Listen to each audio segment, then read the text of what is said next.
Hello, dreamers, and welcome to Haunted Sleep. Just a small heads up, there are a few ads during the first 10 minutes. After that, the experience is completely ad-free. These stories are created with care, and I hope you'll give them a chance. There's something special here that's hard to find elsewhere. If you enjoy the atmosphere, a like or a subscribe means more than you know, but only if you genuinely want to. Before we begin, tell us where you're listening from and what time it is for you. It's always comforting to see how connected we all are across the world. Now settle in, and let's begin our night together.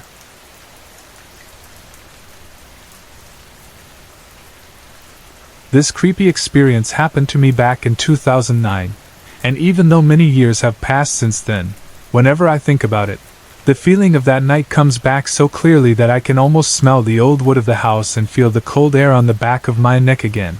Because at that time I used to work in a makeshift office in Manila that was not a typical office building but an old expat house, the kind of big, slightly worn house that foreigners used to rent in the earlier years.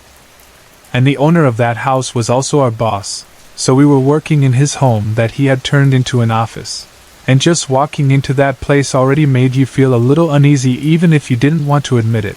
The creepy feeling of the house was made even stronger by the kind of furniture my boss loved to collect, because he had a big fascination with antique pieces.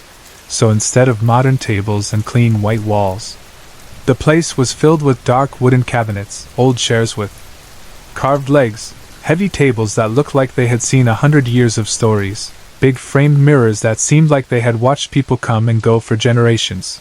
And all these things gave the house a strange atmosphere, as if time had slowed down inside and the past was sitting quietly in every corner watching us work. The house itself already had a reputation even before we started working there, and my boss told us once, in a half-proud, half-amused way, that his house had been chosen as a location for a local haunted film because of how eerie it looked. And when he said that, we all laughed. But inside I think each of us also felt a small shiver, because if a film producer walked in and said, "Yes, this looks like a haunted house," then you know there must really be something about the place that makes people think of ghosts. Still, we needed the job, and after a while we tried to treat it as just an interesting detail, something to joke about when work was slow. Since the house was big, the owner decided to convert the first floor into our working area. So the entire ground floor was used as office space where we placed our desks, computers, and office supplies, and we usually took different shifting hours of work there because the nature of our job required coverage for afternoon and night, so sometimes people were there in the bright part of the day. And other times only a few of us were there past midnight, with most of the city outside already quiet. The second floor remained more like a real home, with a living room, a bedroom, a bathroom, a dining area and the kitchen, so while we were downstairs with our computers and office chairs, we knew that above us there were couches, personal belongings, and the more private side of the house, and that separation between work and home added another strange layer to the feeling of the place. Because you were always aware that even though it was partly an office, it was still somebody's house, with its own history. My work schedule was flexible, which sounded good at first because it meant I could cross shifts from afternoon to night and choose what time suited me better, and I thought I wouldn't mind working late now and then as long as I had more freedom. But I didn't think about what it would feel like to be in a house like that at 1 or 2 in the morning, when the world outside is mostly asleep and the sounds inside an old wooden house become more noticeable, like the creaking of the floor, the groaning of the stairs, and the sigh of the wind squeezing through the small gaps in the windows. My workstation was placed somewhere near the stairs, which were located in the center of the ground floor in the typical style of many old wooden houses in the Philippines, where the staircase rises from the middle like a spine connecting the two levels, and from my desk I could easily see almost the whole floor, the doors, and especially the stairs beside me, so I always had a clear view of them, whether I wanted to or not. At first, during the first few weeks, it was just a small feeling, something I kept brushing aside, but I couldn't help noticing that whenever I was working there, especially during the quieter hours when fewer office mates were around, I often had this strange sensation that someone was seated or standing on the staircase, either halfway up or near the top, like a person pausing to watch what was happening below. It wasn't as if I could see a clear figure at first, but it was more like the air in that area felt different, thicker, heavier, and it gave me a sense that if I just turned my head quickly enough or stared long enough, I might catch someone standing there. But every time I glanced, the stairs looked empty, only the old wooden steps and railings looking back at me. I told myself over and over that I was only scaring myself, that my mind was feeding on all the stories I had heard about the house, because there really had already been many stories shared by former and current employees, little tales they liked to talk about during breaks, like hearing footsteps upstairs when no one was there, seeing shadows move along the walls when there was nobody walking, or feeling someone pass behind their chairs when they were alone on a night shift. And whenever those stories came up, I would usually just listen politely, smile, and tell myself silently that I should not let these things enter my head too deeply, because if I did, I knew they would stay there and grow. So whenever that feeling came to me, that sense that someone was on the stairs watching us, I was quick to dismiss it, straightening my back and focusing on my work, tapping on my keyboard with more effort than needed, and telling myself in my mind, "Stop it, you're just imagining things, there's nothing there, just the stairs, just the house, don't be silly." And for a while that worked, and I continued with my life as usual, working my shifts, laughing with office mates, going home tired but normal. But one night, something happened that made it impossible for me to just brush things off the way I used to. It was around 2 in the morning, deep into a night shift, at that time when the air feels heavy and the world outside seems to be holding its breath. I was at my workstation near the stairs along with a few office mates who were also on duty, and we were not working very hard at that exact moment because sometimes during those long hours we needed to relax a bit, so we had opened a funny video over the internet. And all of us were facing the same screen, laughing like crazy at what we were watching, the way tired people overreact to jokes because laughter keeps them awake. The sound of our laughter echoed a little in the big space of that old house, bouncing up to the ceiling and down again, and for a while, it felt like just any other group of coworkers having fun on a slow night. Then, in the middle of my laughter, while I was still smiling and leaning forward in my chair, I suddenly felt something very strange, something that made all the amusement vanish from my body in an instant. It was as if something heavy was suddenly placed on my shoulders from behind, like an unseen pair of hands dropping a thick blanket of weight on me, and that heaviness pressed down so strongly that I felt my smile fade and my spine go stiff. At the same time, I felt a spine-chilling sensation, a wave of cold that brushed across the back of my neck, not like the cool air of an electric fan or air conditioner, but like a sudden, sharp, icy breeze that cuts right through your skin and makes every hair on your body stand up at once. It was such a sudden change from the warmth of laughter to the cold shock of that feeling that my body reacted before my mind could catch up. My heart started pounding fast, and a tightness formed in my chest.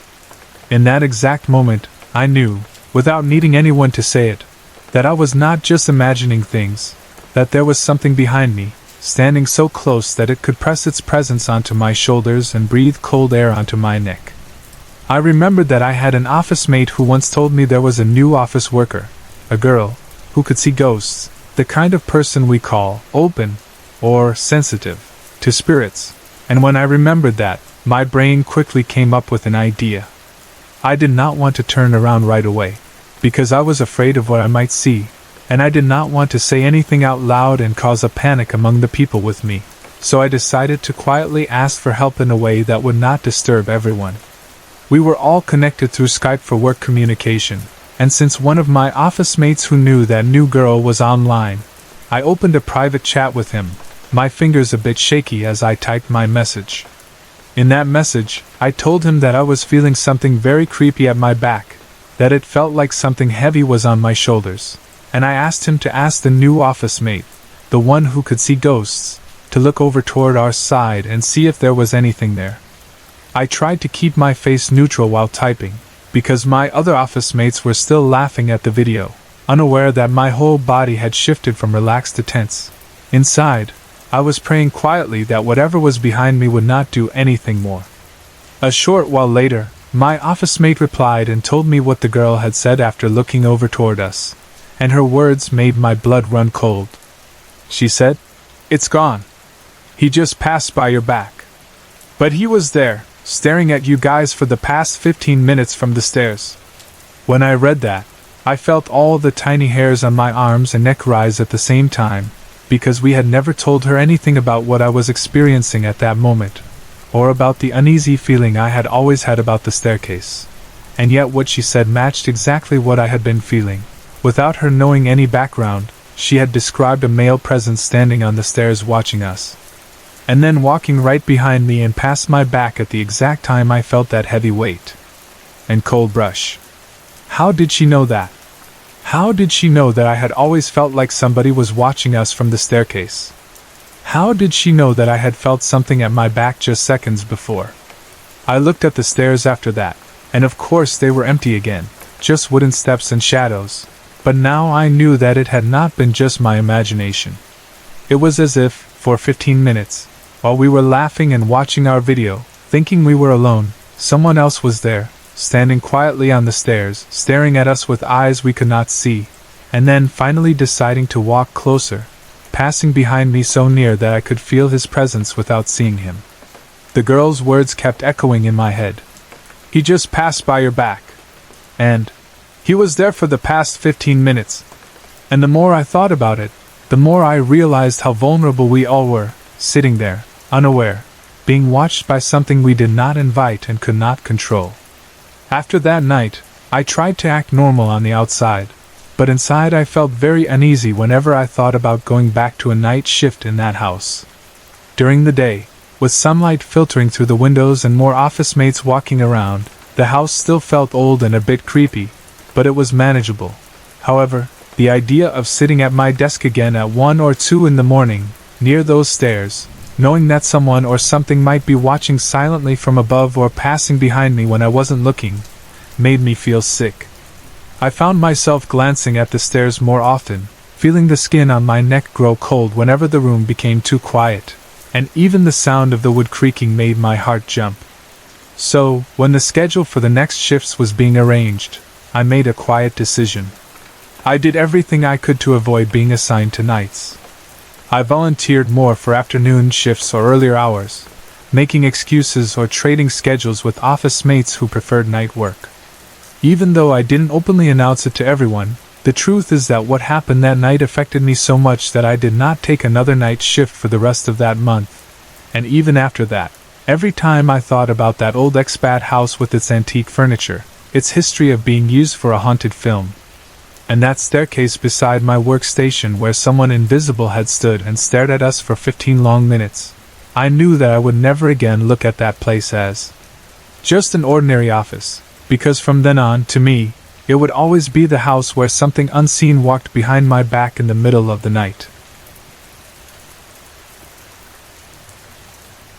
This happened about 2 years ago, when I was living in Canberra, Australia, and even now when I think about it, it still feels very fresh in my heart and in my mind, like a story that never really ended. At that time I was 21 years old, living far from the Philippines for work, and adjusting to a life that was both exciting and lonely at the same time. I was working as an administration and relations officer in a big real estate agency, and I was being trained to become a sales executive. It was my first real taste of a professional career, and I remember feeling both proud and pressured. The time difference between Canberra and the Philippines was only 2 hours, so in a way my days and nights were still somehow connected to my family's time back home. I would often calculate in my head what they might be doing while I was preparing for work or going to bed. Because of that small time gap, it was easy to call my parents, ask about my relatives, and especially ask about my grandfather, who had always been one of the strongest influences in my life. Even though I was far away, I carried his voice and his advice with me every day, especially when I was tired or unsure of myself. My grandfather was the kind of man who believed deeply in hard work. For him, hard work was more than just a way to earn money. It was a way of life, a kind of moral rule. He had passed that lesson down first to my parents, and then to me when he used to take care of me as a child. When I was younger and stayed with him, he would use simple situations to teach me about effort and perseverance.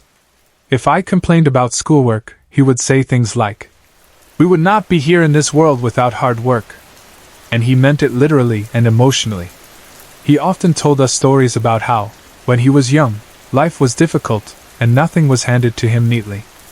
He had to work for everything he had, from food on the table to clothes on his back. Those stories stayed in my mind and slowly shaped the way I saw my own future. To him, it did not matter whether you became rich or famous. What mattered was that you tried your best in whatever you did. He was not a perfect man, but he was consistent, and that made his words powerful. Even as an adult living abroad, when I was working late in the office or studying sales materials at home, I would sometimes hear his voice in my head, reminding me not to be lazy, reminding me that opportunities come to people who are willing to give their full effort. That is why, when this experience happened, it hit me so deeply. It was an ordinary winter night in Canberra. The air outside was cold, the kind of cold that slowly seeps into your bones if you stand still too long, and the sky was dark and quiet. I was at home in my place, tired from a full day at the real estate office. My work involved a lot of talking to clients, organizing documents, and learning the ropes of property sales. I remember going to bed that night thinking about targets, numbers, and maybe some small worries about whether I was doing well enough to be promoted to sales executive. I did not turn on the heating system because I tried to save money and had gotten used to the cold, so my room usually felt chilly when I lay down.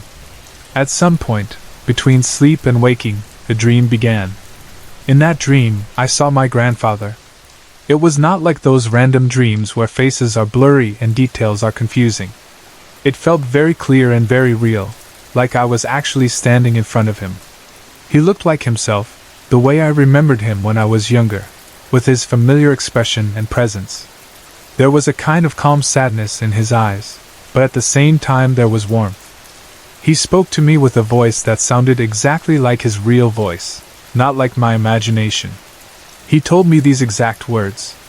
"It's time for me to go. I have lived a good life, so don't cry for me. I have nothing to leave you but this. I have faith in you and I know that you'll keep working hard."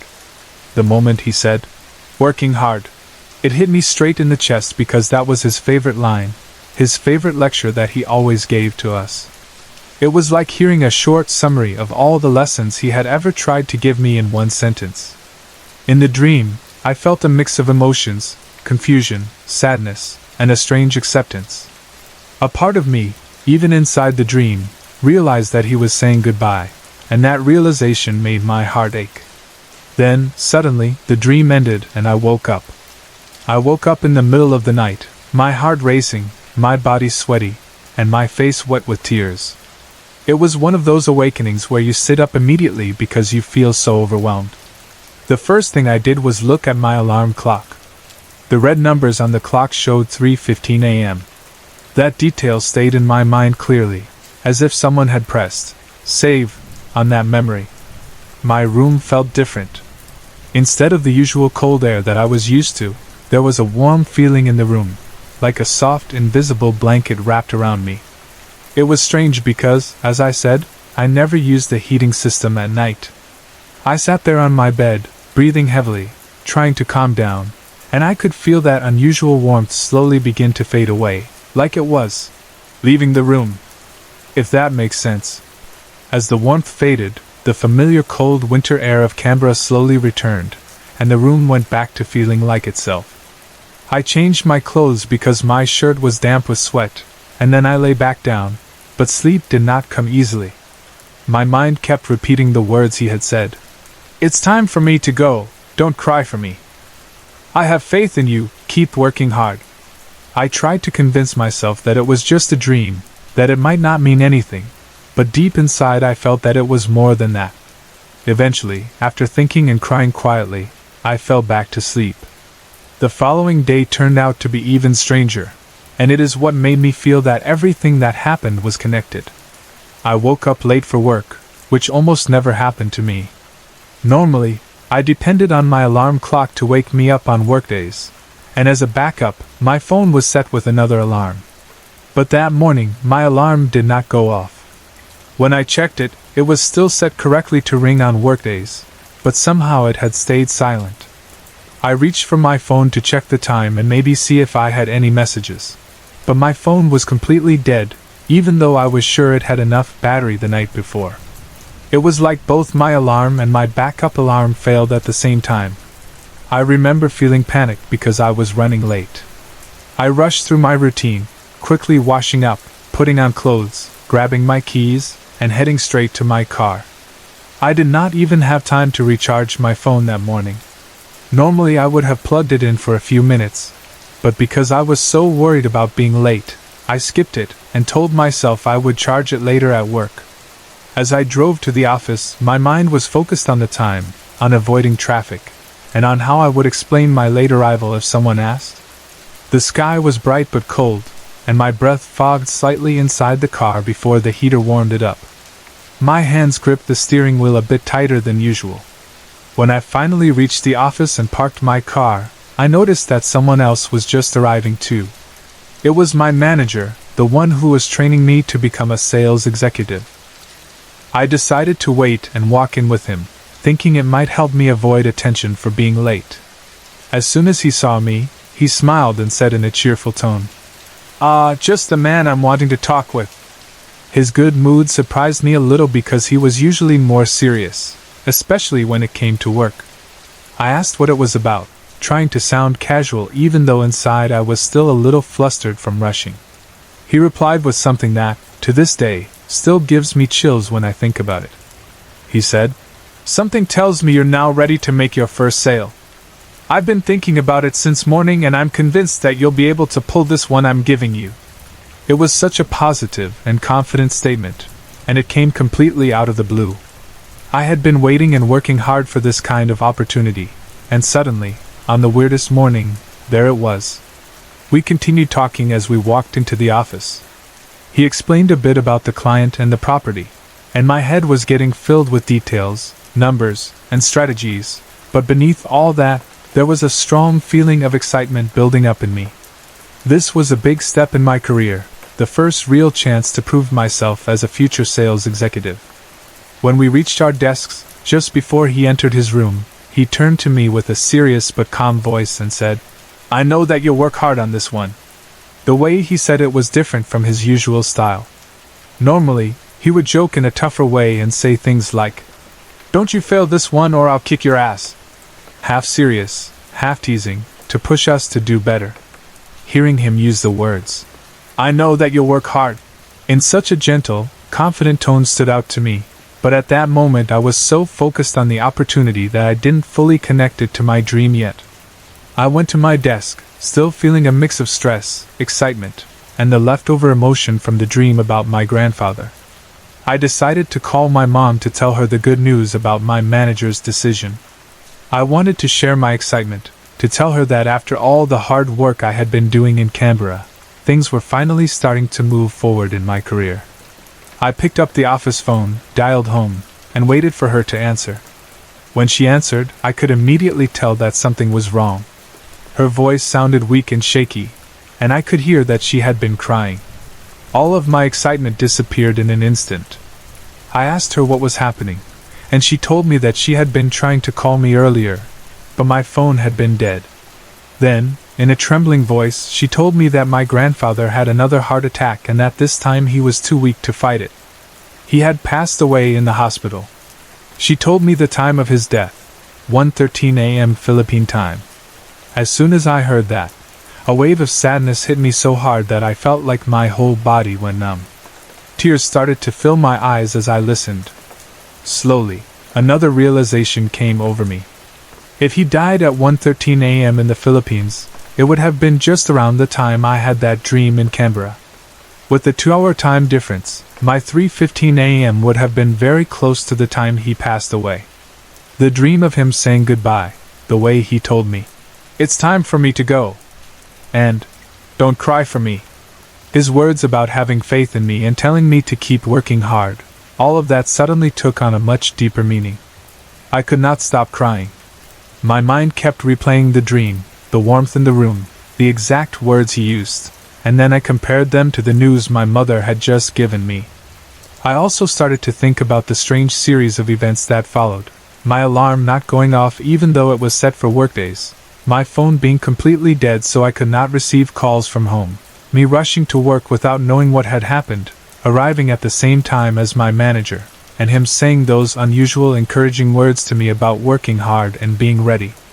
It was like the whole morning had been arranged in a way that kept me from breaking down too early, as if something or someone was making sure I would get to work, receive my big opportunity, and hear those supportive words from my manager before learning the sad news. I asked myself if this was all just coincidence, if my mind was just connecting events to try to make sense of my grief. Many people would say that dreams are only dreams, that alarms fail once in a while, that phones die, and that managers sometimes wake up feeling positive and are generous with opportunities. Maybe that is true. But in my heart, I did not believe that these things were all random. The timing of everything felt too perfect, too meaningful. I have always believed that this is what my grandfather truly left me with.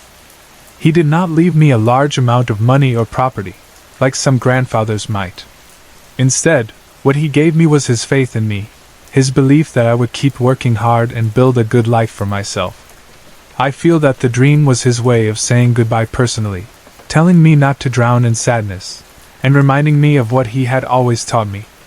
The warm feeling in the room felt like his presence hugging me one last time. The failed alarms and dead phone felt like small barriers that delayed the painful news just long enough for me to receive something good that day, a big break in my career.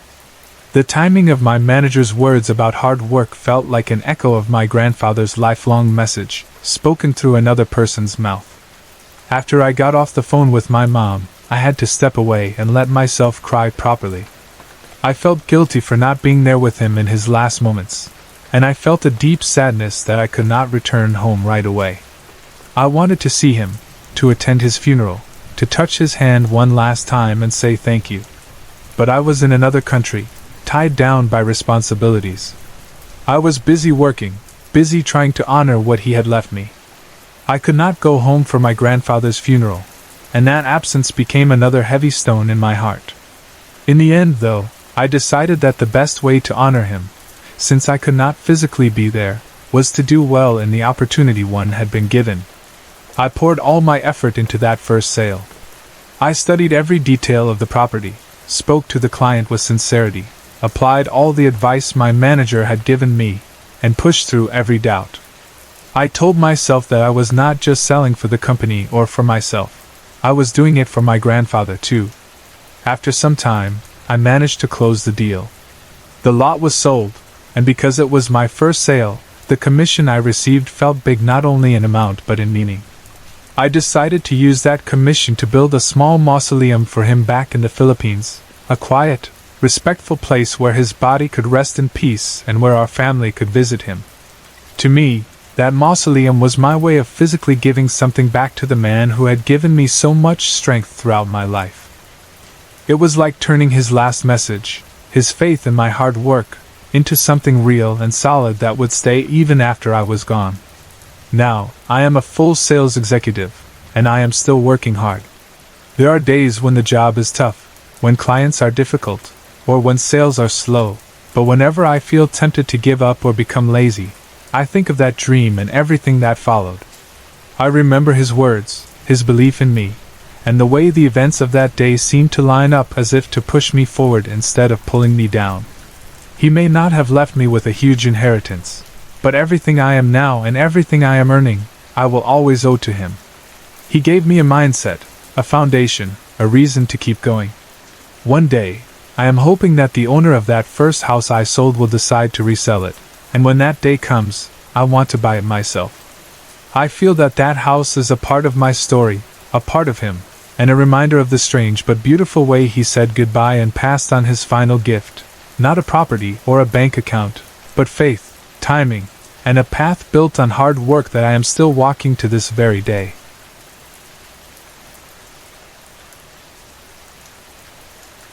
My story really starts before I was even born, when my mother was still working in Saudi Arabia and carrying me in her womb, far away from the Philippines and far away from the familiar faces of our family in Pangasinan, and during that time she already knew that she would have no choice but to give birth to me there because of the nature of her work, since her job would not allow her to just take leave and fly home for the delivery.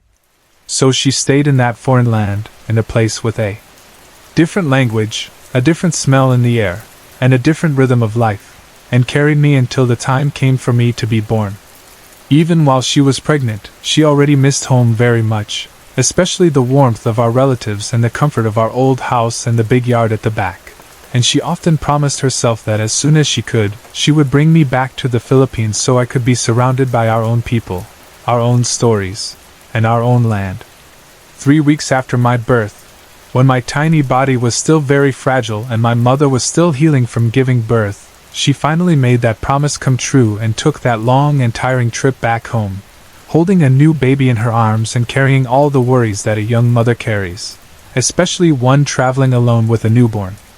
When she arrived in Pangasinan, exhausted from the flight, from the airports, from the waiting, and from the simple stress of caring for a 3-week-old baby, she was greeted by our relatives with excitement and love, everyone wanting to see me, to carry me, to welcome me as the newest member of the family. Even though her whole body was begging for rest, my mother forced herself to stay awake because she had missed them so much and wanted to spend time talking, laughing, and catching up instead of just going straight to bed. She knew she was very tired, her eyes were heavy and her body ached, but her heart felt light being home, and she did not want to waste that first evening by sleeping it away. Of course, as the hours passed and one by one our relatives started to yawn and stretch and say that they should go to sleep, the house began to grow quieter. The laughter faded, the plates were cleared, the lights were turned off in different rooms, and my mother knew that she also needed to lie down at last. Even though she was exhausted, she still prepared everything for me the way she always did, following the routine she had developed in Saudi Arabia. Because even when a mother is tired, her mind still stays sharp when it comes to the baby. She placed clean diapers within reach, set empty bottles on the bedside table, measured and prepared the formula milk and the water so that she would not have to fumble around in the dark if I cried in the middle of the night, and made sure everything was ready for any feeding or changing I might need. One thing about my mother is that she has always been very particular about doors when it is time to sleep. She has this habit, or maybe you can call it a rule, that she really must close and lock the bedroom door whenever she is going to sleep, no matter if she is in Saudi, in Pangasinan, or anywhere else. It is something that gives her a feeling of safety and privacy. So on that first night back home with me, she did the same, closing the bedroom door firmly and locking it with the only key she possessed, and then placing the key in a place she knew well. Only after all that did she finally lie down on the bed, with me beside her, my small body wrapped and warm. Because she was so tired from the trip and from staying up to talk with the family, she fell into a deep sleep almost immediately, the kind of sleep where you do not even remember when your eyes closed. The night passed quietly, and nothing woke her, not footsteps in the hallway, not noises from outside, and most of all, not my crying, because according to her, I did not cry at all. When morning came and light slowly started to enter the room through the windows, she woke up suddenly with a strange kind of panic pressing on her chest. It was not the kind of panic that comes from a loud noise. It was more like a heavy worry that comes when something feels wrong. She realized she had slept through the night without hearing me cry even once, and that was very unusual for a tiny baby like me who was only 3 weeks old, because at that age, babies usually wake up often to feed, cry when they are wet or uncomfortable, and need close attention. Her first thought was that something terrible had happened to me, and she quickly turned to look at where I was lying, her heart beating fast. To her relief, she saw that I was still there beside her, sleeping peacefully, breathing normally, and I looked healthy and calm. My diaper was dry, which already made her wonder because she knew enough about babies to know they do not last the whole night without wetting their diapers. As she looked around more, she noticed something else that made her confusion grow. The bottles that she had carefully prepared and lined up on the bedside table the night before were no longer sitting in a neat row. Instead, they were scattered on the floor near the bed, lying in different positions as if someone had used them and then tossed them aside. Each bottle was empty, with traces of milk inside, like they had all been used to feed a hungry baby during the night. The container of formula milk that she had prepared was empty too, as if someone had measured and mixed every last bit. On the floor, she also saw diapers that had clearly been used and changed from me. It was obvious that those diapers had been taken off and replaced at some point during the night, because the used ones were there, and yet the diaper I was wearing was dry and clean. My mother knew that she had not done any of this, because she had slept so deeply and remembered nothing, and she also remembered that she had locked the door before sleeping, which meant that no one from outside should have been able to come in. Really worried now, and feeling like the situation did not make any sense, she picked me up in her arms, held me close, and walked to the door. She took out the key, unlocked it, and opened the door, her heart full of questions. She went downstairs, still carrying me, and confronted the relatives who were awake, asking them who had come into the room during the night to feed and change me, and why they had not put the bottles and diapers back where they belonged. The strange thing was that every one of them seemed genuinely surprised. They told her that none of them had gone into the room, because they all knew how particular she was about locking the door, and they assumed she wanted her privacy and needed rest after the long journey. They said that they had not even heard me cry at all during the night, and in fact some of them had praised my mother in their minds, thinking she was very prepared and ahead of things because it seemed I always stayed quiet and well. My mother insisted that she had locked the door, and that she had not woken up even once to feed or change me. But the key had never left her possession, and the family kept saying they had stayed downstairs, sleeping in their own areas, and never heard a sound from our room. It was like a puzzle with missing pieces. The bottles were clearly used, the milk and water were gone, the diapers were used and replaced, and I was quiet and content. But nobody could explain who had done all this or how they had entered a locked room. Our house in Pangasinan is one of those old Filipino homes with stories attached to it, and behind it there is a large piece of land that belongs to the family, a wide yard that holds many trees and plants. There are especially many mango trees and banana trees, and these trees are not just simple background decorations to the people who live there. Over the years, many stories have been told about that land and its trees, and one story in particular has been repeated so many times that everyone knows it by heart. It is said that in the banana trees at the back, a white lady lives. In Filipino tales, a white lady is usually the spirit of a woman who died in a tragic or violent way, and she often appears wearing a long white dress, sometimes with long hair covering her face, and people believe she either scares those who see her or plays tricks on them. In our place, they say this white lady is very fond of taking things and putting them on top of trees, especially those banana trees. From time to time, in the early morning when our relatives would go to the kitchen to cook breakfast and start the day, they would find that the caldero, the big pans they use for cooking, were missing from their usual place. They would search and eventually look outside, and then to their shock and annoyance, they would see the pans sitting on top of one of the trees, balancing there in a strange way that no normal person in the family would have done for fun.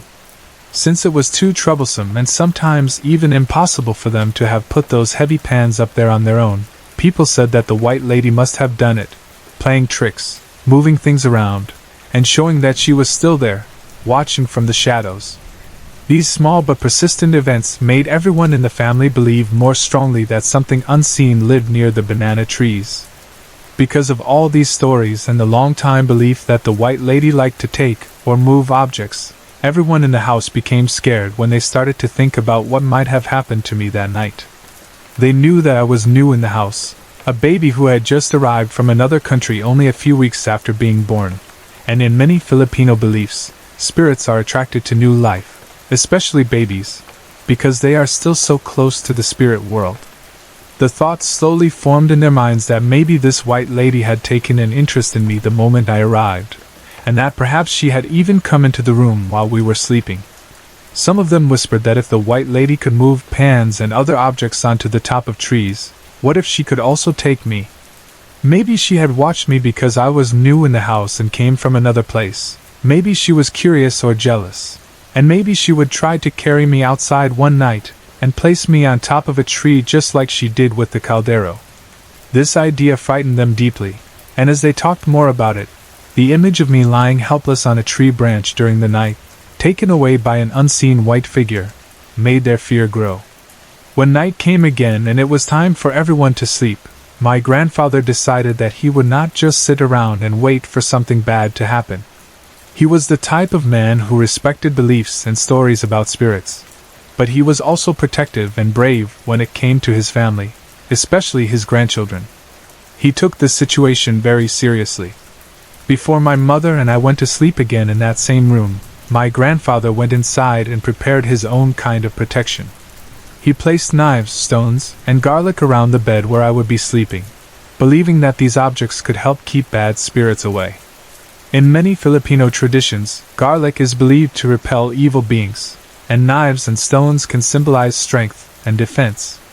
At the same time, he carried with him something called a buntating payjai, which is a stingray tail, a long dried tail sometimes used in superstitious practices or believed to have protective powers.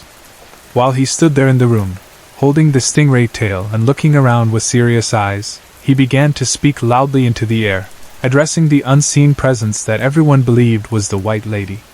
He waved the buntating payjai around the bed and said in a firm, commanding voice, "Stop bothering my granddaughter! You are not welcome here and don't dare take her away from us or else I'm going to destroy your house." To him, the house he was talking about was the place where the White Lady lived, possibly the banana trees or the spirits dwelling somewhere in the land. It was his way of warning her that if she tried anything, he would fight back in his own way.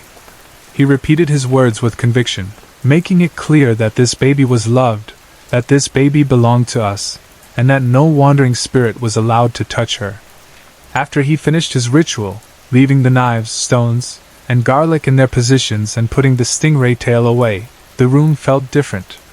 Maybe it was only the family's confidence that changed, or maybe something really shifted in the unseen world. But whatever it was, from that night onward, nothing seemed to bother me in that house anymore. My mother slept in the same locked room with me, but there were no more mysterious bottles used up, no more diapers changed by unseen hands, and no signs that I had been touched or fed by anyone other than her. The pans still sometimes appeared on top of trees in the mornings, reminding everyone that the White Lady might still be around, but she seemed to stay away from me. Life slowly returned to normal in the house, at least as normal as it could be when people believe that a spirit lives just beyond the backyard. Later on, as time passed and more stories came out from the mouths of older people in the area, someone told us about a terrible incident that might explain why a White Lady could be attached to that place in the first place. They said that during the time when soldiers were in the area, years before, during a period of war or unrest, a pregnant woman had been attacked. According to the story, she was hit on the head with a pan, the same kind of pan people used in the kitchen, so that she would be knocked unconscious or too weak to resist.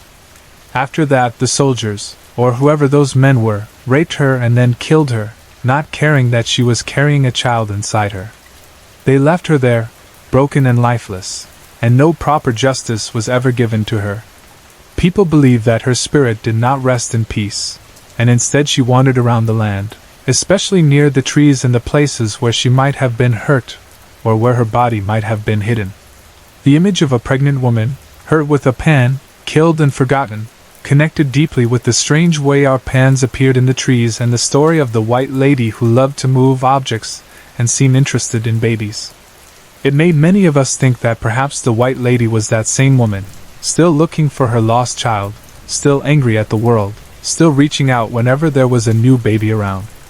Maybe when my mother brought me home from Saudi, the spirit saw me, a new life just starting, and wanted to come close, not to harm but to touch or feed or watch, acting almost like a mother, using the bottles and changing diapers, yet doing it in a way that frightened the living because we did not understand it. Maybe my grandfather's strong words made her understand that this time the child already had a family to protect her, and that she had to step back. We will never know for sure what really happened that night, who fed me, who used the bottles, who changed the diapers in a locked room, but the story has remained in our family ever since, told and retold like a reminder that sometimes the line between the living and the dead passes right through our own homes, and that love and protection, both from the living and from those who watch over us, can make all the difference. When my papa lost his job, our life changed very quickly. and I was still young, so I did not understand everything that was happening, but I could feel the worry in the way my parents spoke and moved around the house. Before that, we had a more comfortable place to live, and my papa had a stable job at a grocery along Magsaysay Road. I remember that time in my life as simple but peaceful, with a normal routine and familiar surroundings. Then one day, I started hearing my parents whispering at night, talking about how the grocery had closed down and my papa had been let go. I saw the tired look on my mama's face and the way my papa would sit quietly, thinking hard, staring at nothing. After a while, they told me we had to transfer to a much cheaper apartment in Tabora because we could no longer afford where we were staying. For me, as a child, it sounded like an adventure at first. It meant a new place, new streets, new things to see. But underneath that excitement, there was also confusion and a little fear. Because I could see that for my parents this was not an exciting change, but a necessary one. The boarding house in Tabora was quite old, and you could tell the moment you saw it that it had been there for a long time, standing through many years of sun and rain. The walls were a bit discolored, the paint peeling in some areas, and the wooden parts looked dark and worn. There was a smell of old wood and dust in the air, mixed with the faint scent of cooking from the nearby houses. We rented one room for ourselves, a small space just enough for us to sleep and keep a few belongings, while my mama's cousins occupied the other rooms in the boarding house. Because we had relatives with us there, I felt a little safer, as if we were not completely alone in this strange new place. But the house itself had a certain heaviness that was hard to ignore. The rooms, as I remember, were not tightly built. The doors did not fit perfectly in their frames, and the hinges were old and creaky.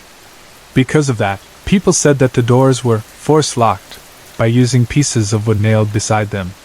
Each door had a piece of wood attached to the wall or the frame, and after opening the door, you would have to rotate that piece of wood in front of the door to keep it shut. Without those wooden bars, the doors would open by themselves and then slam shut on their own even if no one touched them. At first, everyone just blamed it on the bad hinges and the age of the house. It was easy to say, it's just an old door, that's why it behaves like that. But what made it strange was that it happened not only at night, when you might imagine the wind blowing stronger, but even in the middle of the day, even when there was no wind at all. You could be sitting quietly and suddenly hear a door swing wide open and then slam closed, the sound echoing through the hallway. Still, the adults around me would say, "It's the hinges, the house is old, that's all." And as a child I accepted that explanation because I had no other way to understand it. The main door of the house was the same. It would move on its own, swinging slightly or suddenly opening a little wider, even during midday when the sun was high and the air was still. There were times when there was no breeze at all. You could feel the heat standing in the air, and yet the door would move as if someone had pushed it or pulled it. Again, everyone repeated the same reason: it must be the hinges. The house is really old. Don't be scared, it's just how it is. I tried to believe that fully, but in the back of my mind there was always a small doubt, a question about why it happened so often and so strangely. Aside from the doors, life in that boarding house followed a simple routine. One thing we were always told as children was to sleep during midday. The adults said it was for us to grow stronger and taller, and even though I now joke that it did not do much for my height because the last time I checked I was still only 5 feet 1, at that time I believed it was something good for me, even if I did not enjoy it. Around noon, when the sun was hot and the adults wanted some quiet time, they would tell us to lie down and sleep. It was a mandatory midday nap, and we did not have the option to refuse. I would lie there on whatever bed or mat we had, listening to the noises outside slowly fade as sleep pulled me in. After we moved into the new place, something started happening to me during those midday naps. Every time I woke up after sleeping in the afternoon, my eyes would feel swollen and puffy, as if I had been crying heavily. My body would feel strangely weak, like I had been running or using a lot of energy, even though I had just been lying down. It was a tiredness that did not make sense. I would feel heavy, as if my arms and legs were not fully mine, as if a part of me was still somewhere else. This went on for consecutive days after we moved to the boarding house. Wake up, swollen eyes, weak body, a strange heavy feeling in my chest. At first, I did not think much of it. I just thought maybe I had bad dreams that I could not remember or that my body was still adjusting to the new environment.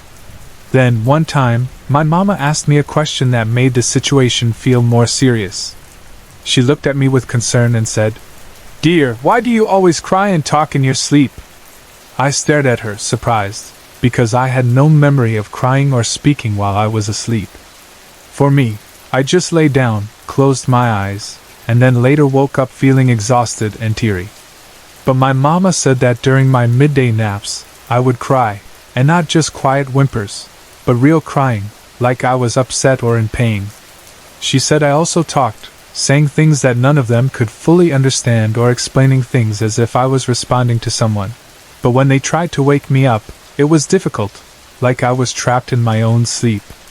Hearing that scared me a little, but they did not want to frighten me, so they did not tell me everything right away. On the 5th day, something happened that I still remember clearly, even though I was very young. That day, I was again taking my usual midday nap. I do not remember exactly how the dream started, but I remember a feeling of being deeply inside something, like being underwater or behind a glass, where everything sounds like it is coming from far away. I felt upset, and I could feel myself crying, but my surroundings in the dream were blurry. Then suddenly, I woke up in the middle of that dream, but the strange thing was that even though my eyes were open and I could see the room, I did not feel fully present inside my body. I saw my uncle and my aunts along with my parents standing or sitting beside my bed. They all looked frightened, their faces tense, their eyes wide and worried, like they had been watching something terrible happen that they could not stop. My own eyes were teary, and my face felt wet as if I had been crying for a long time. I could hear a voice speaking in Tagalog, saying words that were full of anger and pain. The voice kept saying, "Kasi pinutol mo yun pa ko, ikaw," which means, "Because you cut off my leg, it was you." The strange part was that I knew it was my mouth saying those words. I could hear myself talking, feel my lips move, but deep inside I felt like I was not the one in control. My mind was awake and aware, watching everything from a distance, like I was in a small space inside my own body while someone else was using it. I could hear and see everything clearly, but I could not make my body stop speaking, I could not choose the words, and I could not wipe my tears. It felt like I was a passenger instead of the driver, pushed back into a corner of my own mind. The shock grew even stronger when I realized that I was speaking in Tagalog. At that age, I did not know how to speak Tagalog properly. My first language was Ilocano, and while I might have understood a few simple Tagalog words that I heard from television or from other people, I was not able to form clear sentences in that language, especially not sentences filled with emotion like that. As I continued to speak, the words poured out in clear Tagalog, full of accusation. It was like listening to someone else's story using my own voice. My papa, who was standing near the bed, started talking to me, his face full of fear but also determination. He asked me who I was and what I needed, meaning he was not asking his child that question, but whoever was speaking through me. He said my name, trying to reach me, and at the same time trying to understand what was happening. He kept asking, "Who are you? What do you want? Why are you here?" His voice was calm but firm, like someone who is trying not to provoke a wild animal but still needs to protect his family. I could hear him, and I wanted to answer as myself, to say, "Papa, it's me, I'm here," but my mouth would not obey me. Instead, the crying and the Tagalog words continued, full of pain about a leg that had been cut off, full of anger towards someone who had done it. There were tears in my relatives' eyes as well. Some of them were quietly praying under their breath, whispering words they had memorized from church or from old superstitions, while others looked like they wanted to do something but did not know what could help. The air in the room felt heavy, as if something else was there with us, something unseen but very present. Then, just as suddenly as it had started, I felt a force pulling me back down into sleep. It was like a heavy hand pressing on my eyes and mind, telling me to shut down. I did not want to, but I could not resist it. My vision became blurry, the voices around me faded, and I slipped back into darkness. I did not know what happened after that. The next thing I remember is waking up again later, more normally, without any screaming, and things were quieter. No one in my family wanted to talk about what had happened. When I asked small questions, they would change the topic or say that I had just had a bad dream. To this day, my parents refuse to talk about the full details of that afternoon. They know more than they told me, but maybe they think that keeping it silent is safer or kinder, especially now that we are no longer in that place. The only thing I know is that after that incident on the fifth day, my mama consulted a neighbor about what we could do. In many Filipino communities, when something strange and unexplained happens, people often go to neighbors, elders, or local healers for advice rather than going to a doctor first. The neighbor they spoke to told them that there might be some kind of bad spirit in the house or in our room, something that had attached itself to me or was trying to use me to express its anger. The neighbor said we had to drive it away using a method that people in that area believed in. The advice was to burn old tires. According to that neighbor, the thick black smoke and the strong odor from burning rubber would make any bad spirit uncomfortable and force it to leave. The smell was said to be something they did not like, something that would drive them away from the place. So my parents followed the advice. I remember the smell of burning tires, a sharp, heavy smell in the air that stuck to clothes and walls. They burned old tires outside, letting the smoke rise and spread around the boarding house, especially near our room. People coughed and covered their noses, but they let it continue because they believed it would protect us. After that day, things changed. My parents no longer told me to take my midday nap. They said I could stay awake in the afternoon, play quietly, or do something else instead of lying down to sleep. A part of me was relieved because I had started to feel scared every time nap time came, afraid of what might happen when I fell asleep. Even without knowing all the details, my body remembered the feeling of being used, of crying without control, of speaking in a language that my young mind did not fully know. So I did not argue when they stopped making me nap, and I did not ask them to bring it back. The crying and the strange dreams stopped after that. I no longer woke up with swollen eyes and a weak body. I still played, laughed, and did normal things a child does, but the heavy feeling that had been following me in that house started to fade. Around that time, my papa also had a stroke of luck. The grocery along Magsaysay Road, where he used to work, reopened or got back into business, and they took him back. He got his job again, which was a big blessing for our family. With his job back and the feeling that the boarding house was not a good place for us, my parents decided that we should move to another address. We packed our belongings, what little we had, and left that old house in Tabora behind. The new place felt lighter, brighter, more open. The doors did not swing on their own. I was no longer having strange midday dreams or speaking in another voice in my sleep. Life slowly settled into a new normal. As the years passed, that incident remained in the background of my mind, like a story that belonged to a different time, but it never fully left me. Every now and then, I tried to figure out what really happened in that old boarding house. Was it really a spirit? Perhaps someone who had lost their leg and died in anger, using my body to express their pain? Was it just a strange kind of sleep disorder, something that made me talk and cry in my sleep in a way that sounded like possession?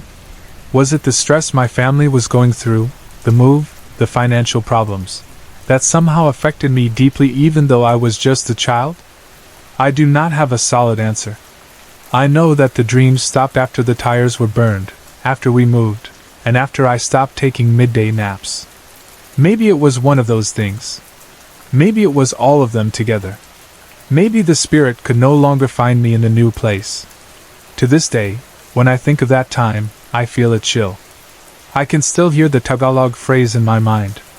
Kasi pinutal mo yun pa kail, ikaw. Spoken with so much hurt that it sounds like the echo of another life. I can still see my family gathered around my bed, their frightened faces, and my papa's voice gently asking who I was. And even though I do not fully understand what happened, that experience has stayed with me as a reminder that there are things in this world that do not always have easy explanations, things that sit just outside what we can see, sometimes bleeding into our lives in brief, frightening moments before disappearing again into the shadows of memory.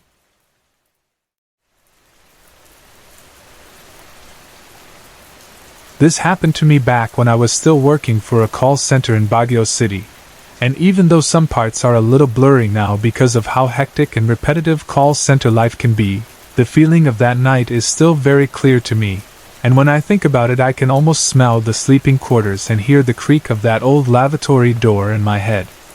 It was sometime in the second or third quarter of 2009, though I honestly cannot remember the exact month or day anymore. Because if you have ever worked in a call center, especially on night shifts, you will understand that time just blurs together.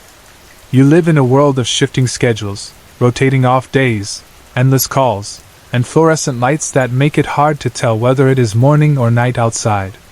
Days pass so quickly that weeks and months feel like they are being fast-forwarded, and unless something very unusual happens, your memory just folds them into one long stretch of work. This particular experience stood out because it was not the usual stress, not just another irate customer or another extension of overtime, but something that crossed the line between the normal and the strange. Some people might think what I experienced was just my imagination or some form of sleep paralysis tricking my mind, and to be fair, I have also considered that possibility. But if you had worked in the same center as I did back then, you would know that ghost stories were almost part of our unofficial culture there. New employees would eventually hear about them, and old employees had their own experiences or knew someone directly who did. We did not just have one vague story about a ghost. We had specific stories of particular spirits, with their own personalities and favorite spots inside the building. There was a sense that you were sharing the workplace not only with your fellow agents and managers, but also with some invisible company that came and went on its own terms. Let me give you a little more detail about the common ghosts people talked about there, because they are important to understand the atmosphere all of us worked in. We had one ghost girl we all called Little Girl. She was the most famous spirit in the center. People said she loved to play in the production floor and in the sleeping quarters, especially during the hours when things were quieter and the lights were dimmer. Some agents swore they had heard small footsteps running behind their stations when there was no child anywhere in the building. Others said they felt someone tug lightly at their jackets, or their headsets only to turn and find no one, or that they heard a giggle near their cubicle when everyone else was busy taking calls. In the sleeping quarters, some of the guys said they felt their blankets being pulled down slightly, or the bed shaking softly as if someone had jumped onto it. A lot of those stories were told in a half-joking, half-serious way during breaks, but you could tell from the way people's faces changed that they believed something was really there. Then there was a woman spirit people talked about who supposedly loved to hang around older men in our training rooms. The story went that if you were an older male trainee or trainer alone in a room or staying late with one or two other men, you might feel someone brush past you, or a soft breath on your ear, or that your chair would move just a little when you did not touch it. Some men said they smelled a faint whiff of perfume when there was no woman nearby. It reached the point where some of the older guys would joke that they had a hidden admirer in the building, but when they were alone, you could see they did not feel entirely comfortable with the thought. We also had a male spirit that people described as a guy who liked to follow women to the lavatory and play tricks on them by calling their names. There were several accounts of female agents walking alone to the comfort room during break, thinking they were alone, and then suddenly hearing their name clearly spoken behind them. The moment they turned around, the hallway would be empty. Others said they saw a shadow pass by the mirror inside the ladies' lavatory when no one else was supposed to be inside. All these stories added up and made the call center feel like a place that never truly slept, not even in the sense of normal human activity. It felt like something else was always awake, always watching, especially during those hours when you were tired, your guard was down, and you were just trying to get through another shift. For my personal experience, it involved another ghost I had not heard of before, and the little girl. It happened during one of my graveyard shifts. If you have ever been on a graveyard shift, you know how hard it can be on the body and mind. You are awake when your body wants to sleep, you are working hard when most of the world around you is quiet, and your only real companions are your fellow agents, and the constant ring and beep of calls coming in. On that particular shift, we had an 11-hour schedule, which sounds intense because it is. We were given 2 hours of break total, not in one big chunk, but spread out, and during those breaks many of us preferred to sleep rather than eat or go out. When you are on that kind of shift, sleep becomes more precious than food sometimes. However, the place where we were supposed to sleep, the male sleeping quarters, was not exactly a bed and breakfast kind of space. It was functional, not comfortable. The male quarters were famous among us for their smell, and not a good smell. Imagine a closed room with several men who had been working long hours, some of them taking off their shoes to rest a bit, others snoring loudly, and you will understand the kind of foul odor that can build up, the strong smell of feet, sweat, unwashed socks, and stale air. That was how it often was in there. Because of that, I usually avoided sleeping in the male quarters if I could help it. I preferred to sleep on the production floor during my breaks, especially if I could find a quiet corner or an empty row of chairs, where the air felt fresher and there was more space. Lying on a bench or resting my head on a desk with my jacket as a pillow was still better than bearing that smell. But on that particular day, sleeping on the production floor was out of the question. We had foreign visitors touring the site, people from the client side or higher management, and we had been told to keep the production floor clean and presentable, with no one sprawled out sleeping at their stations. The last thing management wanted was for these visitors to turn a corner and see someone drooling on the desk with their headsets still around their neck. So, even though it went against my preference, I had to accept the idea of going to the male sleeping quarters if I wanted to get some rest at all. I told myself I would just hold my breath and endure the smell, because I needed the sleep more than I needed comfort. Let me describe the sleeping quarters in a bit more detail so you can picture it clearly. The room had 8 double-deck beds lined up in 2 rows, enough to accommodate several agents at once. Each double-deck bed had an upper bunk and a lower bunk that creaked a bit when someone climbed in or shifted their weight. There was a bathroom attached to the room, which made things convenient but also contributed to the damp feeling in the air. The bathroom door was noisy and squeaky, so you could always hear when someone went in or out to use the lavatory. The loud creak was almost like another presence in the room. There was an air conditioning unit tried to keep the room cool, which was indeed necessary because closed spaces with many people can quickly become warm and sticky. 2 wall-sized windows, or at least very large windows, were there to help keep the air moving when they were opened, letting some of the smell escape and some fresh air come in. Still, the odor never completely went away, it just became tolerable instead of unbearable. On that break, I took my spot on the second deck of one of the beds on the far end of the room near the window.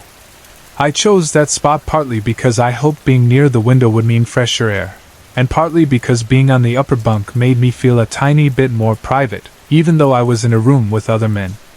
I climbed up, adjusted my body with the limited space I had, and tried to make myself as comfortable as possible. Around me, other men were already sleeping, some snoring, some breathing heavily, and now and then someone would move or shift, making the bed frames creak softly. As I started to drift off, I could still hear people moving around in the room. Even with my eyes closed, I could tell when someone entered or left because the door would open and close, and their footsteps would cross the floor. I could hear some guys going into the bathroom, and every time they opened that door, it made its usual loud squeaky sound before closing again. The mix of these familiar noises, the air conditioner humming, the beds creaking, the men snoring, the bathroom door squeaking, formed a kind of background sound that my brain used to lull itself to sleep. I told myself I would just rest for a while, shut my eyes, and then go back to my station feeling at least a bit better. I do not know how long I had been asleep when I noticed that I was feeling very cold. It was a kind of cold that seemed to slip under my clothes and settle into my skin, the kind of cold that makes your body curl up almost automatically. Without fully waking, I tried to reposition myself by curling into a tighter ball, hoping that pulling my knees closer to my chest would make me warmer. That was when everything changed. Suddenly I felt myself freeze. My body refused to respond the way it usually would. Instead of being able to curl up and pull my blanket closer, I found that my arms and legs would not move. A heavy weight seemed to press down on me, pinning me to the mattress. I also realized that I was having difficulty breathing, as if the air around me had become thick and heavy and I had to fight for each breath. At first, my mind tried to find a simple explanation. I had experienced sleep paralysis before, those frightening moments when you wake up but your body is still in a sleep state, making you feel trapped inside yourself. In past experiences, my eyes would be closed, and I would be aware that I could not move my body or speak, and it would feel like a presence was nearby, but once I fully woke up, the feeling would pass. But this time, something was different. This time, I knew I was awake in a clearer way, because my eyes were actually open. I could see the faint light coming in from the window nearby and also the lights spilling out from the bathroom door area. The room was not fully bright, but it was not completely dark either. Shadows and pale light mixed together, and I could recognize the shapes of the other beds and the outlines of the other sleeping men. I also realized I could move my head, even just a little, which added to the confusion because in my past episodes of sleep paralysis, my head had felt completely stuck. I lay there, struggling to breathe, my chest heavy, my limbs frozen, my heart pounding faster as the panic built up. My mind started to race, and I told myself to stay calm, to try to snap out of it. I thought that if I could look around and see someone, maybe I could make a noise or get their attention somehow. I slowly turned my head, scanning the room as much as my limited movement would allow, hoping to spot one of my office mates who might be awake or turning in his sleep. That was when I saw something that did not fit the normal picture of the sleeping quarters. At the edge of my bed, near where my feet were, I suddenly saw the head of an old man. There was no body visible, only his head. He had white hair, not just a few strands of white, but clearly the hair of someone far older, and his face looked wrinkled. He was positioned at the edge of my bed in a way that made it clear he was looking directly at me, as if he had been watching me all along and only now decided to let me see him. What made it more disturbing was that he was smiling. It was not a warm, grandfatherly smile that would comfort you. It was a strange smile, one that made my skin crawl, as if he was enjoying the fact that I was struggling and could not move. The moment I saw him, the fear I felt before doubled, then tripled. My breath, which had already been difficult, now felt almost impossible. It was like something tightened around my chest and throat, squeezing the air out, and I could no longer draw in a proper breath. I lay there helpless, unable to move my arms or legs, staring at this old smiling head at the edge of my bed, and I thought, this is not just sleep paralysis. This is something else. All the ghost stories I had heard about that call center came flooding back into my mind, and I realized that this old man did not match any of the usual spirits people had talked about before. He was not the little girl, he was not the woman from the training rooms, and he was not the man who followed women to the lavatory. This was someone different, someone I had never been warned about. That made him even more frightening because he did not have a known story or pattern. He just appeared there in that moment, like a stranger intruding into my weak, half-awake state. My instinct was to pray. Even though my body was stiff and my lungs felt tight, my mind reached out in the only way it knew how in that situation. I tried to pray silently, to call on God, to ask for help. I tried to invoke the name of God in my thoughts, and even tried to form the words with my mouth. But it felt like my tongue was heavy and my lips were not fully obeying the commands I gave them. The prayers felt broken, incomplete, like they were being suppressed before they could fully leave my mind. I kept trying though, repeating in my head that I needed protection, that I needed whatever this thing was to get away from me. Even as I did that, the pressure did not lighten. Instead, it felt like I was sinking deeper into the mattress, like the old man's smile was growing wider and my body was losing more and more control. I was starting to feel like I might actually suffocate, that I might pass out and not wake up again. A part of me wanted to give up because the struggle felt too hard, and my chest hurt from the effort of trying to breathe. Just as that sense of giving up was about to take over, something happened that changed everything in an instant. On my left side, I suddenly felt a small hand grab my left hand. The hand was small, light, and it felt like the hand of a child, not of an adult. It was not cold in a dead way, it felt real, like a living child's hand. That small hand pulled at my left hand, yanking me upwards with surprising strength for its size, as if it wanted to pull me out of whatever unseen weight was holding me down. In that moment, the tightness in my chest suddenly eased. Air rushed back into my lungs, and I was able to breathe again, sucking in the foul-smelling air of the room with a kind of desperate gratitude. My limbs loosened, and I could move them again, though they felt a bit shaky. The old man's head was no longer visible at the edge of my bed. It was as if he had vanished the moment the child's hand touched me. I quickly pushed myself up into a sitting position on the bed, gasping, taking in large breaths of air, even if it was the same air that smelled like feet and sweat. I did not care about the stink anymore. To me, in that moment, it was the smell of life and relief. My heart was beating so fast that I could feel it thudding in my ears. I looked around the room, my eyes moving fast from one bed to another, from the door to the bathroom, searching for someone who might have been awake, or might have seen something. Everyone else seemed to be either asleep or just turning slightly in their beds. No one looked like they had walked to my side. No one was standing near me. The bathroom door was closed, and there was no noise of someone coming out. But I knew in my heart who had helped me. The feel of that small hand on mine, the timing of it, and the stories I had heard before all pointed to one answer. It was little girl. The same spirit that other agents had said liked to play around in the production floor and sleeping quarters, tugging on blankets and giggling in corners, had somehow come to my aid when I needed help the most. Instead of playing a prank on me, she had pulled me out of that suffocating moment. I cannot explain exactly how I knew it was her. It was just a certainty that settled into my mind as I sat there on the bed, still breathing hard. Before I climbed down from the bunk, I whispered a quiet thank you to her, not out loud in a big voice, but softly, from my heart, acknowledging that I believed she had saved me from something much darker. Then I got down from the bed as quickly as my still shaky legs would allow and got out of that room as fast as I could. I opened the door, stepped into the hallway, and left the sleeping quarters behind, only turning back in my mind to that moment when two different kinds of spirits met in one small space. An old, smiling stranger who wanted to hold me down, and a little girl, unseen but very real to me, who pulled me back up and set me free.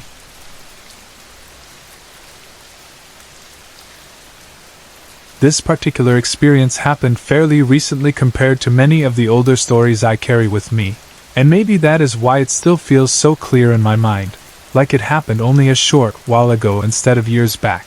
Because when I close my eyes I can still picture the rooms, the smell of fresh paint, and even the slight humming sounds of our appliances at night. It was around June 2010, a month that should have been ordinary, but instead became tied to a memory I will likely never forget. At that time, my husband and I had decided to have our master's bedroom repainted. The old paint had started to dull and peel here and there, and we wanted the room to feel fresh and bright again, like a small new beginning in our home. We had picked out a color we both liked, and watched as the workers came in and out carrying rollers, cans of paint, and sheets of newspaper to protect the floor and furniture. There was a small sense of excitement in seeing the familiar walls slowly change, as if we were preparing the room anew for the next chapter of our lives. But anyone who has ever had a room repainted knows how strong and unpleasant the smell of paint can be, especially in the first few days. Even with the windows open and a fan turned on to try and help the fumes move out, the odor seemed to cling stubbornly to the air, making it feel heavy and somewhat suffocating, especially at night when the house grew quiet and closed in. Because of that strong smell, my husband and I both decided that it would not be a good idea to sleep in the master's bedroom until the paint had fully dried and the scent had faded to something more tolerable. We did not want to risk getting headaches, sore throats, or irritated lungs just because we were impatient. So we agreed to sleep in the guest room for a while. The guest room was not far away. In fact, it was right next to our dining area, separated by a wall and a door. Normally, that room was reserved for visiting family or friends, and because we did not use it very often, it always felt a little detached from our everyday routine. moving into it, even temporarily, made it feel more alive. We carried some of our things there, brought pillows and a couple of personal items to make it feel like our room instead of just a spare space for others. That first night we slept there, everything seemed perfectly normal. We followed our usual evening routine. After cleaning up from dinner and making sure the house was in order, we went into the guest room. I remember lying in bed with my husband, reading a bit from a book I had been working through, while he either read or checked something on his phone. We talked for a while, exchanging stories, small jokes, and the usual pieces of conversation married couples share at the end of a long day. There was nothing unusual in the air, no strange feelings, no forewarning of anything odd. Eventually, our eyes grew heavy, and the words of my book began to blur, so we turned off the lights and decided to sleep. Sometime later, around 2:30 in the morning, I found myself becoming aware of my surroundings again, not in the sharp way you wake up from a noise or a nightmare, but in that soft, floating way where your body is still relaxed but your mind has started to notice the world again. I was not fully awake yet, but I was not completely asleep either. It was in that in-between state that I started to hear something. At first, it was just a sound in the distance, a faint woman's voice reaching my ears in a way that made me wonder if I was dreaming. I lay still, listening, trying to figure out if what I was hearing was part of a dream or something real happening around me. As I focused more on the sound, I slowly opened my eyes, keeping my body still so as not to disturb my husband, who was sleeping beside me. The room was dim, with only a bit of light coming from outside, maybe from a distant street light or a neighbor's small bulb. In that quiet space, the woman's voice became clearer. I cannot say exactly what she was doing, because that was one of the strangest parts. At times, it sounded like she was singing a melancholy tune, the kind of melody that carries a deep sadness, like someone singing about loss or longing. At other moments, it sounded as if she was crying, softly wailing, her voice filled with a grief that seemed too heavy for words. The sound itself did not seem to belong to any ordinary person walking past or talking in another room. It had an ethereal quality to it, as if it did not come from a throat and lungs but from somewhere else entirely. The more I listened, the more certain I became that the voice I was hearing did not belong to someone who was still alive. It felt like it was coming from another layer of reality altogether. One of the strangest and most unsettling aspects of the experience was the way her voice moved. 1 minute it would sound nearby, as if she were just on the other side of a thin wall, or maybe standing in our dining area, her voice filtering through the guest room door. Then, in the next moment, the sound would shift and grow distant, as though she had suddenly moved far away down a hallway or out into the night, only to come close again moments later. I lay there, listening to this strange pattern, my ears trying to follow her, my mind trying to find a logical explanation. At one point, the voice sounded like it was right outside my bedroom window, so close that if someone had been standing on the other side of the glass, their face would have been only an arm's length away from me. That thought made my heart beat faster, because the simple reality is that we live on the 4th floor. There is nothing outside our bedroom window except open air and the drop to the ground below. There was no balcony for someone to stand on, no tree branch reaching close enough for anyone to cling to, nothing that could support the weight of a person, especially not at that height. So the idea of a woman standing outside that window, singing or crying, made no physical sense. That realization deepened the chill that was slowly creeping up my spine. I knew then, with a certainty that I could not explain but also could not deny, that whatever I was hearing was not a flesh and blood person. Even so, I decided not to wake my husband. Part of it was because I did not want to startle him. He was sleeping peacefully beside me, breathing evenly, unaware of the strange sounds swirling around us. Another part of me thought that if I shook him awake and said, "Do you hear that?" he might try to listen, fail to catch anything, and then simply think I was imagining things or overreacting to some far-off noise. I was not ready to be dismissed as hearing things, or being too sensitive, in the middle of the night. I also did not want to make the situation feel more solid by saying it out loud. So I kept quiet, lying very still, listening to her voice fade and grow again, until eventually, either the sound stopped or sleep dragged me back down. In the morning, I chose to tell myself that it was probably just a dream, or perhaps some sound from the outside world carrying oddly through the building. Maybe someone downstairs had left a radio on, or someone in a nearby building was singing in a way that just happened to drift up at a strange angle. I convinced myself, or tried to, that there had to be some rational explanation. I decided not to bring it up with my husband because I did not want to see that look people sometimes give when they are trying to be polite but obviously think you are being silly. Days passed, and slowly I started to succeed in pushing the memory aside, treating it like a strange dream, a weird but isolated incident not worth dwelling on. Then, a few days later, something happened that pulled the memory sharply back into focus and made it impossible for me to keep pretending it had all been in my imagination. It was daytime this time, broad daylight. I was sitting at the dining table having lunch with my husband and my father-in-law. It was an ordinary meal, the kind where conversation is light, about everyday things, how work was going, a bit of news here and there, maybe a small joke. The plates were on the table, the glasses were filled, and there was nothing about that moment that suggested anything strange. Then, in the middle of chewing my food and listening to the conversation, I suddenly heard it again, the same ethereal wail singing I had heard that night in the guest room. It cut through the familiar sounds of cutlery and voices and wrapped itself around my ears in a way that made the hairs on my arms stand up.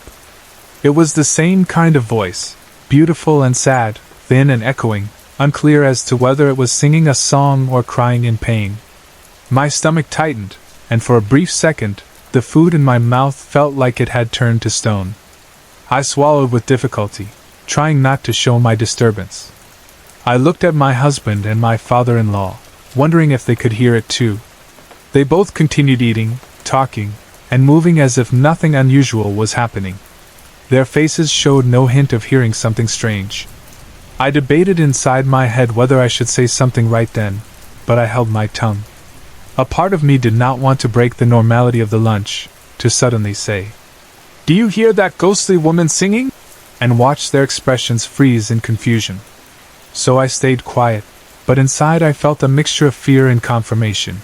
The fact that I was hearing it again, this time during the day, made it harder to dismiss as a dream. After lunch, however, I could no longer keep it to myself. The sound lingered in my mind like a stubborn echo, and I needed to know whether I was the only one who had heard it at all. I decided to ask someone else, someone who spent a lot of time in the house and in different parts of it. I went straight to the kitchen, where our maid was, and tried not to sound too anxious as I asked her a simple question: if she was hearing anything strange around the house. I did not describe what I had heard. I did not say, "A woman singing," or give her any details. I just asked if she had noticed anything unusual. To my surprise, she responded immediately, and not only immediately, but with a description that matched what I had been hearing in a way that made my jaw want to drop. She looked at me and said, "Allen pa? Young Bobbin kumakenta na parang yumiyak? Opo 8, narrated ko siya gabi gabi." In English, she was basically saying, "Do you mean the woman who sounds like she's singing or crying?" "Yes, ma'am, I hear her every night." My heart raced as I listened to her words. I had not told her anything, and yet she described exactly what I heard, a woman's voice that seems to be both singing and crying, a mix of melody and sadness. The fact that she said she heard it, every night, made my skin prickle. Suddenly, I was no longer alone in my experience. At the same time that realization scared me, it also made me feel strangely relieved. I know it sounds odd to say I was happy to learn that the ghostly sound I was hearing was real, but in a way, I was. It meant that I was not just imagining things, that I was not losing my mind, and that the strange voice was not just the creation of my tired brain. Another person had heard it, consistently, even more often than I had. I asked her to tell me more, and she did. Our maid went on to share that the woman's voice would sometimes sound like it was right outside her bedroom door.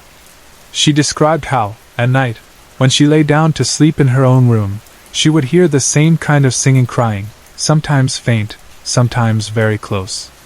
There were nights, she said, when it felt as if the woman was just on the other side of her door, separated only by a thin panel of wood, pouring out her sorrowful song or wail into the hallway. Our maid admitted that she was scared, but like many people who are used to living with stories of spirits, she had developed her own way of trying to protect herself. One of the things she did, she told me, was to deliberately play praise songs on her CD player at night. She believed that playing religious or worship music would keep her safe and perhaps keep the spirit away from her room, or at least remind her that she was under God's protection. So she would put in a CD, press play, and let the music fill her room as she tried to sleep, hoping that the familiar words and melodies of the praise songs would make her feel less alone in the face of that unseen presence. But then she told me something else that made the whole situation feel even more unsettling. She said that around 2 or 3 in the morning, on some nights, she would wake up and find that her CD player had been unplugged. Not just turned off, but literally unplugged from the power source. She said she was sure she had plugged it in before going to sleep, and that she had not gotten out of bed to turn it off. It was as if someone, or something, did not like the music and had decided to stop it by cutting the power. Hearing that gave me chills, because it suggested that whatever this woman's spirit was, it was not simply passing by or accidentally being heard. It seemed to be actively interacting with our environment, reacting to the things we did to protect ourselves.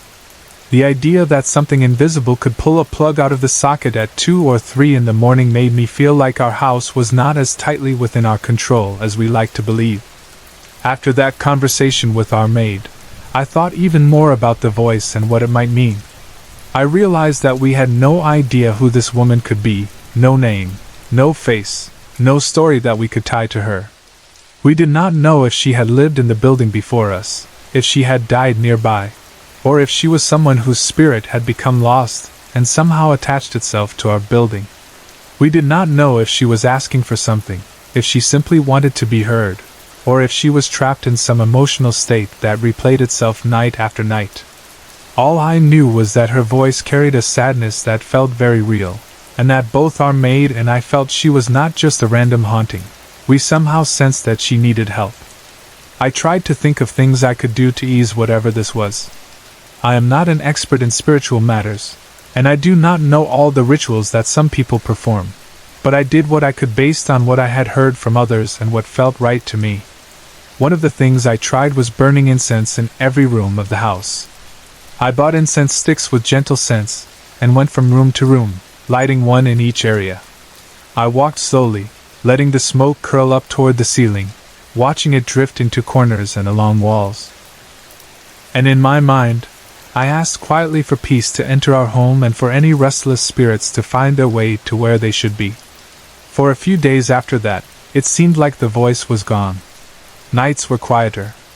There were no eerie songs, no distant cries, no strange shifts in sound from far to near.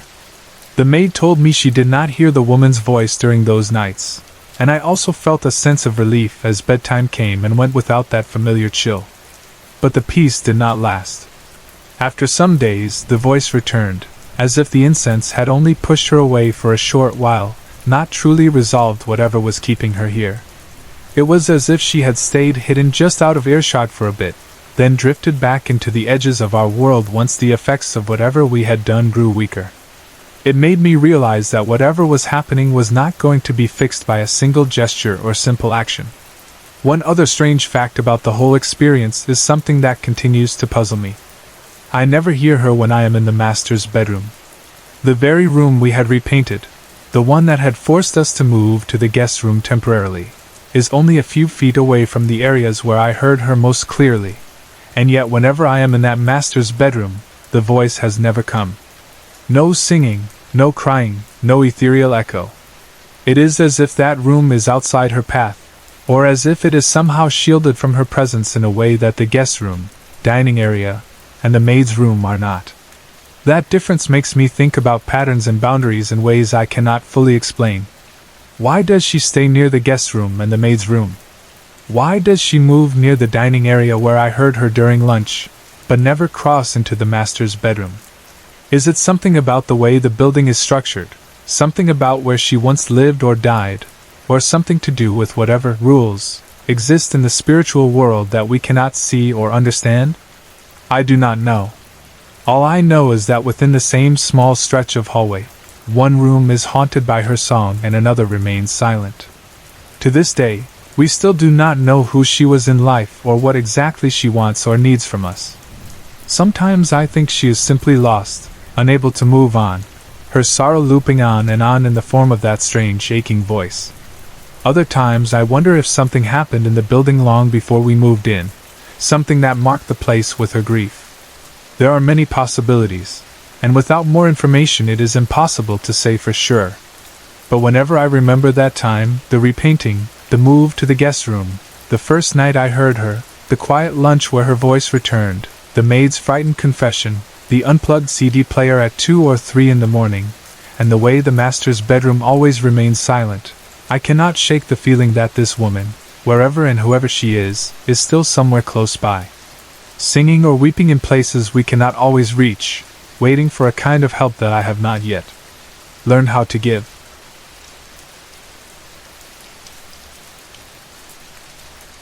Back in 2001, when the Gloria Macapagal Arroyo administration had just taken over in the Lacanang Palace in Manila, my life suddenly changed in a way I did not expect, and not only because of the work but also because of things I still cannot fully explain. I was one of several information officers from the attached agencies of what was then the Office of the Press Secretary, and a few of us were assigned to do our tour of duty at the press office inside the palace. Our small group was called the Operations Center, and our job was to handle almost everything related to information work for the president, especially when it came to travel, state visits, media interactions, and the palace news desk. It was the kind of job where time did not feel normal anymore, because we worked around the clock, 24 hours a day, 7 days a week, in shifts that never really gave you the feeling that a day had truly ended.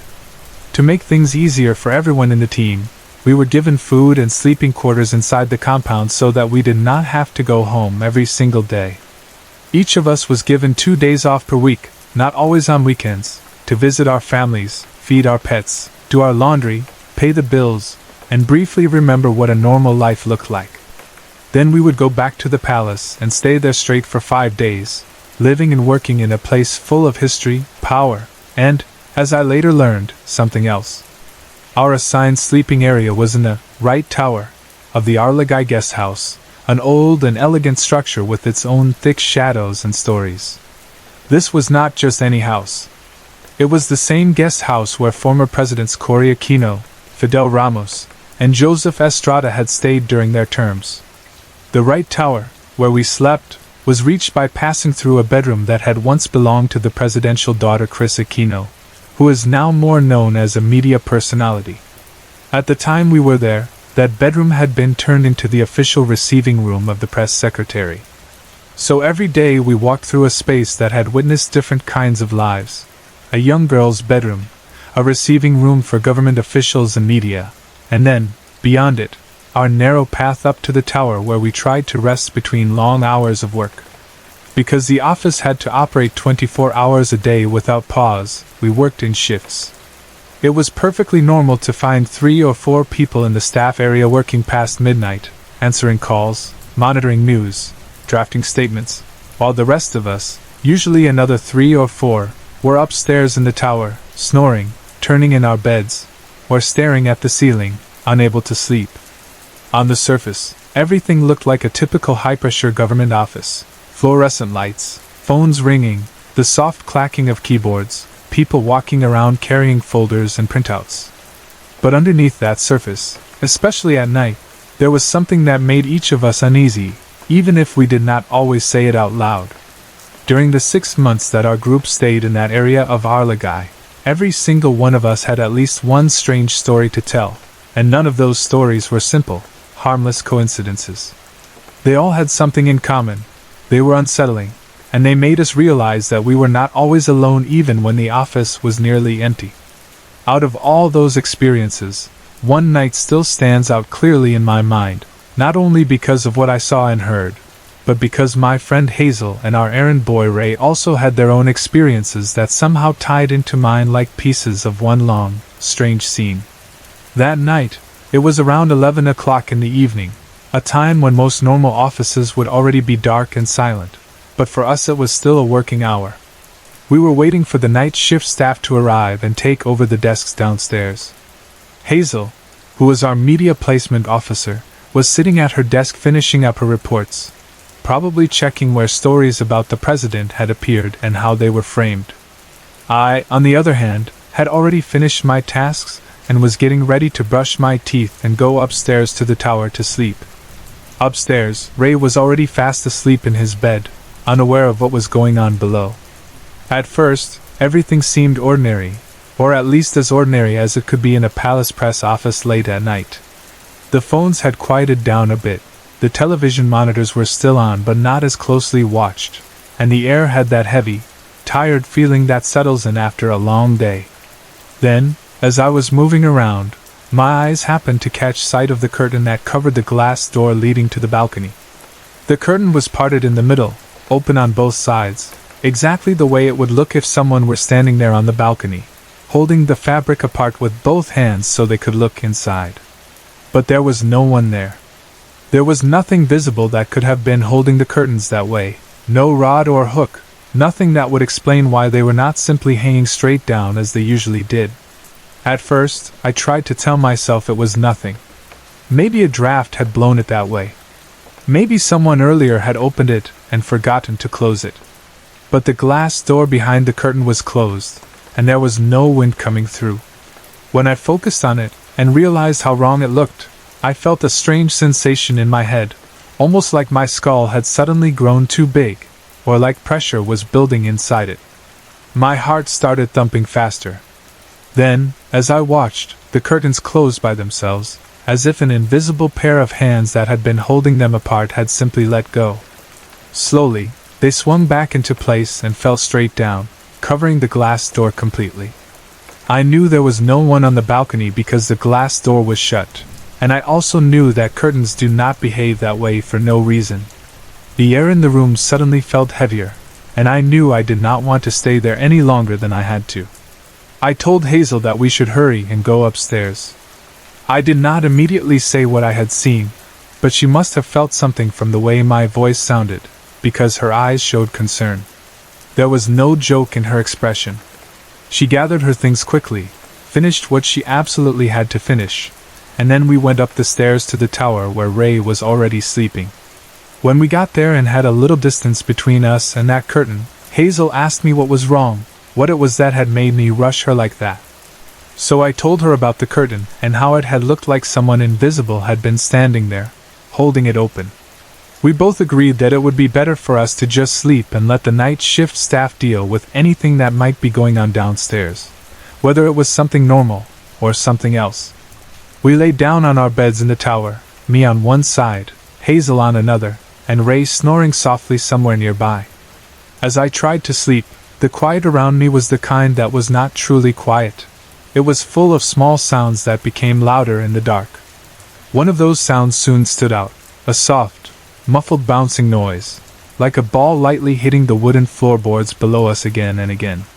The sound was not loud, but it was steady, like someone was playing with a small rubber ball downstairs, dropping it and letting it bounce, catching it, and dropping it again. I could hear it clearly, and my body tensed up. I turned my head slightly in the dark and looked toward Hazel's direction. Even with just a bit of light, I could see that her eyes were open and she was staring back at me. That was all the proof I needed that I was not imagining the sound. She could hear it too. Neither of us said anything. We just lay there, listening to that soft bouncing that had no good reason to be happening in the middle of the night in the government office. Even though I was not sleepy anymore and my mind was racing, I decided to close my eyes and pull my blanket up to cover almost my whole face, leaving only a small space to breathe. I thought that if I could not see anything, maybe I could at least feel less scared, and I clung to the hope that at some point my body would get tired enough to fall asleep on its own. I do not know how long I stayed like that, eyes closed, mind awake, blanket almost over my head, listening to Ray's rhythmic snoring and the echo of that bouncing ball. I do not remember actually drifting off, so I still felt like I was awake the whole time. Then, without warning, I felt someone moving violently onto my side of the bed. It was as if Hazel had suddenly jumped into my bed in a panic, landing next to me, and at the same moment I heard her scream, clear and urgent. "They're here! They're here!" The sound jolted me, and I immediately turned to her side, expecting to see her right beside me, trembling or crying. But when I looked, she was not there on my bed. She was on her own side of the room, lying quietly on her bed, very much in her place. Her eyes were open, and she was calm enough to ask me, "What's wrong?" There was no sign that she had just screamed or moved. I froze, unable to find the right words to explain what I had just felt and heard. My heart was beating so fast that I could feel it in my throat. I hesitated, then chose to lie back down again, telling myself to breathe slowly, to just focus on Ray's snoring and nothing else. I decided that, since I was obviously not sleepy, I would stop closing my eyes and just stare into the semi-darkness instead, watching the outline of the ceiling and the shadows on the walls, and listening carefully. Another stretch of time passed. I do not know how long, because minutes feel longer when you are nervous. Then it happened again. I felt the same sudden movement, the same sensation of someone jumping onto my bed, almost on top of me, and I heard the same line. "They're here! They're here!" cried in the same urgent voice that sounded like Hazel. I turned quickly to look once more, and again Hazel was still on her bed, on her side of the room, eyes closed this time but with a look that told me she was not actually asleep. She did not look startled or confused. There was no sign that she had just shouted or moved. I stared at her a little longer, trying to read her face, wondering whether I was the one going crazy or whether something else was going on that I could not understand. A part of me even thought that if she were going crazy, it would at least explain that screaming voice as hers. But she seemed perfectly normal. She lay there quietly, then opened her eyes and stared straight ahead for a few seconds, not at me, not at Ray, but at nothing in particular, before gently lying back again. I turned away, hoping the strange feeling would pass, but the same thing happened twice more. Each time, it was the same, the sudden sensation of Hazel throwing herself into my bed, the same words shouted in fear. "They're here! They're here!" And each time, when I looked, she was motionless on her own bed, awake, calm, and clearly not the one who had physically moved or screamed. I began to question my own senses at that point. Was I half dreaming? Was I hearing voices in my head? But I felt wide awake, my pulse strong, my body stiff from tension.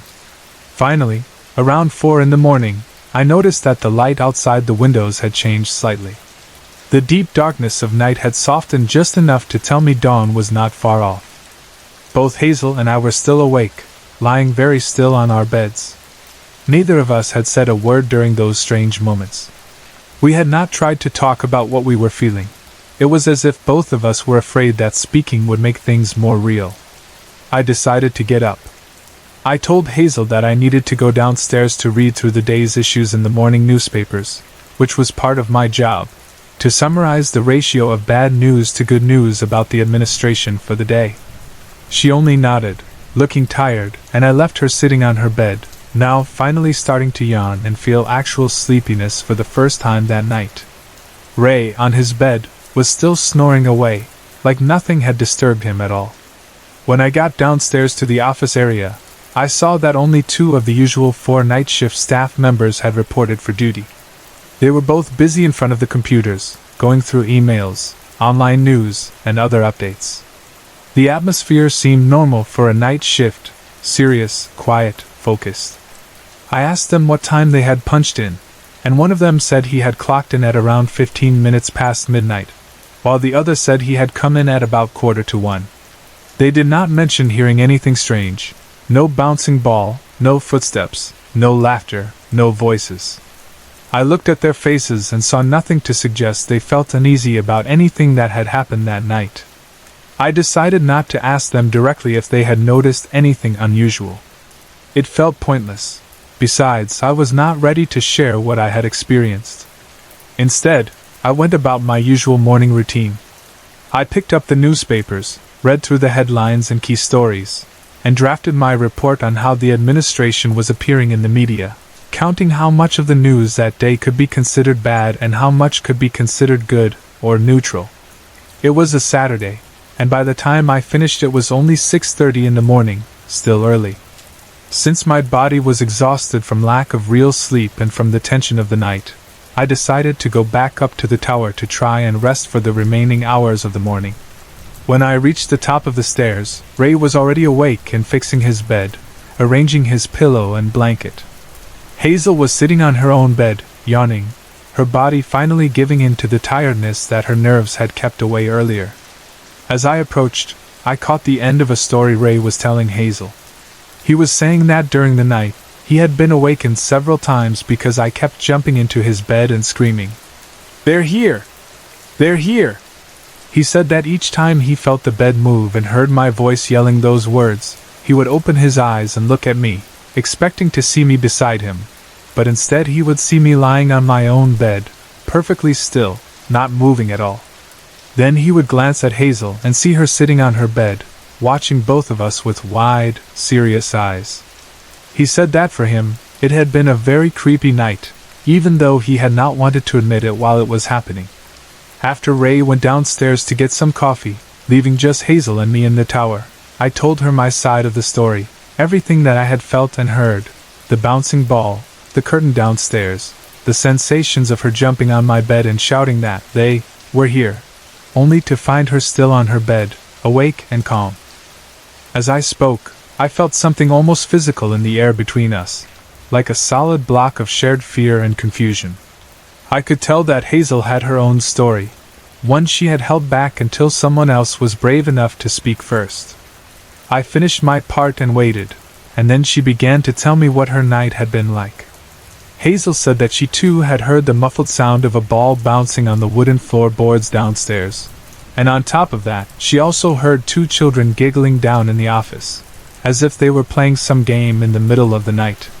She said that after that, she began to hear people talking downstairs, not just one or two voices but a group, around 7 to 9 people chatting casually as if they were in a meeting or a social gathering. Then, after a while, she heard the clear sound of footsteps on the stairs leading up to our tower. It sounded like this group of people had decided to come up. She said she could hear them climbing the spiral metal staircase, step by step, and it went on for several minutes, much longer than it should have, because we both knew that you could reach the tower from the lower floor by climbing just 12 steps in less than 7 seconds. But in her ears, the footsteps just kept coming and coming, as if they were stuck somewhere between the bottom and the top, never arriving, never going back. Then suddenly, without a clear transition, Hazel said it felt as if they were there with us in the room, walking slowly around the beds, moving between us as we lay there. She felt their presence so strongly that she expected to see them when she opened her eyes. So she opened her eyes and found that no one was there. No group of people, no children, no unknown faces. Only the three of us, herself, me, and Ray, each in our beds. She insisted that she had been wide awake the whole time, that she had not fallen asleep and dreamed it. She said that she never dared to close her eyes while the sounds were happening because she was too nervous to let herself sink into darkness. Hearing her story, after sharing mine and listening to Ray's, made the whole experience even more unsettling. It was like 3 different angles of the same strange event, overlapping and touching at certain points, each of us feeling and hearing things that could not be easily explained, in a tower room above an office where the curtains had moved by an unseen hand and where, for one long night, something invisible decided to walk, play, whisper, and let us know, in different ways, that we were not alone.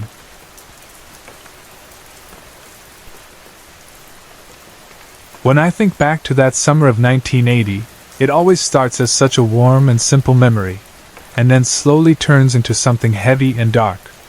At that time I was 12 years old, still more of a child than a teenager, and my whole world mostly revolved around school, our church, and the little things that made life in Manila feel familiar. My family lived in Manila then, and my eldest brother was already working as a civil engineer. Because of his work, he often had to travel to Cebu City for a construction project. At first he stayed in company accommodations or small rented places near the site, but after going back and forth for a while, he decided it would be better to rent a proper house so he could have a more stable and comfortable place to stay. I cannot remember the exact location of the house now, because time has blurred some of the small details, but I do remember that it was not right in the middle of the city. It was about 15 minutes away from the city proper by car, close enough for convenience but far enough to feel a bit more quiet and relaxed. One detail that stayed clear in my mind was the name of the street, Tres Abril. For some reason that name stuck with me all these years, maybe because of what happened there. That same year, our church, which was part of a Protestant group, was organizing a national youth camp. It was a big thing for young people like me. Youth from different parts of the country would gather for several days to join activities, listen to talks, worship together, make new friends, and grow in faith. When my parents heard about it, they thought it would be wonderful for me to attend. They also thought it would be good for me to arrive in Cebu a week before the camp started, so I could have a chance to enjoy the province a bit, visit beaches, see historic landmarks, and spend some time with my eldest brother in his new place. For them it was like hitting several birds with one stone. I would travel, I would see my brother, I would attend church camp, and I would also get a small change of environment before starting high school. I was an incoming first-year high school student then, and everyone in the family thought that maybe a fresh setting and new experiences could help me grow and prepare for that new stage in my life. When I arrived in Cebu, my brother picked me up and took me to the house on Tres Abril. I remember being pleasantly surprised the moment we entered the compound. The house was not fancy in the rich or luxurious way, but it was very comfortable. It was well ventilated, meaning air moved easily through it, and it did not feel hot and cramped like some city houses. There were plenty of trees inside the compound, their branches reaching out to provide shade over the yard and the walls. Their leaves moved gently with the wind, and there was a kind of softness in the light that filtered through them. For someone like me who had grown up in the more crowded parts of Manila, the idea of living in a house like that, with space and trees and fresh air, felt almost like a dream. The more time I spent looking around, the more serious I became about the idea of maybe asking my father if I could move to Cebu and continue my studies there. I imagined waking up every morning in that house, going to school nearby, and coming home to that quiet yard. At 12 years old, it felt like a big and exciting plan, and I could picture myself going through my high school years in a place that seemed more peaceful than the busy streets of Manila. On my first day, my father and my older brother took me out for lunch and a little tour of the city. We visited some spots in Cebu, saw parts of the city proper, and it felt like a small adventure.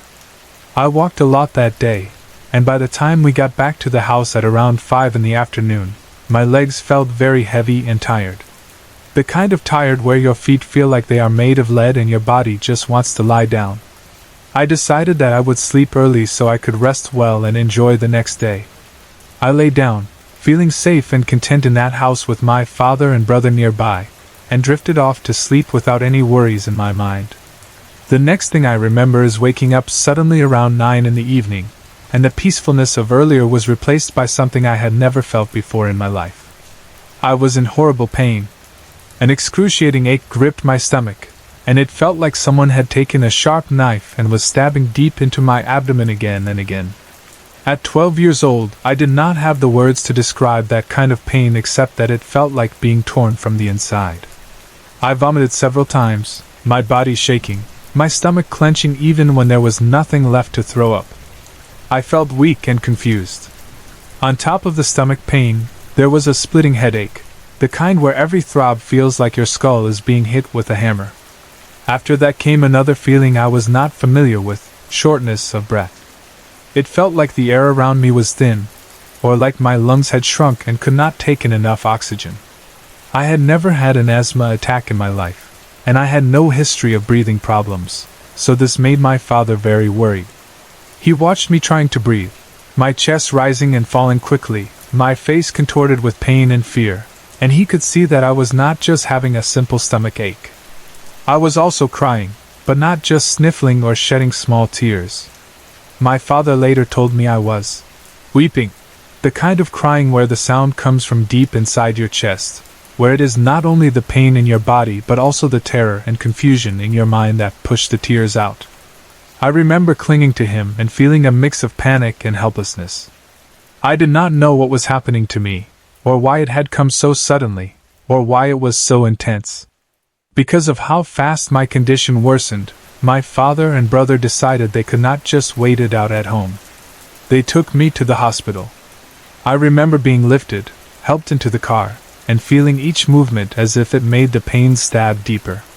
As soon as my brother drove the car out of the compound gate of the house, something strange happened.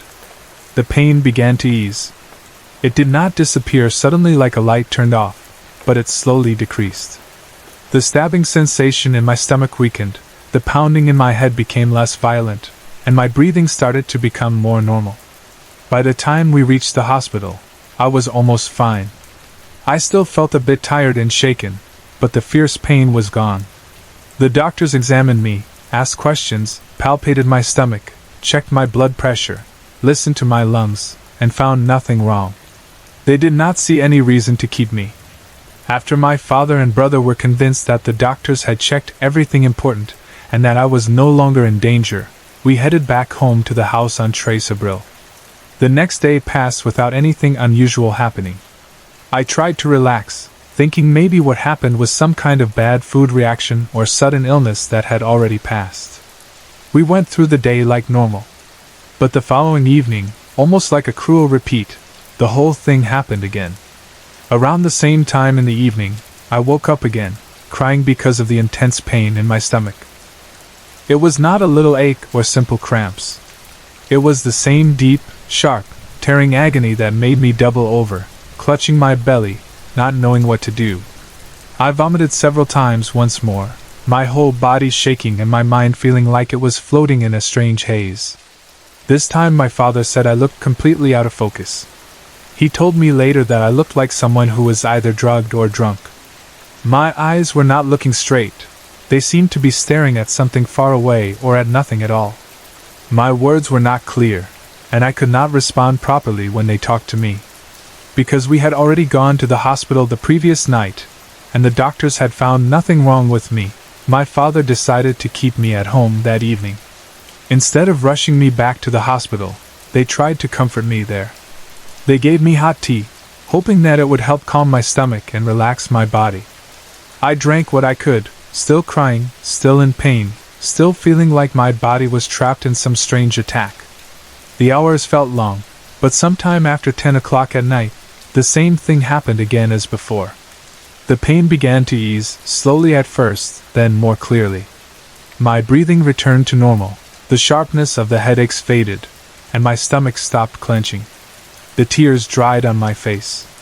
I was so exhausted from everything that I eventually fell asleep on the couch, lying there like someone who had been through a storm, and woke up again around midnight, feeling weak and confused, but no longer in pain. By the end of that week, I moved to the campsite for the National Youth Camp, and my middle brother and his family arrived in Cebu to spend their own summer vacation. They came to stay at the house on Tres Abril as well, so there was new energy in the house, a child running around, my sister-in-law, and other family members filling the rooms. I went on with my camp activities, wrapped up in the schedule of talks, small group discussions, worship songs, games, and new friendships. The strange attacks I had in the house started to feel like a strange but finished episode, something I did not fully understand but was glad was over. It was only later that I learned that the same pattern of fear and unexplainable things continued to happen after I left, this time to other members of my family. I later found out that something very similar happened to my very young nephew, the son of our middle brother. He was only 5 years old at the time. A child that young does not have a lot of complicated ideas in his head. He mostly thinks about playing, eating, and sleeping. That is why what he went through was so disturbing. Just like me, he would experience episodes around the same time in the evening, about 9 o'clock at night. He would suddenly become disturbed and unwell. But in his case, there was an extra layer to the horror. He said he heard children crying. Not just the faint sound of a single child, but the clear impression of several children crying as if they were begging for help. He described it in simple words: because he was only 5, but the meaning was heavy. It was like the children were trapped somewhere, calling out in pain or fear, and no one could reach them. He heard these sounds only around a certain time, and it bothered him so much that he became distressed and upset every night. He also vomited, but when they asked him why he felt sick, he told them it was because of a strong smell of blood. He said it smelled so much like blood that it made him want to throw up. When I heard this later, it chilled me because I did not remember smelling anything like that during my own episodes. I only remembered the pain, the vomiting, the strange breathing. For him to say that what made him vomit was the smell of blood added a terrifying new angle to what was happening in that house.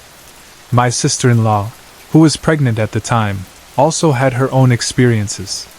She said that on more than one night, between 9 o'clock and midnight, she saw a woman standing right next to their bed. This woman was not someone they knew. She was not a neighbor or a family member. She would just appear there, silently standing by the bed as my sister-in-law lay there. Imagine being pregnant and lying in what is supposed to be your safe place, your bed, and then seeing an unknown woman standing quietly beside you at night. She did not always say if the woman moved or spoke. The very fact that she was just standing there was already frightening enough. Sometimes the woman would be there when my sister-in-law opened her eyes, and then suddenly she would be gone when she looked again. Along with these visions, there were other small but strange things inside the house. Objects that did not stay where they were left, sudden feelings of being watched, sounds that did not have clear sources. Each one by itself could be explained away as imagination or simple forgetfulness, but together with everything else, they painted a picture of a house that was not at peace. My mother also had her own share of strange experiences in that same place. She came for a visit around April of that year, staying for a while with my brothers. While she was there, she noticed that she would frequently wake up at around 9 o'clock in the evening for no clear reason. She would not hear a loud noise or feel someone shaking her awake. She would just open her eyes and find that the clock showed almost exactly the same time, 9 at night. Every time she woke up like that, she would feel an unexplained concern, a sudden heavy worry about our safety, as if something bad might be happening or about to happen to someone in the family. At the same time, she would also feel an overwhelming sadness, the kind you feel when you have just learned that someone you know has died. But no one had. Nothing new had happened to explain why her heart was flooded with that feeling. It was as if she was picking up emotions that did not belong to her, sadness and fear floating inside the house from some other source. All of these experiences, my attacks, my young nephew hearing crying children and smelling blood, my pregnant sister-in-law seeing a woman by the bed at night, my mother waking up at 9 with sudden sadness, happened within the same year, in the same house on Tres Abril. At first they were just separate stories, things each person might mention quietly or try to brush aside. We were a religious family, and some of us tried to explain things away as physical weakness, stress, bad dreams, or tricks of the mind. But there was a pattern that none of us could deny. Things always seemed to happen around the same time in the evening, between 9 and midnight, and the feelings were always heavy, painful, or sorrowful. The house that had first seemed so comfortable, well ventilated, and inviting began to feel like it was holding a secret, something painful that did not belong to us but insisted on making itself known.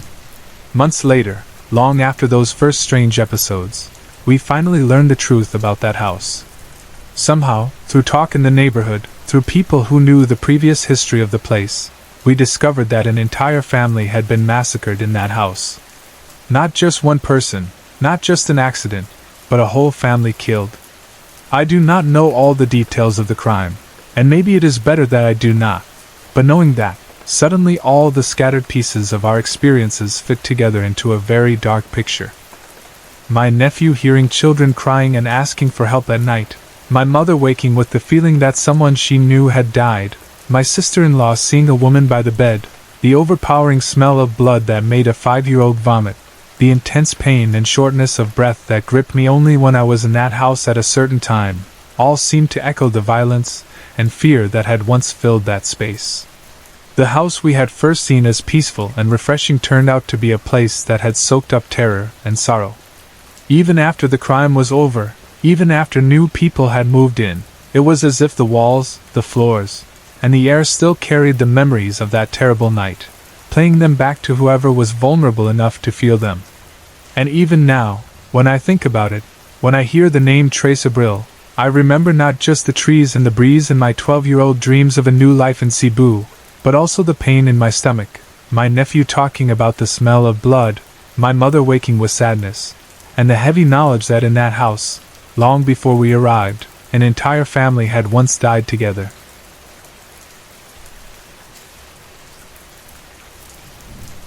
I grew up in the city, surrounded by noise, traffic, concrete walls, and electric lights that never really let the night become fully dark, so I was never the kind of person who easily believed in stories about aswangs or other creatures that belonged to the old tales from the provinces. I had many friends who loved to share those stories, and they would always say that a cousin of their close cousin, or the neighbor of their best friend, or someone from their hometown had experienced a real aswang attack, and how that single night changed their life forever. Sometimes we would be gathered together after work or during a family reunion, and someone would suddenly say, "Do you want to hear a true story?" And then the old familiar pattern would start. A night, a faraway barangay, a pregnant woman or a sick relative, strange sounds on the roof, the smell of blood, long nails scratching on the bamboo walls. I listened to these stories often, and I found them interesting and sometimes creepy. But deep in my heart I always thought of them as part of our culture's imagination, something that belonged more to the world of folklore and superstition than to my everyday reality. I lived in a place with neighbors on both sides, tricycles passing by, sari stores at the corner, and streetlights shining right into our windows, so I felt far from silent fields and dark mountains where such creatures were supposed to roam. Maybe that is why what happened more than 10 years ago still stays with me, because it did not happen in some remote village, and it did not reach me through another person's mouth as a second-hand tale. It happened in our own house in the city, in the middle of the night, and it did not feel like an ordinary nightmare. It felt like something that touched not only my mind but the minds of 2 other people under the same roof, all in the same strange, heavy, foul-smelling way. At that time, everything in my life was normal. The house was the same house I had known for years, a modest city home with familiar rooms and a simple hallway, nothing grand, nothing old and haunted looking, just a place where we lived, ate, laughed, argued, and slept. I was not sick, I was not under any serious stress, and there had been nothing unusual about the days before that night. I went to bed as usual, probably after watching some TV or reading something, and I remember that I did not feel afraid of anything. The sky outside was the ordinary city sky, with a faint orange glow from the streetlights, and the occasional sound of a passing vehicle. I lay down on my bed, closed my eyes, and slipped into sleep without any heavy thoughts on my mind. Then, sometime in the early hours of the morning, long after midnight but before dawn, I found myself in a dream that was so clear it almost felt like I had been dropped into another room, another world. In that dream, I was not running, I was not being chased, and there were no sudden jumps or confusing shifts from one scene to another like in many dreams. Instead, the scene was strangely simple and focused. There in front of me stood 3 people, and the first thing my mind noticed was that they were grossly obese. Their bodies were so large that their shapes seemed to fill the space, their arms and legs thick, their bellies heavy and round, as if their weight alone could press the air out of the room. They were not moving much. They were just standing there, and all 3 of them were staring straight at me. Their eyes were the second thing I noticed. They were bloodshot, the whites almost drowned in red, as if the veins inside had burst or as if they had not slept for a very long time. The way they looked at me was not like a wild animal ready to attack, and they were not baring their teeth or raising their hands. There was nothing openly threatening in their posture, but the stare itself made my skin crawl. They were simply there, silent, heavy, and unblinking, as if they were examining me from a place beyond simple human curiosity. Aside from their size and their eyes, their whole appearance was disturbing. Their skin and clothes were covered in filthy slime, the kind of slippery, sticky substance that you never want to touch, as if they had crawled out of some dirty swamp or rolled in something polluted and rotten. Their hair was matted, tangled into thick clumps, greasy and unwashed, hanging around their faces like dark, wet ropes. The more I looked at them, the more I felt my stomach twist in disgust and fear, not because they were attacking me, but because their very existence in front of me felt wrong and unnatural. Then there was the smell. Even inside the dream, I could smell them. It was a foul, decaying odor that did not feel like an ordinary bad smell from garbage or sweat. It was sharp and heavy, like the stink of rotten shrimp shells left under the sun, or spoiled seafood that had been left in a closed space for days. It was the kind of smell that seems to get inside your nose and coat the back of your throat, the kind that makes you feel like you want to gag or cover your face. That smell clung to them like a second skin. As I stood there in my dream, facing these three huge, slime-covered, foul-smelling figures with bloodshot eyes, a single word suddenly rose up in my mind, clear and simple: a swang. The strange thing is that the way they looked did not match the usual stories and pictures of swangs I had grown up hearing. People always described swangs as thin and dark, with long tongues and sharp nails, or as animal-like creatures that moved fast and made strange sounds, or as normal-looking humans by day who changed at night. They were not usually described as obese or covered in slime, but in that moment, in the strange logic of the dream and maybe in the deep part of my mind that knew these were not ordinary people, the word swang was the first and strongest thing that came up, like a label my own soul was trying to attach to what I was seeing. The moment that word formed in my mind, the dream broke. I woke up with a jolt, back in my own bed, in my own room, in our city house. The darkness around me was familiar, the faint light coming from under the door, the outline of furniture, the soft hum of a distant fridge or electric fan. But one thing from the dream did not disappear. The smell was still there. The same filthy, rotten odor that had surrounded those three figures in my dream was now in my room, in my nose, in the air I was breathing. It was not faint or imaginary. It was strong, heavy, and very real. I lay there for a moment, my heart beating faster, trying to tell myself that I had just imagined it, that it was all in my head, but the smell did not go away. It even felt like it was getting stronger, wrapping around me like a dirty blanket. I knew I could not just lie there and pretend it was nothing. I pushed away my blanket, swung my feet down to the floor, and got out of bed. I opened my door and stepped out into the hallway, my mind alert and my senses sharp. I wanted to find out where the smell was coming from. Was there something dead in the kitchen? Did someone leave food out to spoil? Did something leak from the trash? I walked quietly, listening for any sound, looking around, and sniffing the air like someone searching for a gas leak. The hallway looked normal. The lights were off, but there was enough light from outside and from a small bulb somewhere that I could see where I was going. Then I saw my niece. She was standing there in the hallway too, a young girl of about 13 at that time, with a puzzled and slightly frightened expression on her face. It was the middle of the night, around past 2 in the morning, and she was not the kind of child who usually roamed the house at that hour, so I immediately wondered what had brought her out of her bed. I asked her gently why she was walking around in the middle of the night. Her answer made the hair on my arms stand up. "I was dreaming of some swang," she said, and then she began to describe what she had seen. She told me that in her dream there were some strange figures, and as she continued talking, my mind started to spin because the details she mentioned were the same as what I had just seen in my own dream. She described them as very fat, with filthy bodies, and she said they smelled so bad, like garbage and rotting things. She said they were giving off a foul, decaying odor. She used simple words, the way a teenager would, but the meaning was exactly what I had just experienced.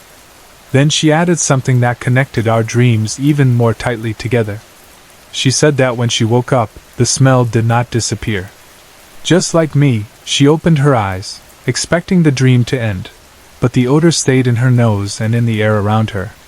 It bothered her so much that she got up, thinking maybe someone had left food on the table or something in the kitchen that had gone bad, so she went there to check. She had already gone to the kitchen, looked around, and found nothing on the table or counters that could explain the smell. "It's all over the house," she complained, her face wrinkling in disgust and confusion. She smelled it in the hallway, in the rooms, like an invisible cloud hanging in the air that she could not escape. I did not want to scare her, and I did not want to add my own fear to hers, because she was only 13 and already disturbed by what she had dreamed and smelled. So I kept my own story inside for the moment. I did not tell her that I had seen the same kind of figures, or that I connected them to the word aswang too, or that I was just as confused. I spoke calmly, told her maybe she should go back to sleep, and assured her that everything was fine. I guided her back toward her room, told her to lie down and try to rest, and promised myself I would keep an eye on things. When she was back in bed, I walked around the house again. I checked the door locks, making sure every door was properly closed and bolted. I looked behind the curtains, as if something could be hiding there. I checked the windows, feeling slightly foolish but unable to stop myself. It was the early hours of the morning, the time when the world is the quietest and when even ordinary sounds seem strange. Through it all, the smell was there, not as sharp as in my first moments of waking, but still present, like a reminder that something had touched our night, something that did not belong to our ordinary life. Time passed slowly. I looked at the clock more than once. Soon it was past 4 in the morning, and while the sky outside was still dark, there was a slight change in the air that told me dawn was getting closer. The smell had finally started to fade, becoming weaker and less noticeable, but I could still remember it clearly in my mind.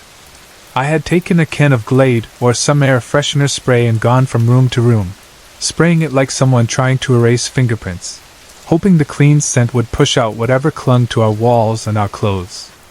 I checked on my niece and my nephew, and I was relieved to see them sleeping peacefully now, their faces relaxed, their bodies still. I thought about knocking on my parents' bedroom door, telling them everything, asking them if they had smelled anything or dreamed anything strange. But they were asleep and I knew they needed their rest. I stood there outside their room for a moment, hesitating, my hand half raised, then I decided that waking them up would just worry them and that there was nothing they could actually do at that hour. So I let my hand drop and went back to the kitchen. By then I was wide awake, my body tired but my mind still too alert to rest. A few minutes before 5 in the morning, my sister-in-law came into the kitchen to start preparing breakfast for the kids. The first light of day was beginning to soften the darkness outside, and the house felt different just because it was no longer deep night. She saw me sitting there, clearly awake and not just recently risen, and she gave me an odd look. She knew my habits. She knew I usually woke up around 8 in the morning, especially if I had nothing urgent to do, so seeing me fully awake and sitting in the kitchen before dawn must have seemed out of character. She started cracking eggs into a bowl, going about her usual routine, and we chatted a little, probably about small things at first. Then, as she stirred the eggs with a fork, she said something that made the whole situation go from strange to truly unsettling. In a casual but thoughtful tone, she said, "I dreamed of a couple of obese guys last night. They were really filthy and very smelly. And in my dream, I thought they were aswangs." The moment those words left her mouth, I felt that same cold feeling in my chest that I had felt when my niece spoke to me in the hallway. Here was a third person, under the same roof, who had dreamed of obese, filthy, smelly figures and had connected them to the word aswang. She had not heard my story, she had not heard my niece's story. We had all kept quiet, each of us trying not to spread fear, trying not to sound paranoid, and yet the images were the same. Obese, filthy, smelly figures. The same awful odor that clung even after waking. The same association with the swangs, even though none of these figures matched the classic pictures we grew up with. I remember just looking at her for a moment, my mind trying to process how 3 different people in one house, in one night, could have such similar dreams and smells without talking to each other first. I do not remember exactly what I answered her. I might have made a small comment like, "That's strange," or, "Really?" while hiding how deeply her words disturbed me. But inside I knew that what had happened that night was not an ordinary coincidence. After that, we went on with our day. The children woke up, breakfast was served, the sun rose completely, and the house was filled again with the normal daytime sounds of clattering plates, running water, and conversation. but in the back of my mind, and in the hidden corners of my heart, that night stayed like a dark mark. We did not dream of them again after that. It was as if they had come once, shown themselves in one shared night, and then disappeared, leaving only that memory behind. There were no follow-up visits in our dreams, no more lingering odors like rotten shrimp shells, no more slimy, obese figures with bloodshot eyes staring at me. Life returned to its usual rhythm, and we hardly ever talked about it openly. Sometimes I would think about it when someone brought up a swang stories, or when I smelled something that reminded me even faintly of that night, but we all went back to our normal roles. Aunt, niece, sister-in-law, each carrying our own private piece of that strange puzzle. Many years have passed since then, and still, when I look back, I cannot fully explain what happened. I still live in the city. I still hear all kinds of stories from friends and relatives about Aswangs, and Kanto, and other creatures, and I still react with a mix of curiosity and caution. But I know that one night, in our ordinary city house, 3 of us saw the same kind of creatures in our dreams and smelled the same horrible odor in our waking hours. They did not scratch our windows, they did not attack anyone, and they did not leave any visible mark on our home, but for one night, they stepped into our minds and into our air, and then left again. Maybe there is some scientific explanation, something about shared suggestion or unknown smells triggering similar dreams. Or maybe it was something beyond what science can easily measure. All I know is that this experience remains one of the strangest and most unanswered events in my life. A quiet reminder that even in the middle of a bright, noisy city, the old stories and the old creatures might still find their way into our rooms when we least expect them, stay long enough to be noticed, and then vanish, leaving us with nothing but questions and the memory of a foul smell in the dark.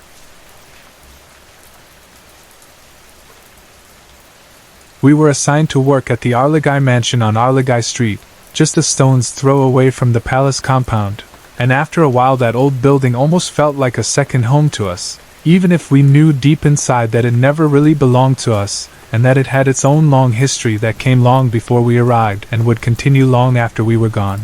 But at that time we were young, busy, and more focused on our shifts, our workloads, our small joys, and our little breaks than on anything strange or unseen that might be sharing that place with us. Our sleeping quarters were in the right tower of the building, which meant that when our shifts ended, usually at odd hours, we did not have to go out of the compound and travel home like ordinary office workers. Instead, we climbed the stairs up to that tower, where our beds and things were, and tried to snatch whatever rest we could before the whole cycle began again. We also had our little ways of rewarding ourselves for surviving the endless demand of the job, and one of those simple rewards came on paydays, when the mood would automatically lift and everyone would feel a little lighter, because even if the work was still there was finally money in our pockets and a reason to step outside and enjoy a few hours of freedom. On those days, especially when we were lucky enough to be on the morning shift from 6 in the morning to 2 in the afternoon, Hazel, Zoraida, and I had a small routine that we really looked forward to.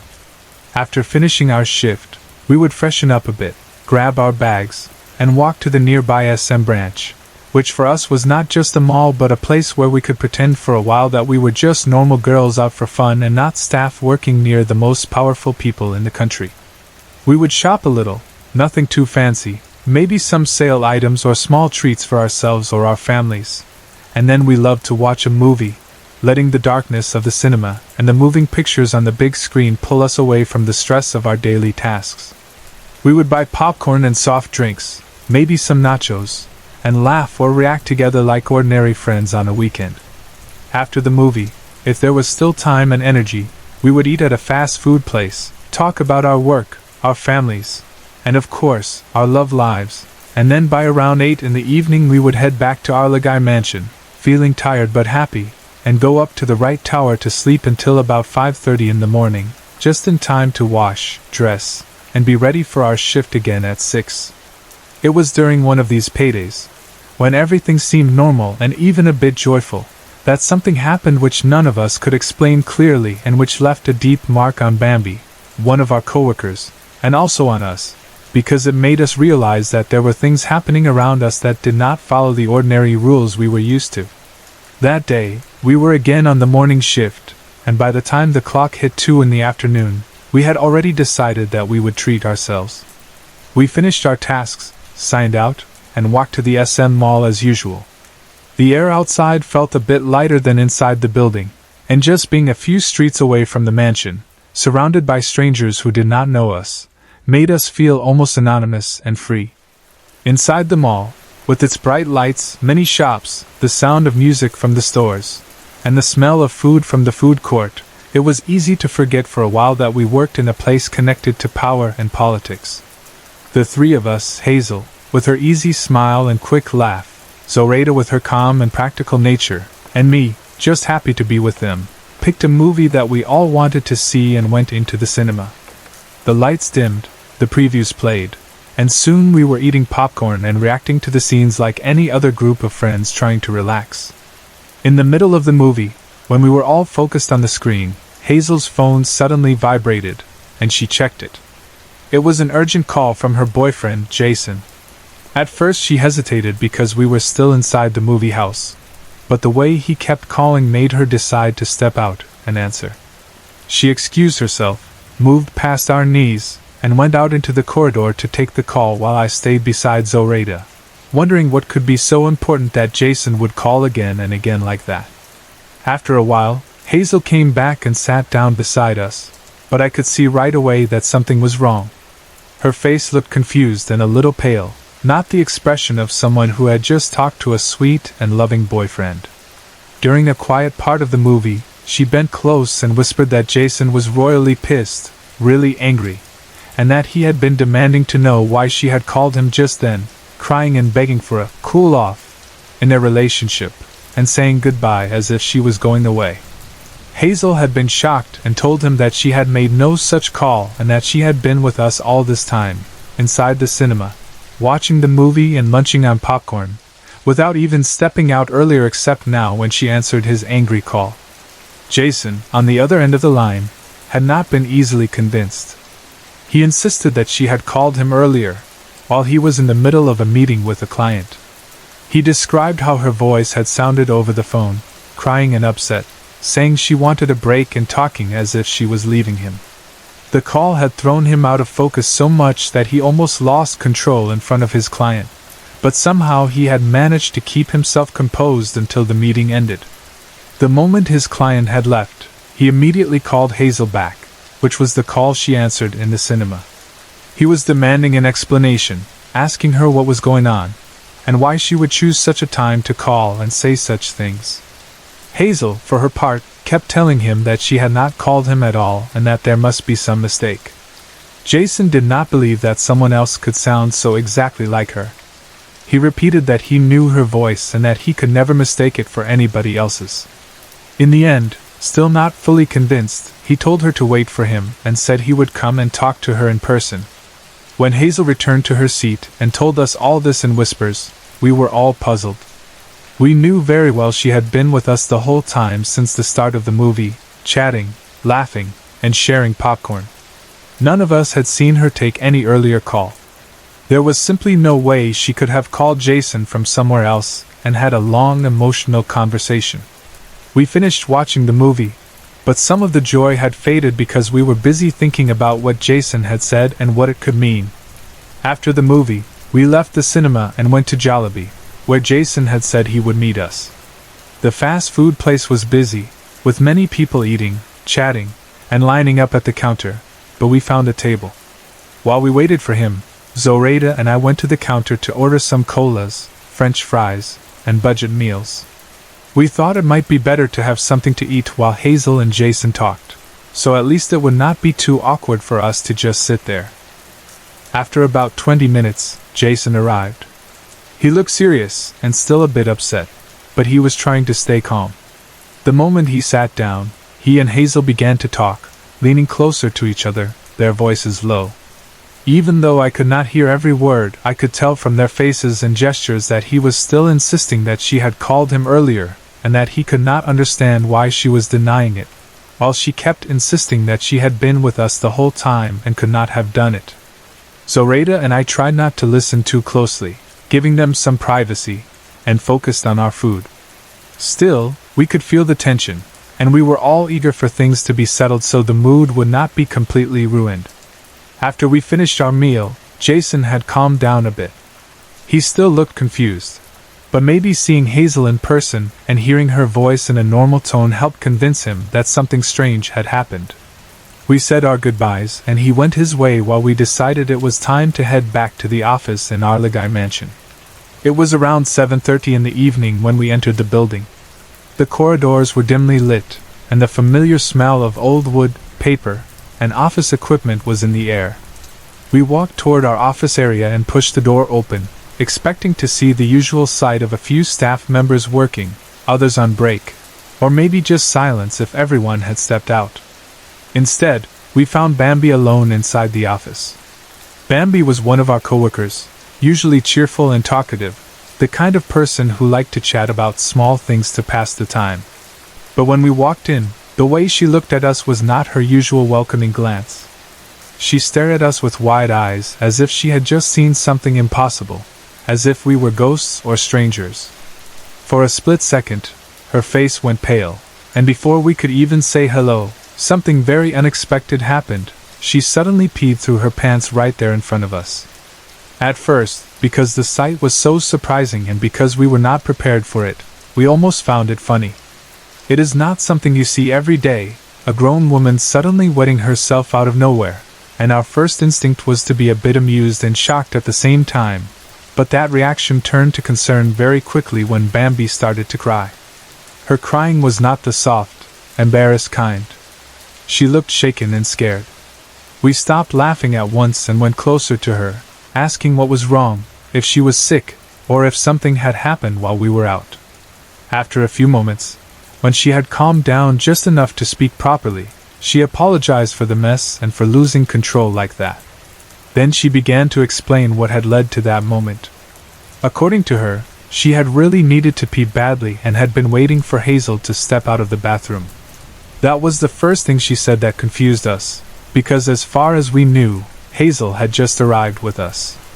Bambi told us that, from her point of view, Hazel had walked into the office shortly before 6 in the evening and had used the office phone to call her boyfriend, Jason. She remembered it clearly because Hazel had gone straight to the phone, picked it up, and dialed.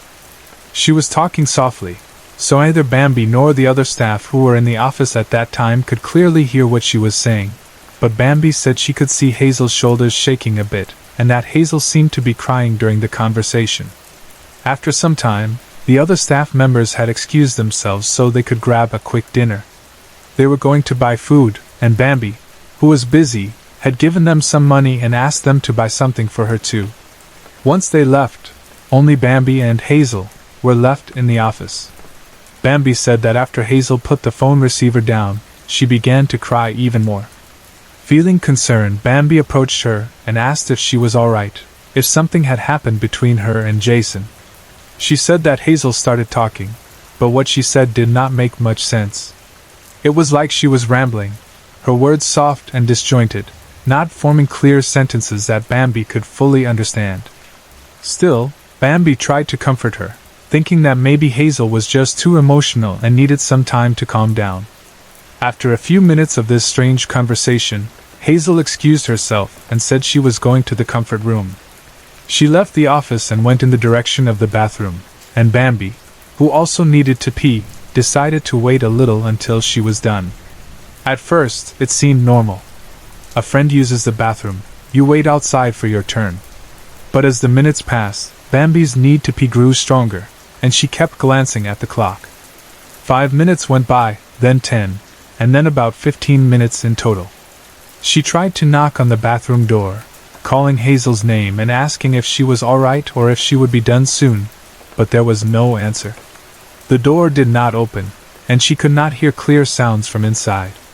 She did not want to barge in if Hazel was upset and needed privacy, so she held herself, waiting, and waiting, until her bladder simply could not take it anymore. She stood there, hoping Hazel would come out any second, when suddenly the office door opened and in walked Hazel, with me and Zoraida beside her. At that exact moment, Bambi's body could no longer hold back and she peed herself where she stood, partly from the physical strain and partly from sheer shock.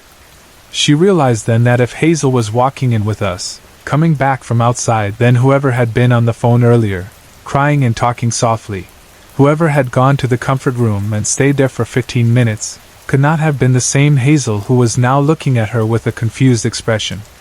Out of curiosity, and maybe also out of fear, Zoraida and I went with Hazel to check the comfort room. We walked down the hallway, reached the bathroom door, and opened it. Of course, it was empty.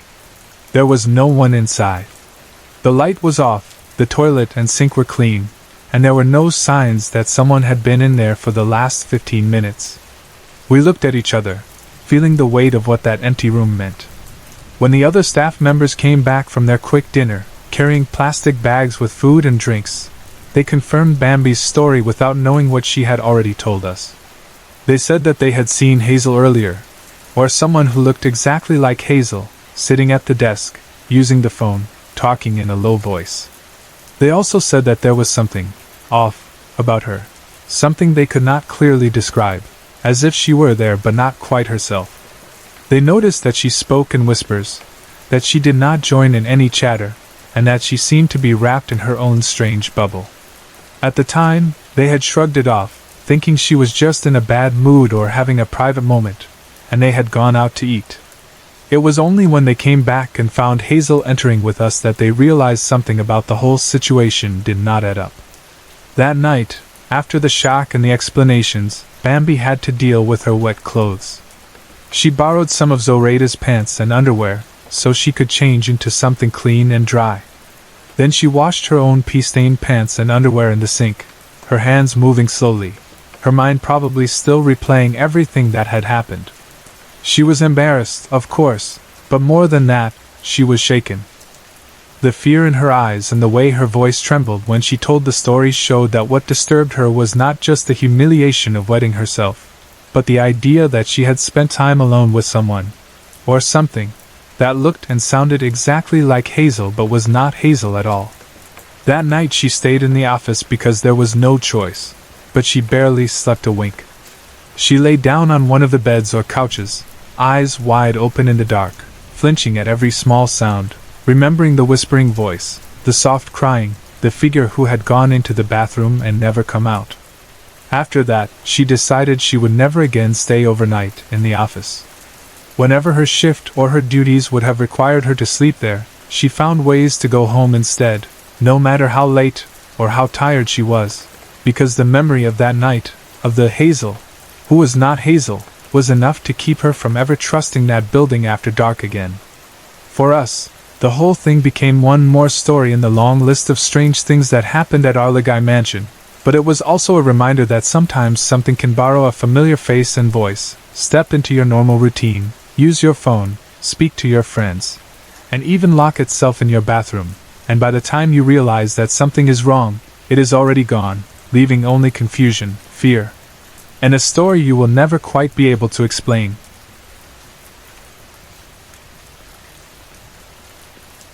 I am a senior in college, majoring in political science, and for most of my college life I always thought of myself as a practical and rational person, someone who believes more in research, laws, systems, and theories than in ghosts, spirits, or anything supernatural.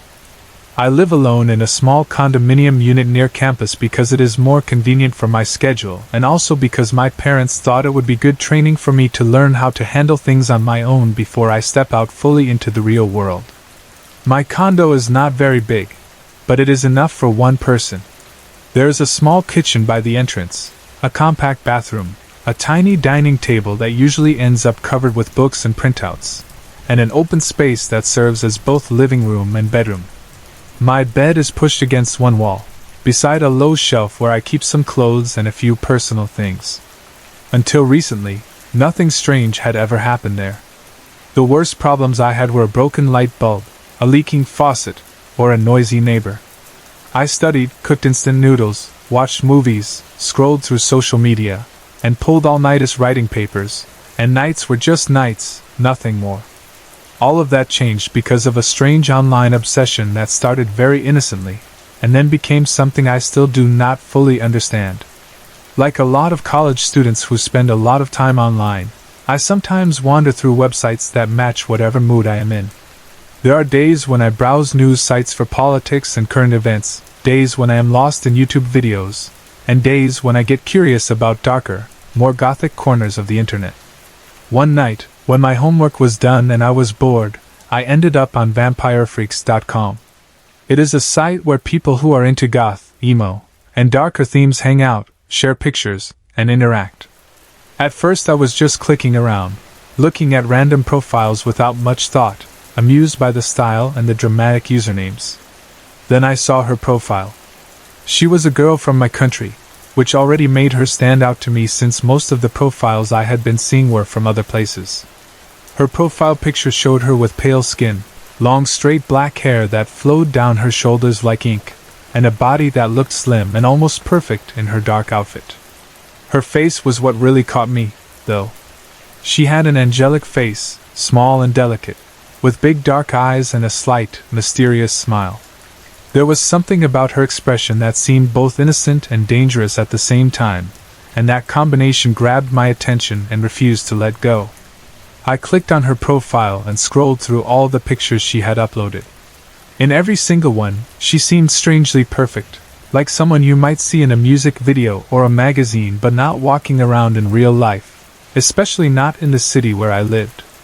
She had photos where she looked straight at the camera, others where she looked away, pretending to be indifferent, and some where she posed in dim light, adding to her mysterious aura. I checked her About Me section. It was short and not very detailed, just a few lines about music she liked, some vague words about pain and beauty, and very little personal information. I noticed that her profile did not show her as being online. In fact, according to the site, she had not logged in for a long time, so there was no way to talk to her directly. Maybe that was part of why she started to live in my mind so strongly. Because she was out of reach, she became even more interesting. I began visiting her profile every night. Even when I told myself I would just check my email or read something for class, I always ended up typing in the site name and clicking her profile. I would stare at her pictures and imagine what her voice might sound like, or how she might act if I met her in real life. I started to build stories around her, simple fantasies at first, like meeting at a coffee shop, talking about music, then gradually more intimate thoughts. The more I looked at her, the more she turned me on, even though she was just a face and a body in a group of digital pictures. It is embarrassing to admit, but I have to be honest if I want to tell this story properly. Sometimes, late at night when I was alone in my condo, and the only sound was the quiet hum of the air conditioning unit and my own breathing, I would think of her in ways that were not innocent at all. I would imagine her lying next to me, touching me, kissing me, whispering things in my ear. I would imagine her sitting on my lap in her dark clothes, with her pale skin and angel face close to mine, looking at me with those deep eyes that seemed to know every secret in my mind. Those thoughts aroused me so much that I would end up satisfying myself while thinking of her. I did this not just once, but again and again over the course of a week. It became some kind of habit. I would study during the day, attend classes, talk about political theories and public policies with my professors and classmates, and then go home at night and secretly open vampirefreaks.com, visit her profile, and let my imagination wrap itself around her images until I gave in to my desire. Afterward, when it was over and my breathing slowed down, I sometimes felt guilty and a little foolish, as if I had done something wrong with someone who did not know I existed, but the next night the cycle would repeat itself. I never thought that something or someone could be using that weakness against me. One night, after almost a week of this, I was preparing to go to bed. I had spent another evening online, and yes, I had again visited her profile. I stared at her pictures for a long time and felt the same rush of physical desire and fantasy. But that night, for some reason, I did not go as far as I had on other nights. Maybe I was too tired, or maybe a small part of me was starting to feel more ashamed and wanted to stop. I closed the browser, turned off my laptop, and rubbed my eyes. The room was quiet. Outside my window, I could see a few lights from nearby buildings, but inside my unit only the lamp near my bed was on. I stood up, stretched, and began folding some clothes that were lying on the bed. I remember clearly that I was sitting on the edge of the bed, sorting through shirts and placing them in a small pile beside me. My bed is not the fancy kind, it is just a simple single bed on a wooden frame with a thin mattress. Because I live alone, no one ever sits or lies on it except me. That is why what happened next surprised me so much. As I was sitting there folding clothes, I suddenly felt the mattress beside me sink down, just like it does when someone sits on it. It was a very clear feeling. The bed shifted slightly, and the edge near my hip dipped, as if a person had sat down right next to me. The movement was not small or vague. It was strong enough that I stopped what I was doing and stared at the empty space beside me. There was no one there. My door was locked. I was alone in the unit. Yet the feeling had been so real that for a moment I wondered if I had misremembered something and maybe placed something heavy there without noticing, but there was nothing. The bed slowly rose back up after that invisible weight lifted, and the mattress became flat again. My heart beat a little faster. I looked around the room, at the corners, at the ceiling, at the closed door. Nothing seemed out of place. The air felt normal. No cold breeze, no strange noises. After a few seconds of not seeing or hearing anything else, I tried to calm myself down. Maybe I had shifted and made the bed move on my own without realizing it. Maybe my tired mind was playing tricks on me. I finished folding my clothes, placed them on the shelf, turned off the lamp, and lay down on my back. It took me a few minutes to settle in and find a comfortable position. The room was now mostly dark, with only a bit of light coming in through the curtains from outside. I closed my eyes and tried to relax, telling myself that I had a full day of classes the next morning and needed to sleep. That was when the second strange thing happened. As I lay there, eyes closed, I suddenly felt a heavy pressure on my chest, as if something or someone was leaning on it. It was not like the feeling of my own heartbeat, or the weight of my blanket. It felt like a real weight pressing down on my upper body, making it harder to breathe. At the same time, a wave of lethargy spread through me. My arms and legs felt heavy, as if they were made of stone, and it became difficult to move them. I also started to feel small tingles on my skin, light and strange, like the sensation you get when someone is lightly tickling you with the tips of their fingers, but more controlled and deliberate, as if whoever was doing it knew exactly what kind of touch would make my body react. The tingles moved up and down my arms, across my chest, and along my sides. It was not painful, but it was unnerving, because I knew I was supposed to be alone. Fear began to creep into my mind, but there was also confusion. I wondered if I was in the middle of some kind of sleep paralysis, one of those episodes where your mind wakes up but your body cannot move yet. I had heard about those from friends and read about them online, about people seeing strange figures sitting on their chest or feeling a heavy presence in the room while being unable to move. I told myself that maybe that was what I was experiencing, some kind of weird crossover between dream and waking. Still, the sensations felt too real. My chest hurt a little from the pressure, and my breathing became shorter. Finally, I forced my eyes open, thinking that if I could just see the room properly, my brain would snap out of it, and everything would return to normal. But when I opened my eyes, what I saw was the shock of my life. There was a girl straddling me. She was sitting right on top of my hips, leaning forward with her hands on my chest, her long dark hair falling around her face like a curtain. Her knees were on either side of my body, pressing into the mattress, and her weight was what I had been feeling on my chest and body. For a second, my mind refused to process it. Then, with a rush that made my stomach drop, I realized that the girl sitting on me was the same girl from the internet, the one whose profile I had been visiting every night for the past week. She had the same pale skin, the same long black hair, the same delicate, angelic face, and the same deep eyes that had looked at me from the computer screen. At that first moment, all the fear was pushed aside by a powerful wave of arousal and disbelief. I was confused, of course, because logically I knew that the girl from VampireFreaks.com had no way of knowing me or entering my locked condo in the middle of the night. No one could just step out of an internet profile and into real life.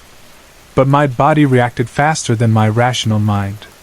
I was already very attracted to her image, and seeing her there in full form, with the exact appearance I had been fantasizing about, triggered a physical response that I could not deny.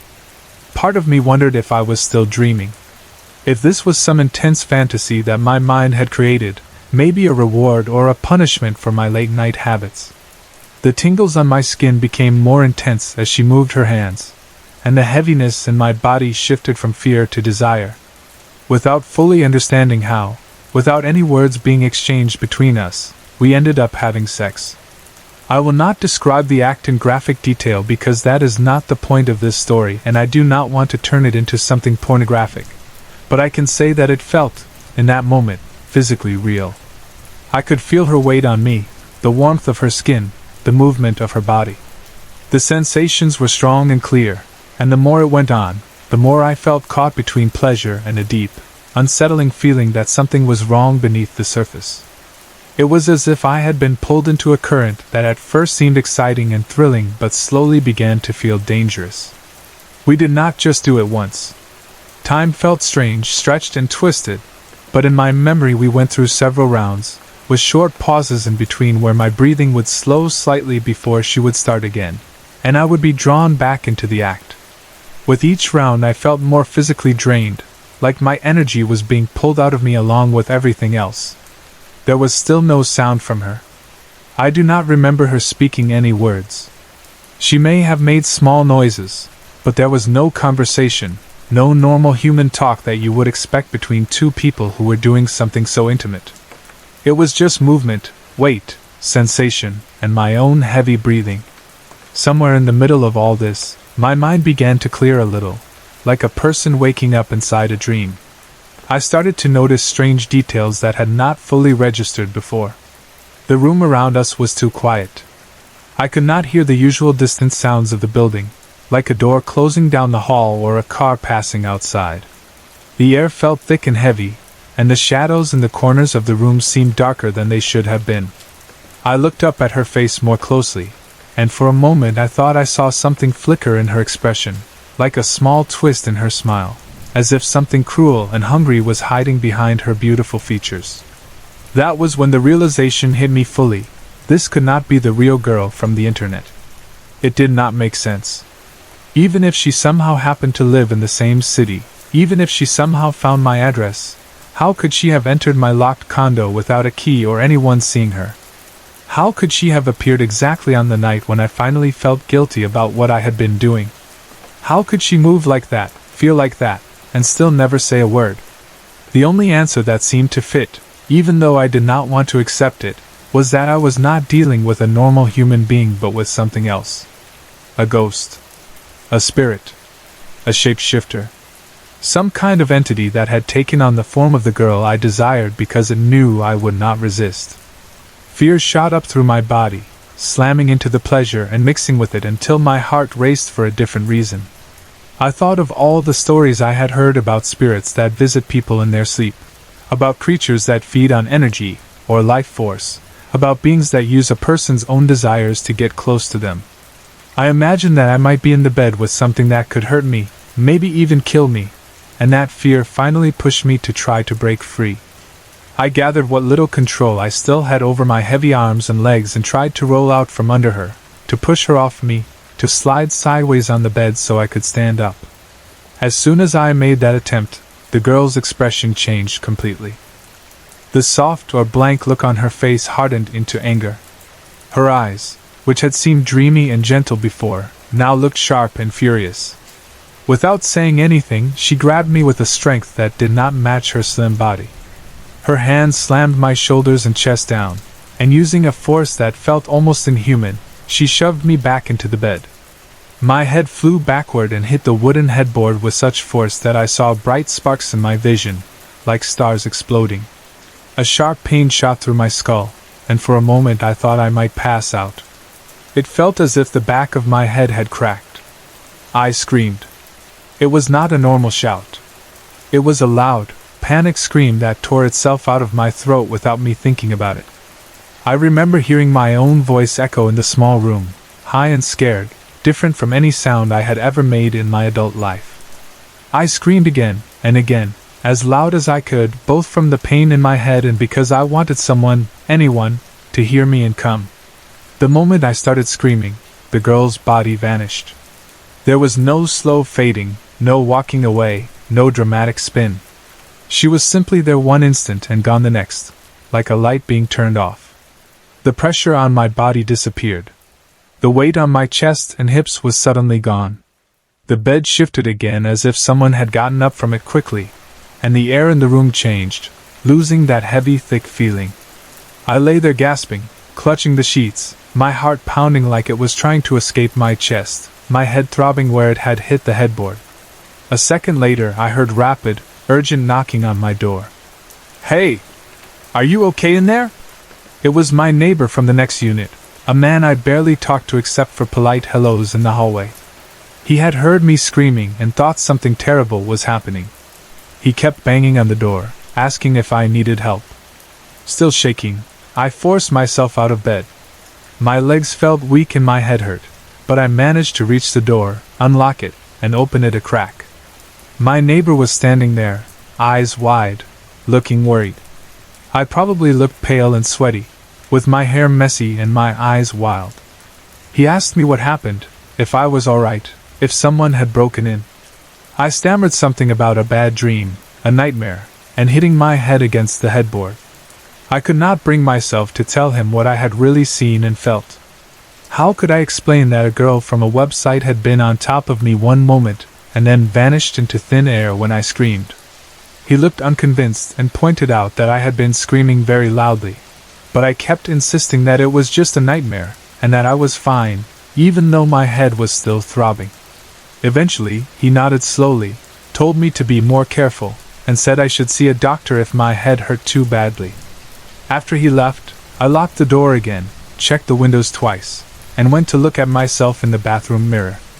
There was a slight redness at the back of my head, and a dull pain that made it hard to turn my neck fully. I washed my face with cold water and sat on the toilet seat for a long time, shaking and trying to make sense of what had just happened. The rest of the night, I did not sleep. I sat on my bed with the lights on, hugging my knees, staring at the corners of the room, afraid that if I lay down and closed my eyes, she would come back. The next day, when the sun was fully up and the world felt more solid and safe, I went to see a doctor to have my head checked, because the pain had not gone away and I was getting dizzy spells. I told the doctor that I had hit my head on the headboard in the middle of the night, leaving out all the details about the girl and the sex and the vanishing, and he examined me carefully. After some tests and looking at the results, he told me that I had sustained a hairline fracture at the back of my skull. It was small, he said, but it was real and I needed to be careful for a while and rest my head. Hearing the word fracture made everything feel even more serious. This was not just a silly dream that had scared me. There was a physical injury on my body that proved something powerful had thrown my head back against the wood. When I went back to my condo, I did not open vampirefreaks.com. In fact, I avoided opening my laptop except for schoolwork, and even then I felt uneasy. I could not bring myself to visit her profile again. The memory of her straddling me, real and solid, mixing pleasure with something dark and angry, was too strong. I started sleeping with the lights on for a while. I double-checked my door and window locks every night. Sometimes, just as I was about to drift off to sleep, I would feel a slight shift on the bed or a tingle on my skin and my whole body would tense up in fear. But nothing more ever fully happened again like that night. I did not tell my parents or my friends the full story. To most people, I only said that I had fallen out of bed and hit my head by accident. Even now, I still do not know exactly what I dealt with that night. Maybe it was some kind of spirit, a succubus-like being that sensed my desire and used the face of the girl I obsessed over to get close to me. Maybe it was a form of sleep paralysis that somehow turned physical, leaving a real injury behind. Maybe it was a mix of both, some crossing between my mind, my guilt, my fantasies, and something unseen. All I know is that before that night, nothing had ever bothered me in my condominium unit. It had been a simple, quiet place where I could study and rest. After that night, I could never look at my bed, or at certain parts of the internet, in the same way again.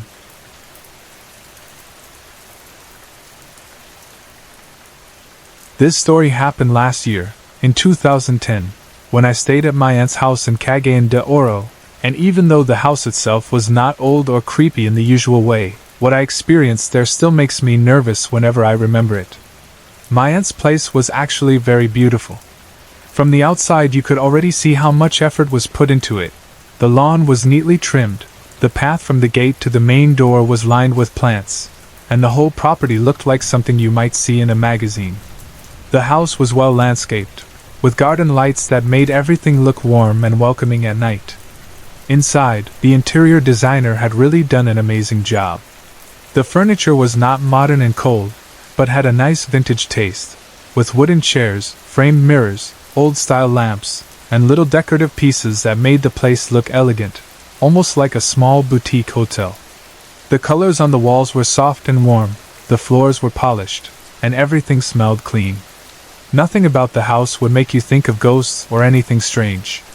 When my aunt called and asked me if I could stay at their house for a week while she and my uncle went to Vietnam for a vacation, I said yes without hesitating.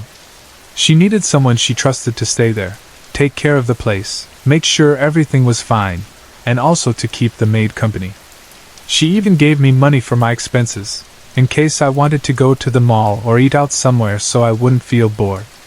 I was happy about it because it felt like a mini vacation for me too, a chance to enjoy a beautiful house, free Wi-Fi, and time to myself. On my first day there, I quickly settled into the routine. The house had a router, and the internet connection was fast, so of course, instead of going out, I ended up in front of my laptop most of the time. Since I've always liked horror stories and scary movies, I decided that this quiet week would be perfect for a horror movie marathon. I spent that whole afternoon searching for and downloading Tagalog horror films, especially the ones I had heard about but never had the time to watch. I closed the curtains, made myself comfortable in the living room, and let the hours pass while one scary film played after another.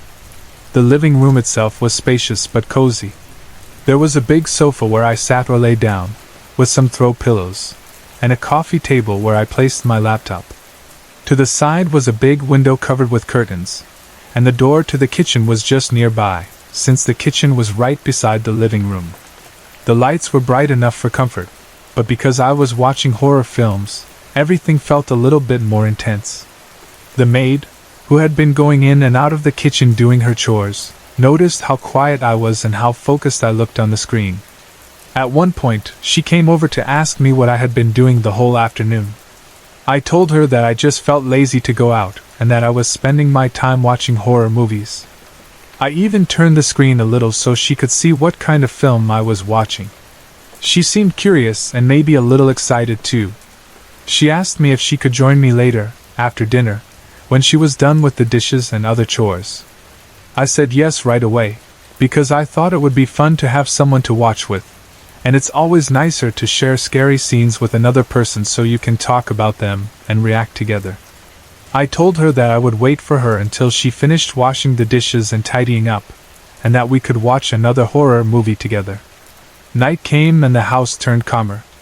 The dogs outside, my aunt's guard dogs, a Rottweiler and a Bull Mastiff, were roaming in the yard, moving around the property, and from time to time we could hear the soft jingle of their collars or the sound of their paws on the ground.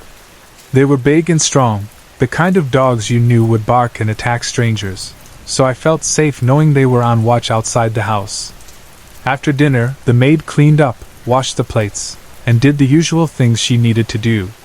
When she was finally finished, she came to the living room and I set up another Tagalog horror film for us to watch, this time the movie Magangat Ka Sa Kulam, starring Judy and Santos.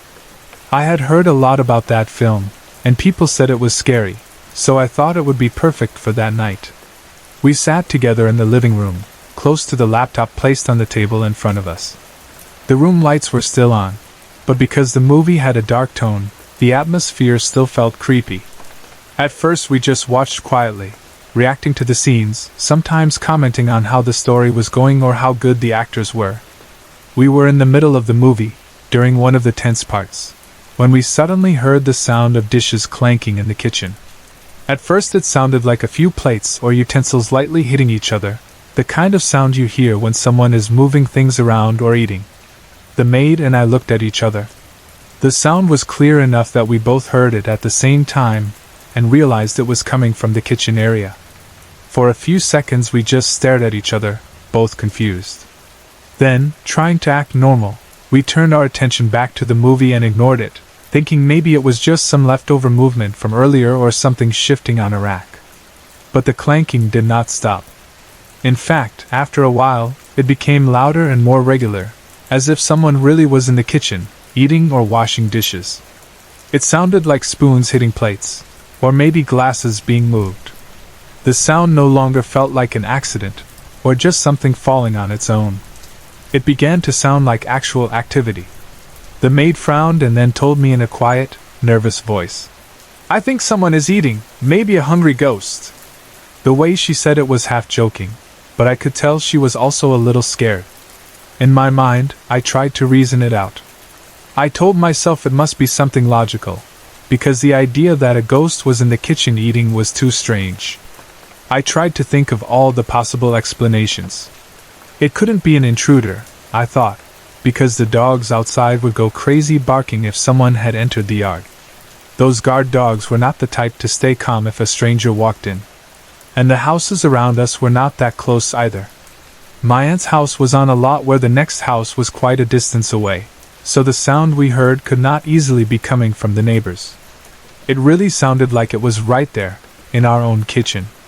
The more I thought about it, the more uneasy I felt, but at the same time my natural reaction was to hide my fear by joking. I said in a loud, playful voice, as if speaking to whatever or whoever was in the kitchen, "Okay, just eat all you can, just don't harm us." I thought if I made the situation light, it might ease the tension. Instead, right at that moment, the clanking got even louder, as if my words had been heard and answered with more noise. It no longer sounded like simple eating, it sounded like dishes being moved aggressively, like someone wanted us to know they were there. The maid looked at me with big eyes and said she would go to the kitchen to check what it was. Maybe she wanted to prove to herself that nothing was really there, or maybe she felt it was her responsibility because she worked in the house. I told her okay and said I would pause the movie so we wouldn't miss any parts, and I reached for the laptop to hit pause. She stood up and started walking toward the living room door that led to the area where the kitchen was. The distance between the sofa and the door was not very far, and I could see her clearly as she walked, the light from the living room shining on her back and the doorknob shining slightly as she reached out her hand toward it. Just as she was about to touch the doorknob, something happened that made my heart jump to my throat. From the direction of the kitchen, an onion suddenly flew into the living room and landed near me. It was not a gentle roll or a small drop, it was thrown with enough force to make it almost hit the laptop I was using. The onion came from the side where the kitchen was, as if someone had taken it and hurled it into the room. I saw it clearly was past and hit the area near my legs and the coffee table. I was so shocked that I almost screamed. My body tensed, my mouth opened, and I was ready to shout at the maid, thinking for a split second that maybe she had played a prank.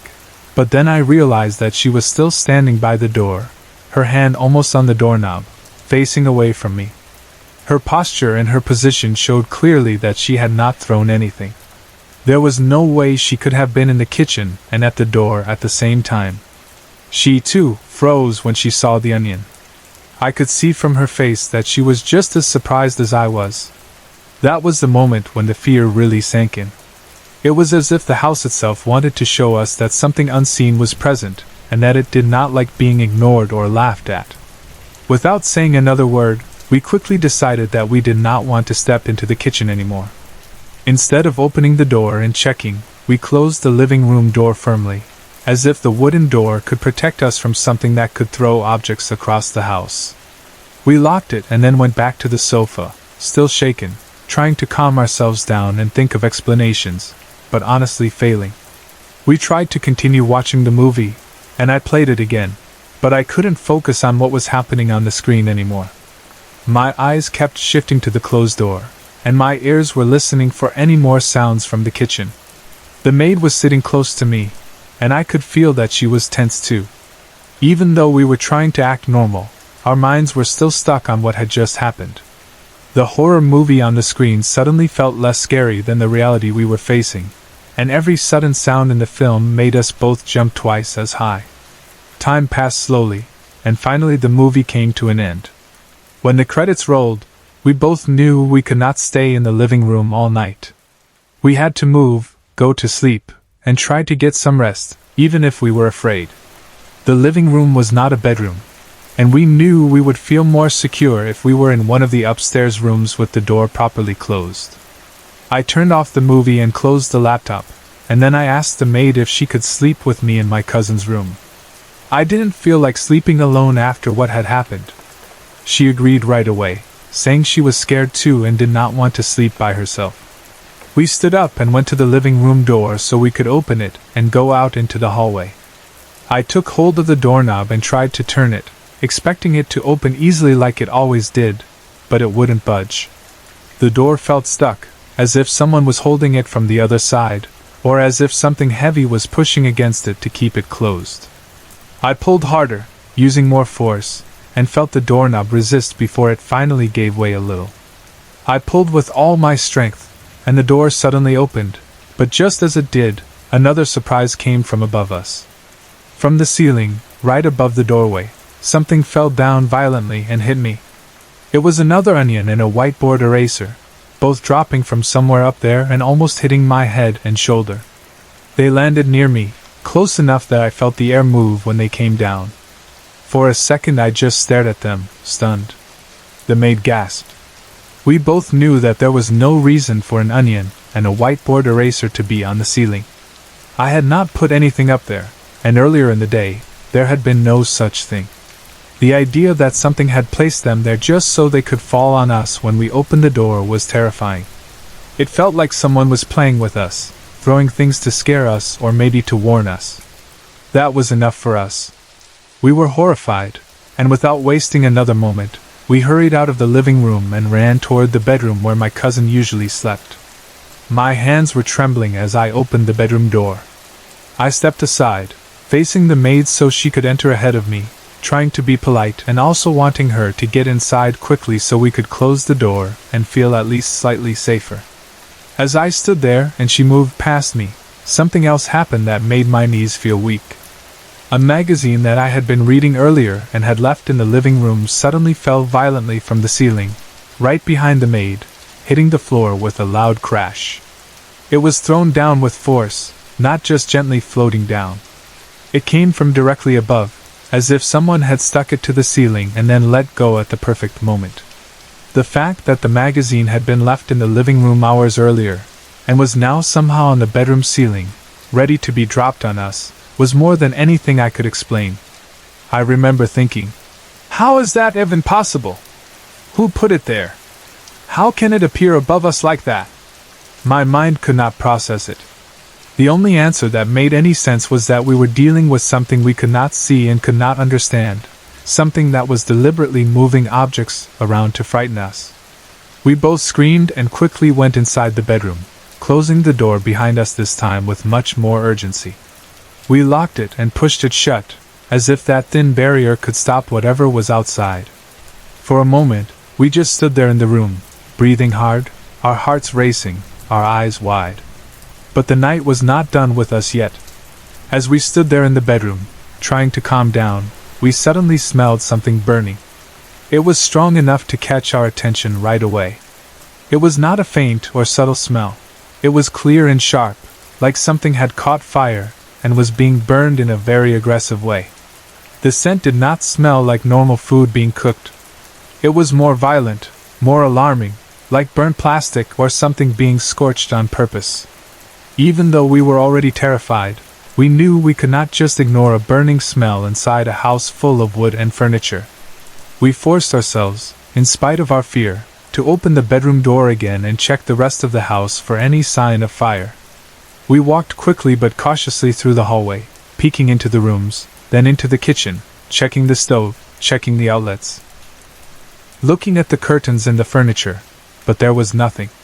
No smoke, no glowing embers, no open flame, no hot surfaces. The kitchen lights were off, everything was in its place, and nothing seemed out of order except the things that had already been moved earlier. Yet the smell of something burnt followed us, clinging to the air. We went back to the bedroom, still smelling it, but seeing no source.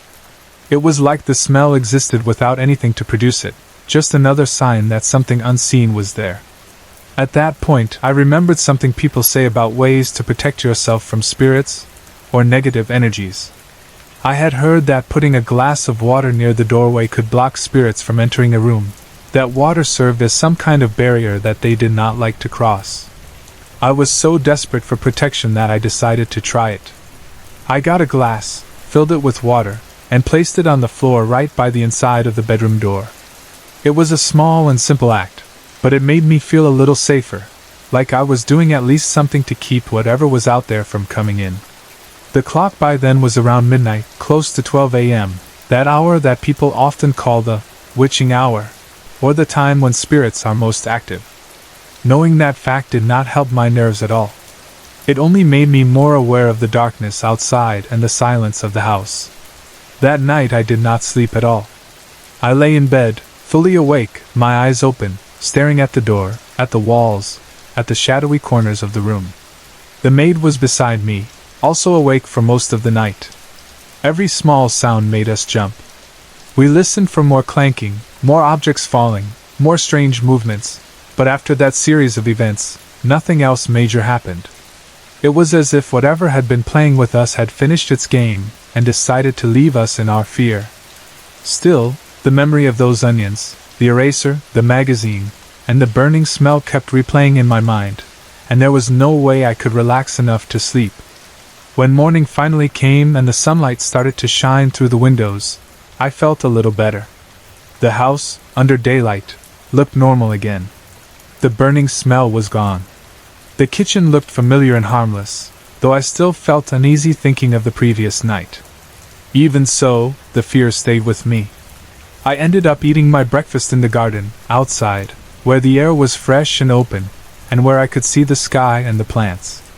I did not want to go back to the kitchen alone.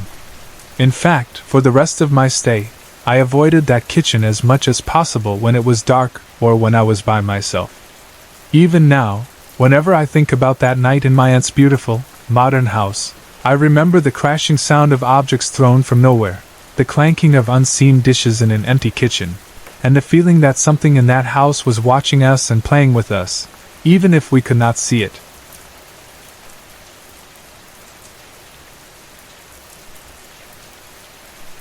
We've had a few strange experiences in this place over the years, and whenever I try to explain them I feel like I should start with a clear picture of the neighborhood itself, because the layout of the area and the history of the houses and lots seem to be part of why things here feel the way they do. To get to our house, which is a small concrete 2-story building, you don't come in from some wide open street. You start by turning off a fairly busy 4-lane paved road into a tiny dirt and broken rock alley. The change in feeling is almost instant. 1 second you're on a noisy main road with cars and jeepneys. The next you're crunching slowly along an uneven alley that feels older and more private. You drive or walk a short distance down that alley, and then you turn right at a small sorry store that stands there like a landmark, a simple little shop with snacks, soft drinks, and basic household stuff. After that right turn you go straight for about 50 meters or so, past small homes and fences and plants people have put along their walls, until the alley makes a very sharp left turn where it skirts the corner of a large vacant lot that sits on the left-hand side. That lot is important in this story. For a long time it was not just empty land, it held squatters and big old mango trees and who knows what else before that. Anyway, you follow the alley as it bends around this lot, then it goes straight again for another 50 meters, and then it turns sharply to the right once more. After that last turn, the alley runs straight ahead to a dead end. It's at that last right turn where my wife's mother's 1-story bungalow stands, her house right on the corner, and our little 2-story rental house is just next door on the same piece of land, so close that you can easily step from one yard to the other or even talk through the windows. The entire length of that dead-end alley is not just random neighbors for my wife. It's basically her ancestral home, in the sense that at least half of the people living along that short, rough little street are related to her on her late father's side. Aunts, uncles, cousins, older relatives who remember when there were fewer houses and more trees, and who all have old stories to tell about the place. It's the kind of area where everyone knows everyone, people gossip across gates, children grow up on the same patch of ground their parents played on, and the past never feels very far away. Long before we ever stayed here, things were already happening that made some people in the family and neighborhood feel that something unseen also lives among them. When my wife was still a little girl in the mid-1980s, her family lived with her grandparents in a house that stood right where the alley meets the main paved road. That house is gone now. Today that spot is just a small vacant lot you might walk past without a second thought if you didn't know its history. At that time, though, it was a living home filled with people. Her parents were having their own bungalow built farther down the alley, the same bungalow that her mother now lives in, the one at the sharp right-hand turn. One day, while the bungalow was still under construction, my wife's family asked her, as a little girl, to take some food up to the construction site for the workers' lunch. It was a simple errand. She carried the food with her and walked up the alley toward the site. As she approached the unfinished house, she could clearly hear the sounds you'd expect from a construction place at midday: tools striking wood and metal, hammers banging, men talking and laughing, that mix of noises that tells you people are there working hard. The closer she got, the more certain she was that the workers were still busy inside. But when she stepped into the area and looked around, the noise stopped. It became suddenly quiet, as if someone had pressed a mute button on the world. There was no one on the site. The workers had already gone somewhere else to eat their lunch. They weren't just hiding or standing still. They were gone, and all those sounds she had heard as she came closer turned out to be coming from nowhere. They had moved out before she arrived, and yet her ears had told her that the work was still going on. Even if you tried to explain it away with memory tricks or echoes or something else, it still bothered her enough that she remembers it clearly now as an adult. Years later, in the mid-2000s, that same vacant lot beside the alley, the one the road bends around in two sharp turns, held a small group of squatters' shacks and several large, very old mango trees. These were not young saplings but big trees that had probably been there long before most of the houses were built. People sometimes say that old trees hold residents of their own, spirits, elementals, or other beings, and whether or not you believe that, it adds a layer of feeling when you stand under them at night. At that time, one of the squatters living in that lot had an experience that spread quickly through the neighborhood. One early morning, before the sun was fully up and the light was still dim but the street lights were still on, he woke up needing to pee and went outside to relieve himself. He stepped out into the open yard and looked around. Under the weak glow of the street lights that lined the alley, he saw something unusual: a white lady sitting calmly on one of the branches of a big mango tree. She was not hiding or turning away. She was sitting there in white, clearly visible in the artificial light, just looking down at him and smiling. It wasn't a warm, friendly smile. From the way he later described it, it was just a strange, fixed smile that made him freeze in place. The streetlights along the alley meant his eyes were not playing tricks in the dark. He could see her well enough to be sure of what he saw, and that certainty was what frightened him. It was not long after that when some men came and cut down all of those old mango trees. People gave practical reasons, of course, like wanting to clear the lot or stop the roots from damaging something, but in the back of everyone's mind was the memory of that white lady in the branches and the feeling that maybe cutting down the trees would also remove whatever unseen beings had made them a home. Fast forward to December 2009. At that time, my wife and I were living in South Cebu City, and her mother still lived in her bungalow along the alley.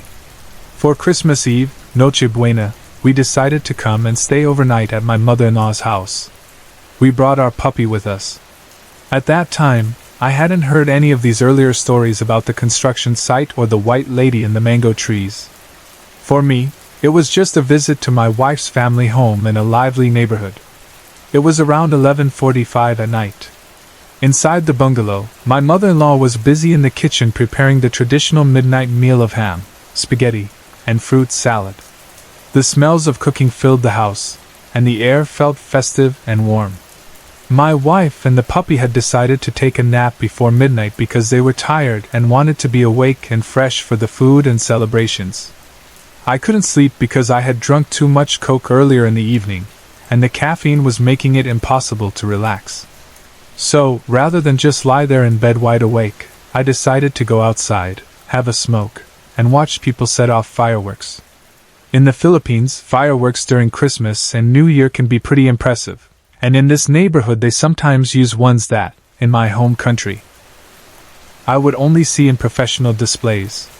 So I went out the front door and stood inside the property near the gate, looking up at the sky and listening to the sounds of distant explosions and excited voices. As I stood there, taking a drag from my cigarette and enjoying the cool night air, I distinctly heard footsteps walking along the alley outside, just on the other side of the gate where I was standing. The sound was clear, the rhythm of human footsteps on dirt and broken rock, coming closer, going past me, and then moving farther down the road. I turned and looked over the gate, expecting to see someone walking past, maybe a neighbor going home late, or a kid playing with fireworks. The house is right on the corner where the alley turns, so from the gate I can easily see for about 50 meters down both stretches of the road, one way toward the main road, the other way down toward the dead end. But when I looked, there was nobody there. The alley was empty. No one was walking, no shadows moving, nothing. Yet my ears could still hear the footsteps, as if invisible feet were walking along, crunching the stones, following the curve of the alley and going off down the road.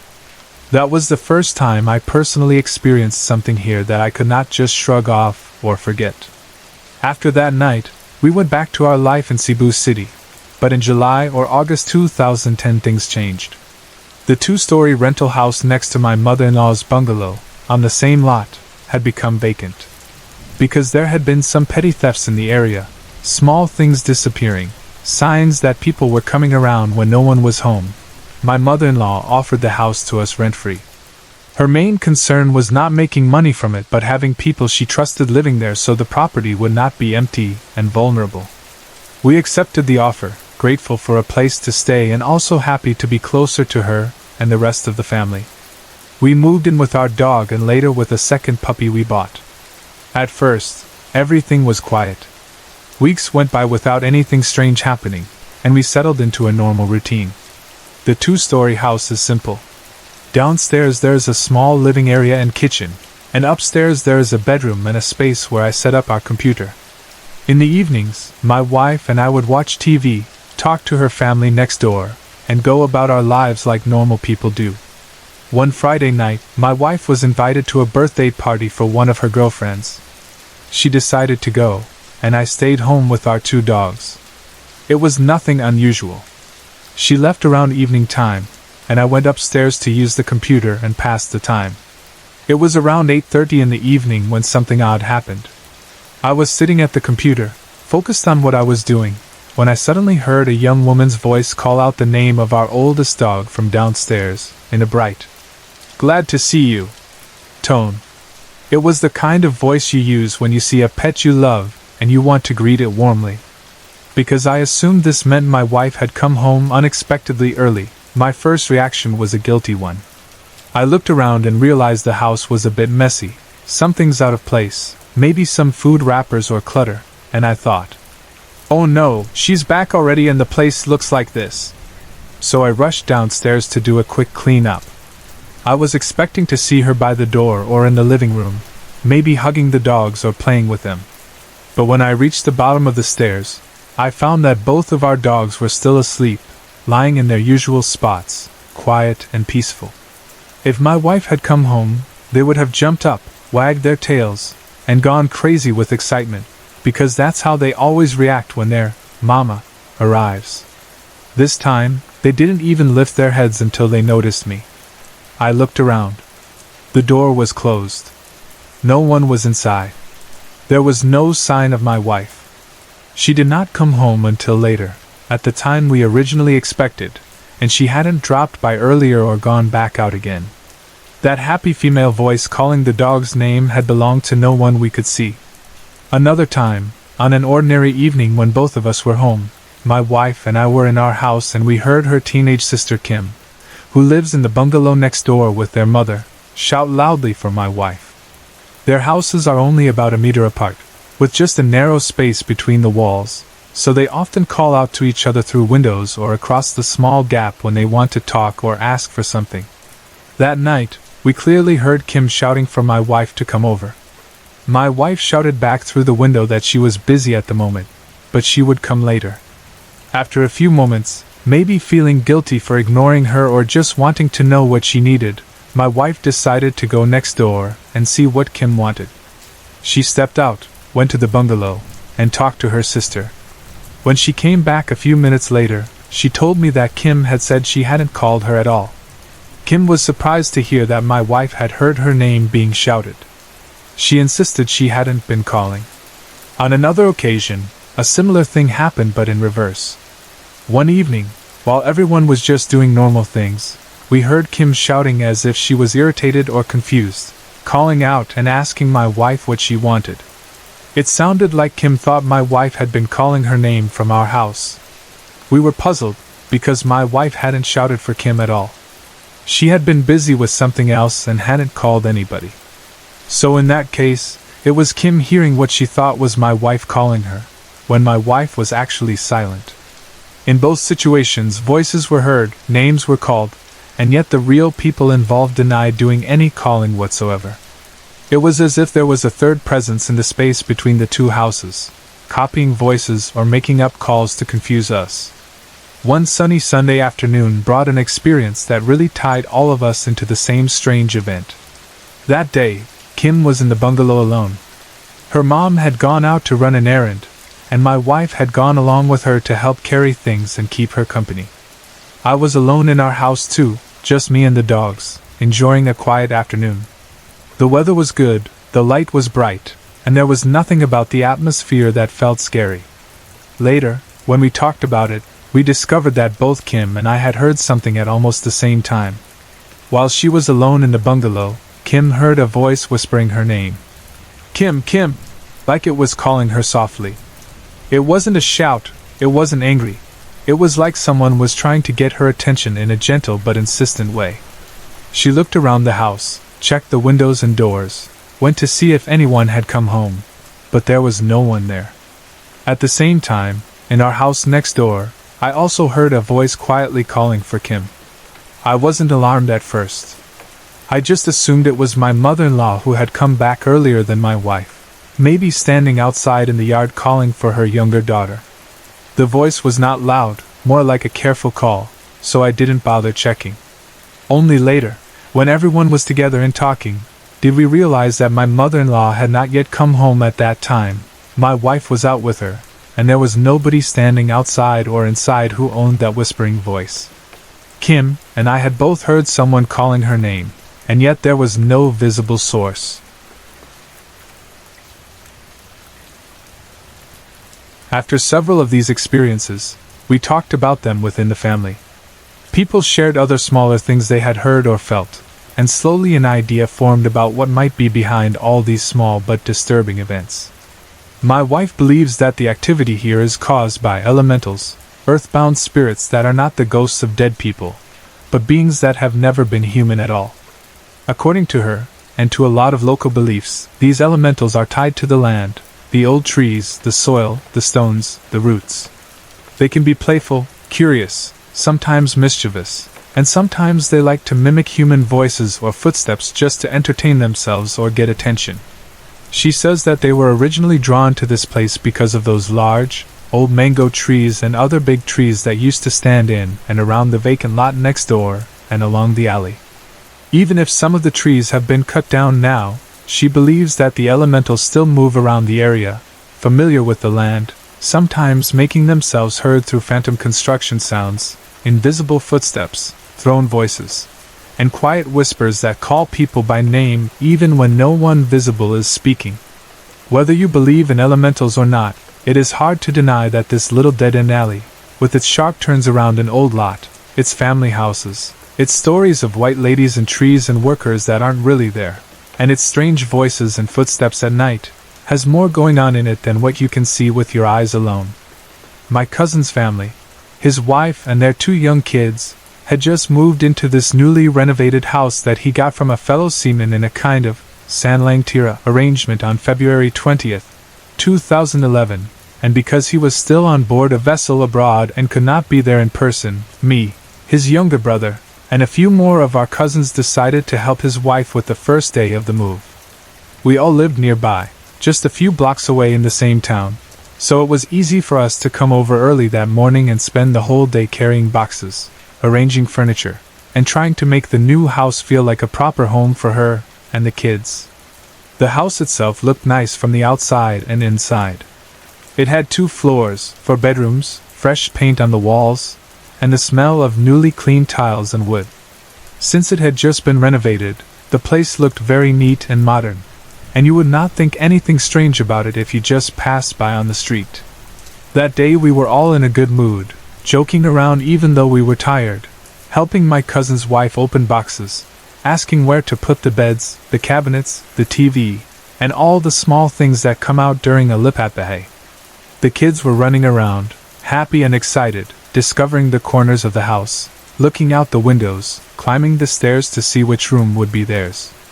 We tried to finish the heavy work before evening so that we could rest, and at around 6 in the evening we finally decided to stop.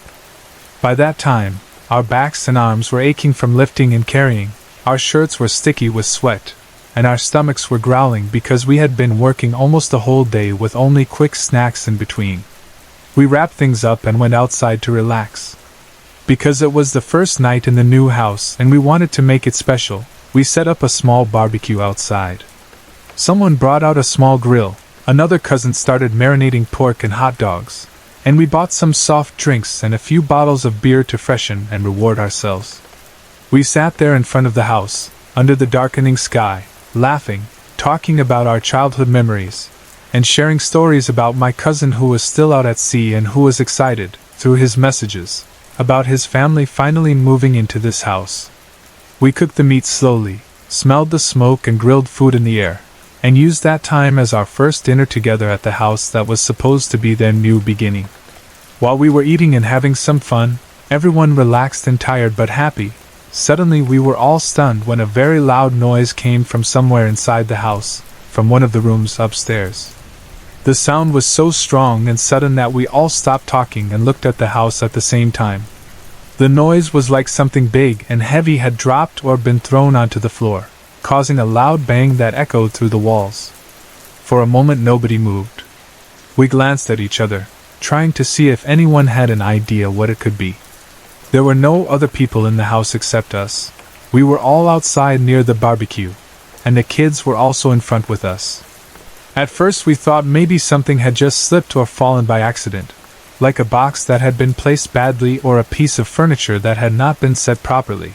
But the sound felt too strong, and it gave us a sudden uneasy feeling. Our first reaction, however, was not to think of anything supernatural. We were more concerned about the possibility that someone might have gone inside the house, like an intruder, trying to steal something or hide. So all of us, still holding our plates or wiping our hands on tissue, rushed upstairs to check what had happened.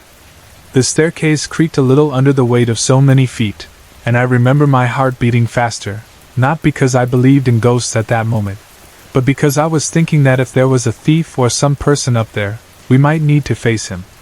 When we reached the room from which we thought the noise came, we saw that a large, heavy wooden cabinet had fallen over. It was lying on its side on the floor, and from the marks it left, and the angle where it had been placed earlier, it really looked as if somebody had intentionally and angrily knocked it over with force. This was not the kind of light cabinet that could fall easily by a small shake. It was a solid, heavy piece of furniture that several people had carried into the room earlier. We had placed it firmly against the wall, checking its balance, and we were sure it had been stable.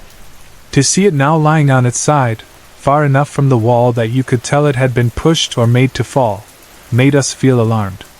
We checked if maybe the floor was uneven or if we had accidentally placed it in a bad position, but we could not see any clear reason. Still, we did not jump to any spooky explanation yet. We all thought first about safety, So we started checking every room upstairs and then downstairs, looking into corners, closets, under the beds, behind the doors, still thinking that maybe there was an intruder who had done it, and then tried to hide somewhere in the house. We opened each door slowly, peeked inside, turned on lights, and even checked the small spaces that a person could squeeze into, but we found nothing. Everything, aside from the fallen cabinet, was in its place. Once we were sure that no human person was hiding inside, we put the cabinet back in an upright position. As the days passed after that first incident, my cousin's wife started to call us more often, asking us to come stay with her and the kids in the new house because they had begun to experience more things that they could not easily explain. At first, to help her feel safe, her in-laws, meaning her husband's mother and sister, agreed to stay with them for some time. They thought that maybe she was just nervous from the move or still adjusting to the new place, and that having more familiar people around would comfort her and the children. For a while the house looked full and comfortable, with her in-laws using one of the other rooms, the kids playing as usual, and relatives dropping by. Then, about a week after the move, I learned that my cousin's wife had decided to leave the house again and stay with her family instead. She was very frightened and could no longer sleep well at night. According to her, she often felt things and saw things that were out of the ordinary. She would feel like someone was watching her when she walked down the hallway, or when she was alone in the kitchen. Sometimes she heard footsteps or objects moving when everyone else was asleep. There were small sounds and shadows that did not have a clear source. The kids, too, would say they heard someone calling them or felt something in their room even when all doors were locked. The fear built slowly until she felt she could no longer stay there safely with just the children and her in-laws. When we heard this, we gathered again as a family and gently advised her to have the new house blessed. We said that it would not hurt to ask a priest to come and pray over the house, to ask for protection and peace, especially since it was a new place and they did not really know what had happened there before they got it. She agreed, and they arranged for a blessing. A priest came, walked through the rooms with holy water, said prayers, and blessed the doors and windows. After that, she once again moved back into the house, feeling hopeful that things would now calm down. Since there were 4 bedrooms, several of us cousins and her in-laws decided to accompany her family again, this time more prepared and aware that something had scared her so much before. This plan had also been requested by my cousin from abroad. He had called and asked us, as his relatives, to support his wife and look after his house since he could not be there himself. For a while, after the blessing, everything seemed quiet and normal. During those days, nothing strange happened. We began to think that maybe the blessing really had worked, and whatever had been disturbing them was now gone. After some time, because everything seemed okay, some of us who had been staying there went back to our own homes. We could not stay there forever because we had our own houses and responsibilities. But we felt good leaving because her in-laws, her mother and sister, were still there to stay with them and she did not seem so scared anymore. The house returned to a more ordinary routine, with just her, the kids, and her husband's mother and sister living there. Then on March 20th, when I came home from work, I heard another piece of news that surprised me. My cousin's family had left the house again. They had moved back out because, according to them, strange things had started to occur again, and they were really scared. They did not want to risk staying there any longer.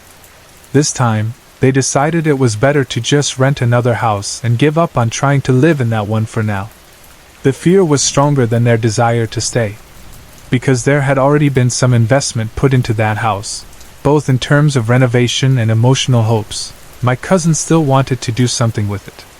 From far away, he tried to think of a way to keep the place safe and used until he could come home in June for his vacation and decide what to do. He asked us a favor. He wanted someone from the family to stay in the house temporarily, not as permanent residents, but as caretakers so that the house would not be completely empty and vulnerable to thieves or vandals. He said he would give his younger brother and some of us cousins an allowance if we agreed to stay there. The deal was that each of those who would stay would be given 100 pesos a day plus daily food allowance, just so that they could live there, sleep there, and make sure the house was not abandoned. He made it clear that it was not only about guarding the house from people but also about having trusted persons there in case anything strange happened again, so they could tell him honestly. His younger brother agreed, along with a few other cousins, and they started living there in shifts.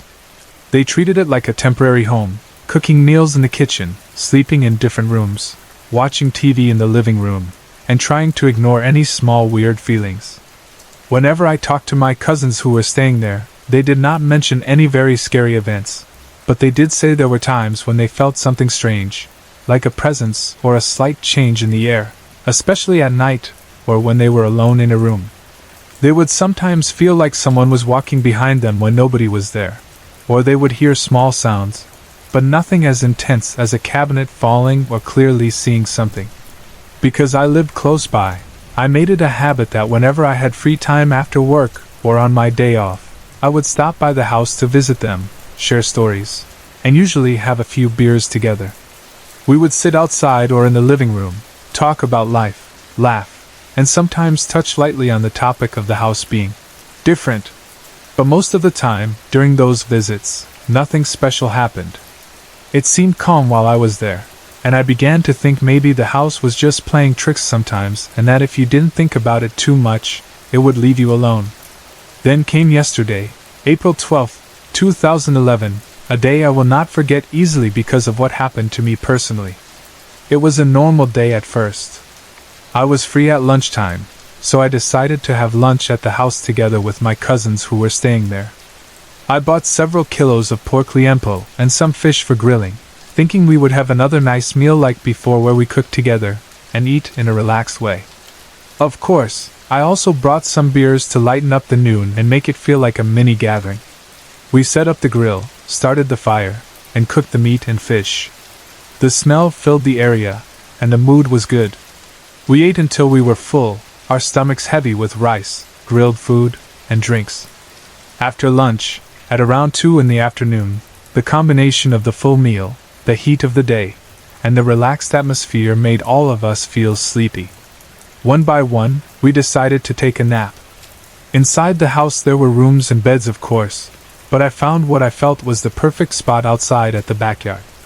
There was this playback, a kind of simple wooden platform used for resting or sleeping, under a nice shade, with a normal soft breeze blowing. The place looked very inviting, like a natural nap corner. The sound of distant traffic and birds blended in a quiet afternoon hum. I lay down on the playback, stretched my body, closed my eyes, and almost immediately fell asleep, thinking that I would just take a short nap and then wake up feeling fresh. I do not know how long I had been asleep when it happened, but suddenly I found myself in the middle of a horrifying experience that I had never had in my entire life. It was like a dream, but at the same time, it felt real enough that my body reacted strongly to it. I had what we call bangangat, a nightmare or sleep paralysis, where you feel awake and yet you cannot move, and something heavy is on you. In this nightmare, there was a lady involved. I could not see her face clearly, as if it was covered by shadows or turned away, but I could clearly identify that she was a woman from her body's shape, her presence, and the way she sat. In the dream, she was sitting on top of my chest, pressing her whole weight down on me so that I had difficulty breathing. I could feel her weight pushing the air out of my lungs. I was lying on the playback, but in the dream, it felt like I was trapped under her. Then, as if that was not enough, she used a heavy blanket to cover my face and wrap it around my head, choking me further. The blanket felt thick and suffocating, as if it was made not only of cloth but of something heavy that pushed down on my nose and mouth and blocked all air. I tried to move my arms and legs to push her away, but my body would not respond. It was like my mind was awake, fully aware of what was happening, but my muscles were frozen in place. The feeling of being trapped and unable to breathe, with this unknown lady pressing down on me and covering my face, filled me with a kind of fear I had never known before. I fought inside myself to wake up, telling myself not to give in, forcing my mind to push against that paralysis. I remember struggling, trying to scream, praying in my head, anything to snap out of it. Slowly, With great effort, I came back to my senses and managed to fully wake up. When I woke up, I was shouting, gasping for air, breathing heavily, and my whole body was drenched in sweat. My heart was pounding as if I had run a very long distance. My cousins, who had also been napping nearby, heard me and rushed over to the backyard. They found me on the playback, still in shock, clutching my chest and trying to calm myself down. They asked me what had happened, their faces showing both worry and confusion. I told them everything, from the lady sitting on my chest to the blanket covering my face and choking me. I was so scared that I was nearly in tears as I spoke. I am not the kind of person who cries easily, but the helplessness I had felt in that nightmare and the suffocation were too intense. As I was talking to them, trying to show them with my hands how the blanket had been pressing against my face, something made the whole experience even more frightening. We all noticed that there was a heavy blanket lying just beside me on the playback. It was not a light cloth, but a thick blanket that someone might use during cold nights, folded messily beside where I had been sleeping. The strangest thing was that none of us could explain where that blanket had come from in the first place. When I lay down earlier, I had just used the playback as it was, with no blanket or pillow. We had been outside, in the backyard, in the warm afternoon, and there was no reason for anyone to bring out a heavy blanket there. My cousins swore they had not placed it there, and I knew I had not taken it out myself. It was as if the blanket from my nightmare had somehow also appeared physically near me, turning what could have been dismissed as just a bad dream into something that felt much more real and connected to the house and its unseen occupants. Seeing that blanket there, almost exactly where I felt it had been in the dream, sent chills down my spine even though it was still daytime. The line between dream and reality felt very thin at that moment. I looked at my cousins and saw that they were also disturbed. They tried to joke a little bit to ease my fear, but I could see in their eyes that they were bothered by the coincidence too. I could not shake off the feeling that the lady in my dream was not just a random creation of my mind, but maybe some presence from the house or the lot that had taken the chance to visit me while I slept. Right after that, I did not feel like staying there any longer. My fear was stronger than my desire to finish the day with them. I stood up, still shaky, and told them I was going straight home. They did not stop me because they understood how shaken I was. I left the house with my clothes still damp with sweat and my mind full of questions, wondering what exactly lives in that house and why it chose to show itself to me in such a frightening way.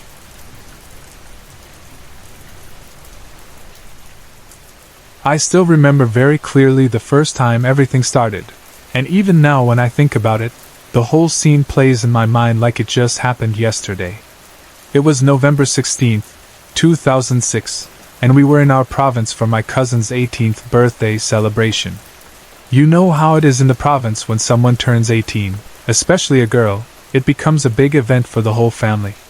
There was food everywhere, music playing, people laughing, kids running around, and relatives we only see once or twice a year suddenly all together in one place. My cousin's house was full, and even the yard outside was busy with people. I was inside the house at first, sitting at the table and eating together with some of my cousins, a few of their friends, and other relatives. We were sharing stories, teasing each other, and enjoying the food, and I remember I was feeling happy and relaxed because I was with people I loved in a place that felt familiar and safe. Outside, under the sampalock tree in the yard, my uncle was drinking with some of his friends. They had set up a small table and some plastic chairs under the branches, and I think there were about 8 of them sitting around, sharing bottles of beer and Puritan, laughing loudly, and talking like men always do when they drink together. The sampalock tree itself was big and old, with thick branches and a wide shade that made it a favorite spot whenever there were gatherings. That tree had been there for as long as I could remember, and many family events had taken place under it, from afternoon merienda to late-night drinking sessions. That night it was just part of the background to the celebration, something normal and familiar. Everything seemed ordinary until, very suddenly, it was not. It happened so fast that at first my brain could not even catch up with what my eyes were seeing.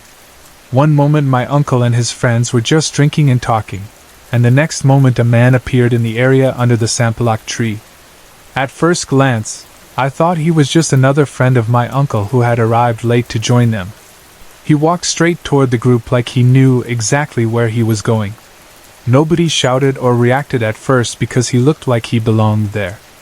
But then he went directly to one of my uncle's friends, the man sitting there calmly with a glass in his hand, and before anyone could even stand up or ask who he was, the stranger pulled out a knife and stabbed him 3 times straight in the chest, right in the region of the heart.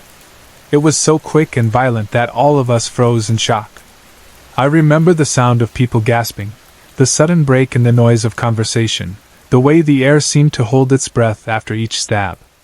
I was watching from inside the house, near the window, and it felt like my feet were glued to the floor. I did not scream, instead I just stared. I could not take my eyes off the victim as he staggered and then fell to the ground. Everything around me became blurry, but his image stayed very clear in my mind. I remember the color of his shirt so well. He was wearing an orange t-shirt with the brand name of a clothing line printed on the front in big letters.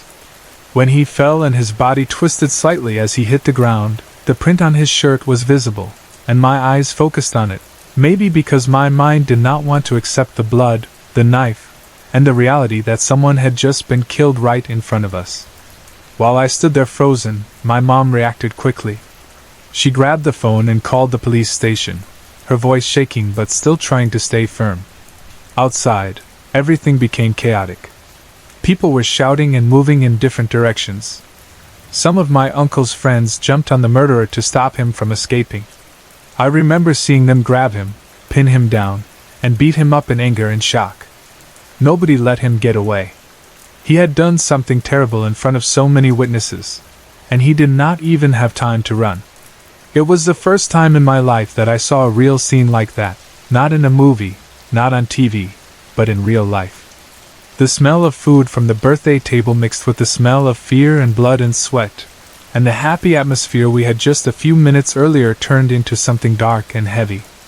For a long time I could not forget the image of the victim wearing that orange t-shirt with the brand name on the front, lying under the sampalak tree, and the way everything we thought was safe suddenly became a crime scene.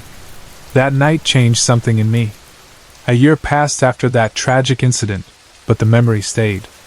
Then came November 1st, 2007, All Saints' Day, when families in the Philippines usually go to the cemetery to visit the graves of their loved ones.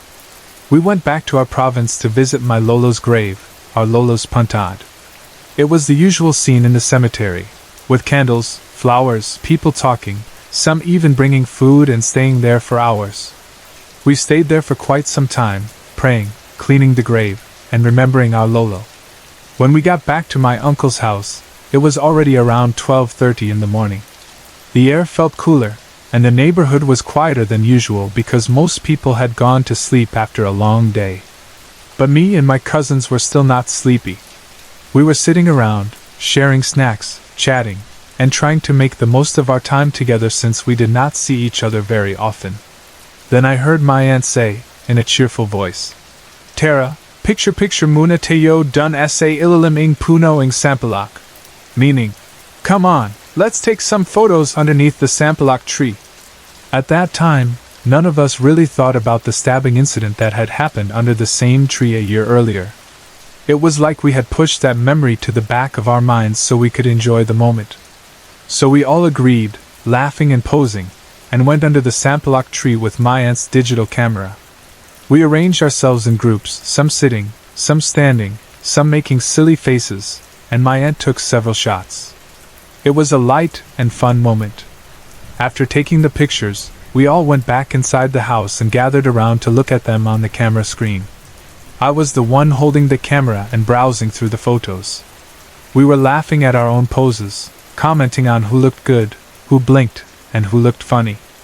I think I was around the 5th picture when something caught my eye. At first it was just a small detail that made me pause. In the background of the photo, underneath the tree, there seemed to be a figure of a man wearing an orange t-shirt. The image was blurry, the shirt looked a bit faded in the picture, and the face of the man was not clear at all because the area behind us was darker. I could not see his features, only the general shape of his body and the color of the shirt. I showed it to my cousins, and we all stared for a moment. We could not immediately say what it was or who it might have been. Maybe it was just a trick of the light, we thought, or someone passing by that we did not notice while we were posing. We tried to shrug it off and continued browsing the photos. But the more we clicked through the series of pictures taken under the sampalak tree, the clearer that orange t-shirt seemed to become. It was as if, picture by picture, even though they were just taken seconds apart, the presence of that man was revealing itself more and more. In one shot, he was faint and hardly noticeable. In another, the shape of his body and the color of his shirt looked more defined. Then in one particular photo, the orange t-shirt stood out clearly, and I could see, with a sudden and horrible realization, that the shirt in the picture had a brand name of a clothing line printed on the front, in the same style and position as the one I had seen on the victim a year before. It hit me like a shock of electricity. My heart started racing, and I felt goosebumps all over my body. It was the same kind of orange, the same shirt style, and the same brand name on the front that I had stared at as the man lay dying under that tree on my cousin's 18th birthday. At that moment it was like the past and present collided. The place was the same, under the sampalak tree. The shirt was the same, that orange shirt with the brand name. The only difference was that this time, the man wearing it was a shadow in a photograph, faceless, slightly blurred, standing where no one was supposed to be when the picture was taken. All of us who were there looking at the screen felt the same creeping fear. I remember someone saying, "Ayoko na on creepy," and another one saying that their hair stood on end. We could not stop thinking about the stabbing that had happened in that same spot, under that same tree, and it was hard not to connect the two. It felt like the man who had died there had somehow appeared in the photos, still wearing the same clothes, as if his spirit was trapped in that place or as if he was trying to tell us something. None of us had the courage to zoom in further or stare at the picture too long. The fear was too strong. Nobody thought of printing or uploading the photo. Instead, we decided to delete them. One by one, all the pictures that showed even a hint of that orange shirt figure were erased from the camera. At that time, our minds were only focused on getting rid of anything that might connect us to that creepy image. We felt like if we kept the photos, we would be bringing something home with us, something we did not want. After that night, we left the province again and went back to Manila. But the memory of that photo stayed with me. Even without the actual picture, the image was burned into my mind, and sometimes at night I would suddenly remember the blurred shape of the man in the orange shirt standing under the tree behind us, and my skin would crawl all over again. A month later, on December 24th, 2007, we returned to the province again, this time to celebrate Christmas Eve with our relatives. The atmosphere was light and festive, with Christmas lanterns, food being prepared, and relatives greeting each other. At first, I did not notice anything different in the yard until someone mentioned, almost casually, that the sampalak tree was gone. I went outside to look, and my surprise became real when I saw that the spot where the tree used to stand was now empty. The old sampalak tree, the same one under which my uncle's friend had been killed, and where we had taken those photos, had been cut down. There was just a stump left, and some signs that the tree had been removed recently. I asked around and soon heard the reason. My uncle had ordered the tree to be cut down. It was not just because of the stabbing incident from the year before, but also because of what his neighbors had been telling him. They said that whenever they passed by that tree around midnight, they would see a man wearing an orange t-shirt standing or lingering around it. It was not just one person saying this. Several neighbors told my uncle the same thing, at different times. They would be walking home late, look toward the tree, and see a man in an orange shirt, only to find, when they looked again or when they tried to move closer, that the man was gone. These stories troubled my uncle and his family, especially because they all knew what had happened under that tree. It was too much to ignore. The combination of the violent death that happened there, the strange appearance in our photos, and the stories from the neighbors was enough to convince him that something in that spot was not at peace. His solution was to cut down the tree completely, remove what he thought might be a home, or anchor, for that spirit, and hope that by doing so, the sightings would stop and life would become normal again for everyone in the area. After the tree was cut down, the yard looked more open, but also somehow emptier. There was no more shade from the wide branches, no more familiar shape of the trunk that had been part of so many family events. But along with the tree, it seemed that the orange-shirted man also disappeared. After that, we never encountered him again. There were no more strange photos showing an orange shirt in the background, no more neighbors saying they saw a man standing by the stump at midnight. It was as if whatever was attached to that tree had finally let go when the tree itself was taken down. Until now, we still do not know the real reason why that man's presence seemed to be connected to the Sampalak tree, or why he appeared in our picture a year after his death, wearing the same orange t-shirt with the brand name on the front. Was he trapped there, bound to the place where he had died so suddenly and violently? Was he trying to be seen so people would remember him or understand something? Or was it simply that his energy, his last moments, had somehow stained that spot, making it easier for his image to appear to those who passed by or took photos there? We have no clear answers, only the memories. The night of the stabbing while we were celebrating my cousin's 18th birthday, the blurry figure in the orange shirt in the fifth picture under the tree, the goosebumps that spread through our bodies as we recognized the shirt, the neighbors' stories of late-night sightings, and finally, the silence that followed after the Sampalak tree was cut down. Some people might say it was all coincidence, that our minds were just playing tricks on us because we connected the orange shirt in the photo with the one we remembered from the incident, or that the neighbors were only influenced by the story of the stabbing. But when you are the one who saw the man fall, when you are the one who stared at that orange shirt as his life left his body, and later you see that same orange shirt appear in a picture where no one should have been standing, it is hard to brush it off as nothing.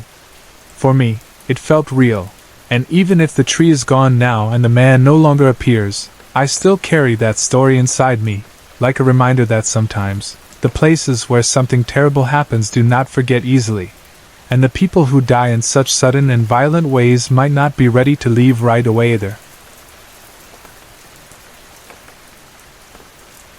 I grew up hearing a lot of real stories from my parents during blackouts, because in our place the electricity often went out, and instead of getting bored, my family liked to gather in one corner of the house with a small candle or lampara and talk.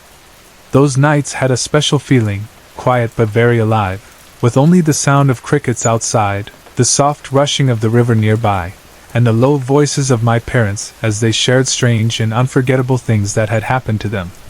Me and my siblings and cousins loved listening because the stories were not just from some book or movie, they were from their own lives, from the same places where we lived and played.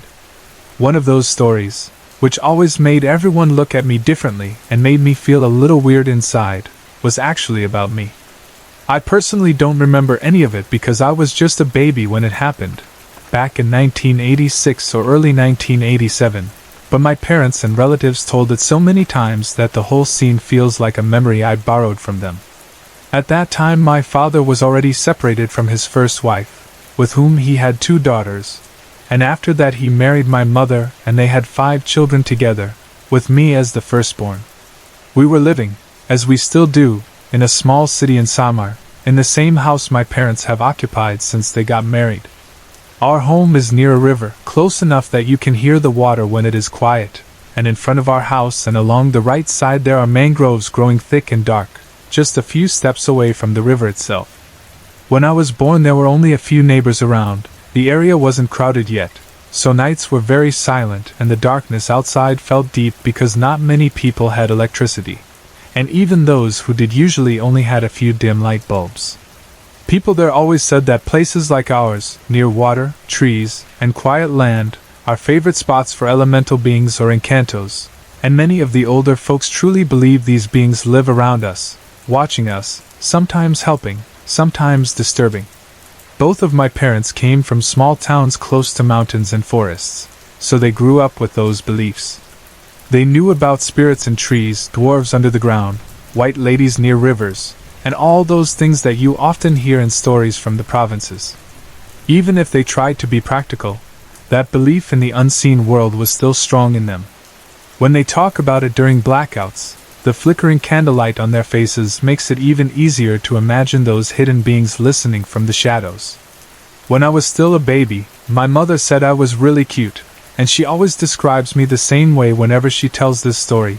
Big brown eyes that looked curious about everything, very curly hair that made me stand out, a small round face, and a sweet smile that appeared easily. She thinks maybe that is why they got attracted to me. Our daily routine back then was simple. My mother would always feed me on time, and after that she would put me in a dian, a traditional cradle made of cloth tied to the ceiling or a sturdy frame, and she would gently rock me to sleep. The dian would swing back and forth slowly while she hummed a song or just watched over me while doing other things quietly. This was almost an everyday habit, and for my mother it was something normal and comforting. One time, she said, she put me in the dian, made sure I was comfortable, and then went to the kitchen for a short moment to get my bottle of milk ready. The house was small, but the kitchen was separated from where the dian was hanging, so she could not see me directly from there.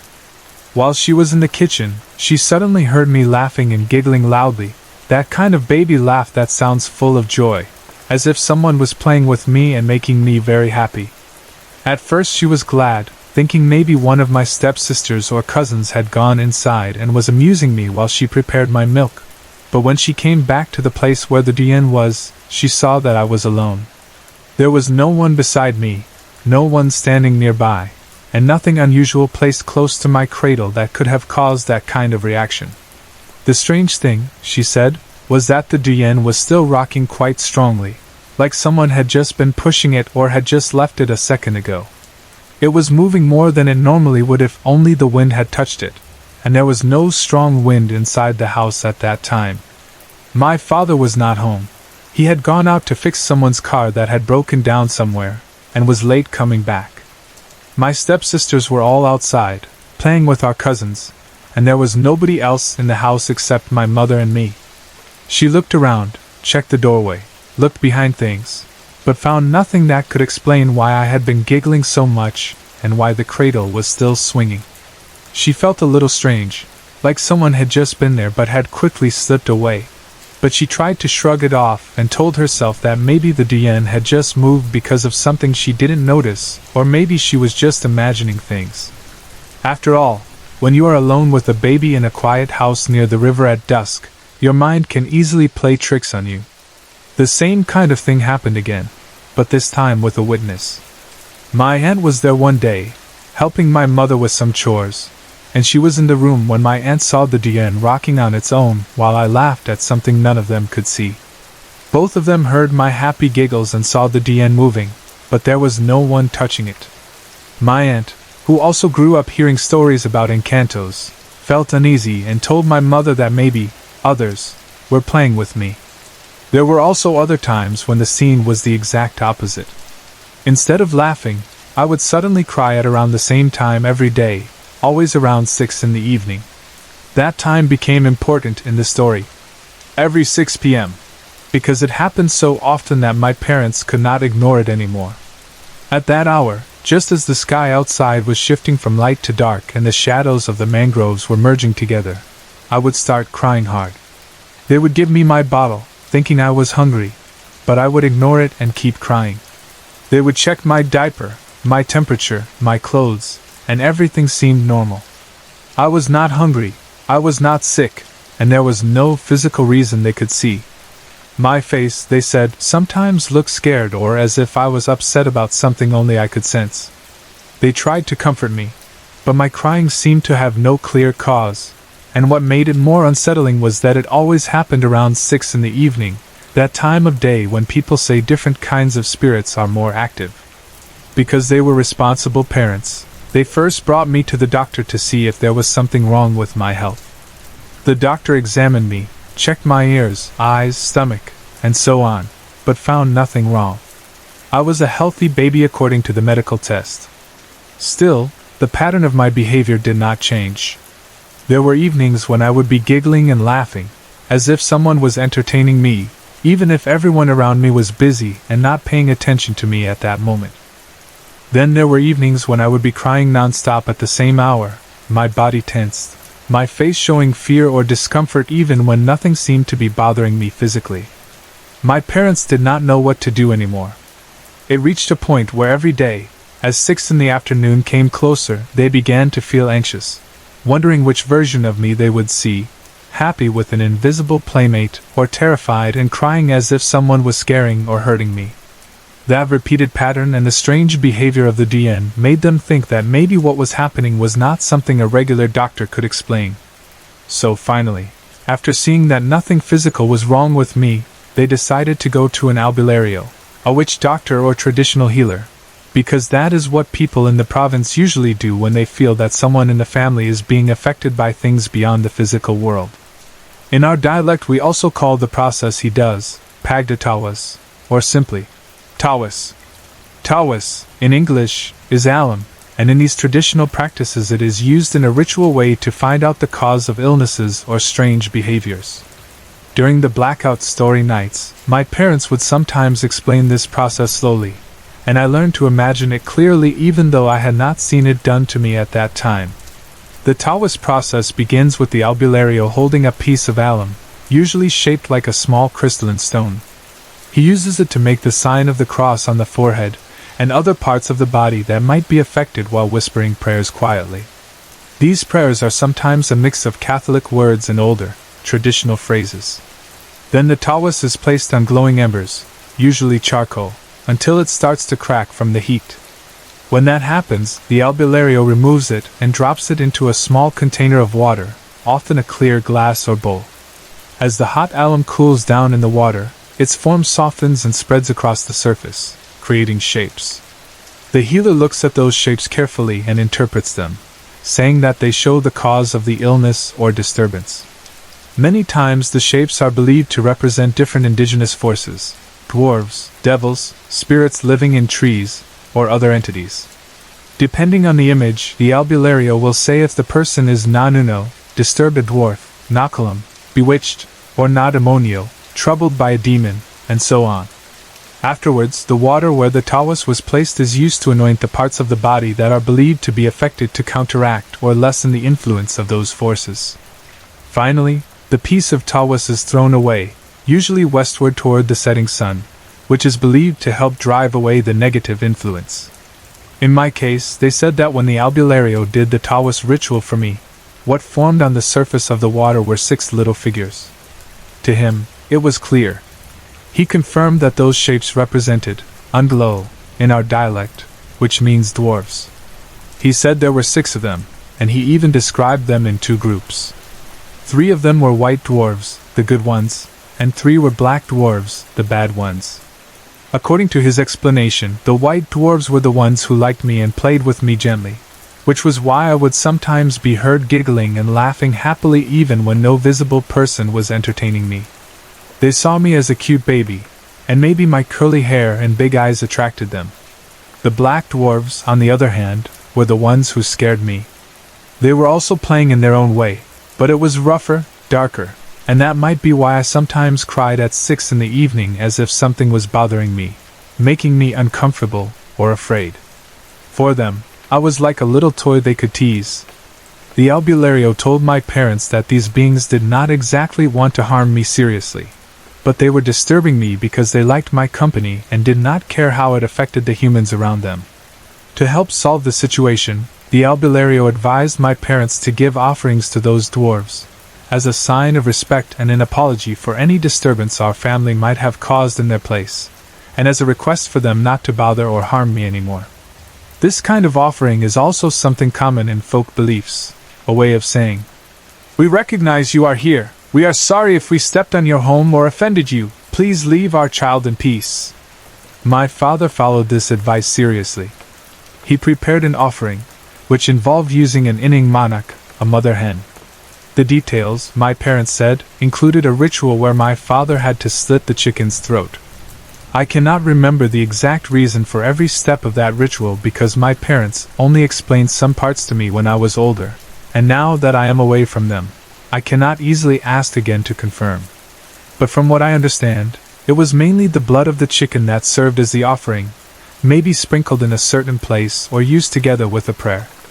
The chicken itself might have been cooked and shared later, but it was the act of giving the blood and life of the animal that carried the symbolic message to the unseen beings. My father, who usually acted tough and practical because he worked as a mechanic and dealt with physical problems like broken engines, humbled himself that time and followed what the albilario said because he was worried about me and wanted to do everything he could to protect his baby. After the offering was done, my parents said that the strange experiences stopped. I no longer cried at exactly 6 in the evening for no visible reason, and I no longer laughed and giggled at empty air as often as before. The Dien no longer moved strongly on its own while no one was near me. It was as if the 6 dwarves had decided to accept the offering and leave me alone. They did not bother me again or any of my immediate family members in that way. My parents were relieved and thankful, and life went back to a more normal rhythm for them, with the usual worries of raising children, but without the added fear that invisible beings were playing with their baby at sunset. The story could have ended there, but my relatives say that those same dwarves showed signs of their presence again years later, not to harm anyone, just to remind the family that they were still around the area. A cousin of mine saw something that made her believe the dwarves had appeared again in the house, maybe playing around or showing themselves at the edge of her vision.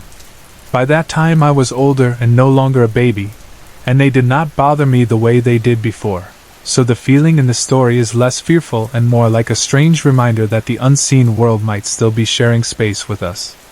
When I listened to this story during blackouts, with my parents calmly telling every detail, I tried to imagine myself as that baby in the Dien, laughing at someone only I could see, or crying in fear because of small but powerful beings that adults could not detect.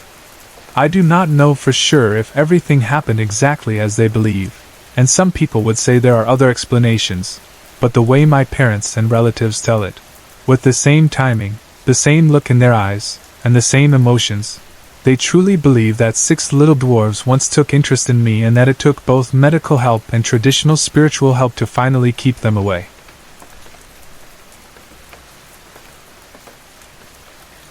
I used to work the graveyard shift in a call center, the kind of schedule that turns your whole life upside down. While most people were getting ready for bed, that was when I was just starting my day. I would leave home around 9 or 10 in the evening, ride the jeepney or bus with other night workers, and spend the long hours inside a cold, noisy office taking calls from strangers on the other side of the world. By the time my shift ended, the sun would already be up, the streets would be busy again, and people would be starting their normal routine just as I was getting ready to sleep. My body never really got used to it, but little by little I learned to live with the weird rhythm. That day started like so many others. It was already morning when my shift ended, and I was tired in that heavy, slow way that only night workers really understand. I remember glancing at the clock as I logged out from my station, the numbers a bit blurry from staring at screens all night and from too much coffee. It was around 9 in the morning when I finally stepped out of the building and felt the sunlight on my face. It should have felt warm and cheerful, but to someone who was supposed to be ending the day, it sometimes just felt harsh and too bright. The ride home was ordinary. Same roads, same traffic, same familiar corners and sorry stores along the way. I remember feeling that mix of relief and sleepiness, that feeling of finally heading home where my bed was waiting. I was already imagining taking off my shoes, putting my bag down, and lying on my bed with the curtains blocking the sun so I could sleep like it was night. Our house is not directly beside the street. From our gate to our front door there is a good stretch of open space, about 25 feet or so, which we always called our garden. Some people might call it a front yard, but for us it was more like a small jungle because my mom loved planting things and letting them grow freely. Over the years, she had planted and taken care of many trees and plants there, so the place became full of green. There were overgrown branches, bushes, small flowering plants, and even a few potted ones scattered around. At night the garden could look a little mysterious because of the shadows from the trees, but in the morning it usually looked calm and refreshing, like a small green shield between our house and the noisy world outside. That particular morning, I opened the gate like I always did, stepped into the garden, and started walking toward the front door. As usual, I let my eyes wander over the plants without really thinking. I knew every corner of that space so well that normally nothing surprised me there. But halfway to the door, I stopped walking. It took my brain a second or two to catch up with what my eyes were seeing. Something looked wrong. One of the trees, the one nearest to our house on the right side, did not look the way I remembered it. I blinked, wondering if it was just the angle or the sunlight playing tricks on me, but the difference was clear.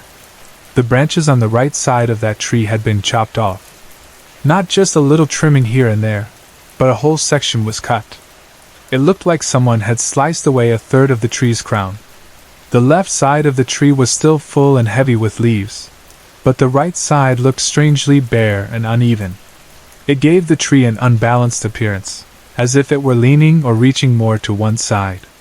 Now, my mom is the type of person who will cut branches when they grow wild or when they get too close to cables or the roof and become a fire hazard. So at first I told myself it might have been her. But something about the way the branches were removed felt deliberate in a different way. Only one tree had been trimmed, not the others. And only the branches on the right side were cut, especially those reaching toward the house, and I realized, toward the second floor of our neighbor's house. The rest were untouched. It looked neat, but also strange. The kind of strange that makes you frown without knowing why. I stood there for a short moment, still holding my bag, gazing up at the uneven tree. The morning wind moved the leaves on the left side, but the right side looked almost empty, like something had taken a bite out of it. Then I shook my head, told myself not to be dramatic, and continued walking toward the front door. I took off my shoes at the doorstep as usual, entered the house, and smelled the familiar scent of home, a mix of cooking, laundry soap, and that comforting smell that every family house seems to have, something warm and lived in. My mom was already awake and busy doing household chores. I greeted her, dropped my bag where I always leave it, and the first thing I asked, without even changing my clothes, was who had remodeled the tree outside. I used that word jokingly, as if someone had given the tree a new haircut. Instead of answering loudly or laughing, my mom lowered her voice and answered in hushed tones. Right away, I sensed something different. She told me that it was our neighbor, Len, who had hired someone to cut those branches. When she said that name, my mind quickly pictured our neighbor. Len is a typical familiar face for us, someone we see often from our window or when we step out to sweep the yard. Her house is just beside ours, sharing almost the same line of view over our garden. She has a room upstairs on the second floor that has a clear view of our roof and part of our garden. It is one of those second-floor windows where, if you look out, you can see the tops of trees, roofs, and parts of the neighbors' spaces.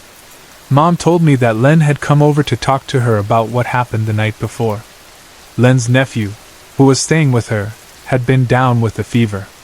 It was nighttime, and the two of them were inside that second-floor room, getting ready to sleep. When you are sick with fever, the world sometimes feels strange and distant, and maybe that makes you notice things differently. According to my mom, Len told her that while they were preparing to go to bed, she noticed that her nephew had gone very quiet. He was just sitting or lying there, unmoving, his eyes fixed straight out of the window for a long time. Len at first thought he was just spaced out because of the fever. But the longer she watched him, the more worried she became. Imagine a child just staring out into the dark for several minutes without blinking much or responding to calls. It would worry any adult.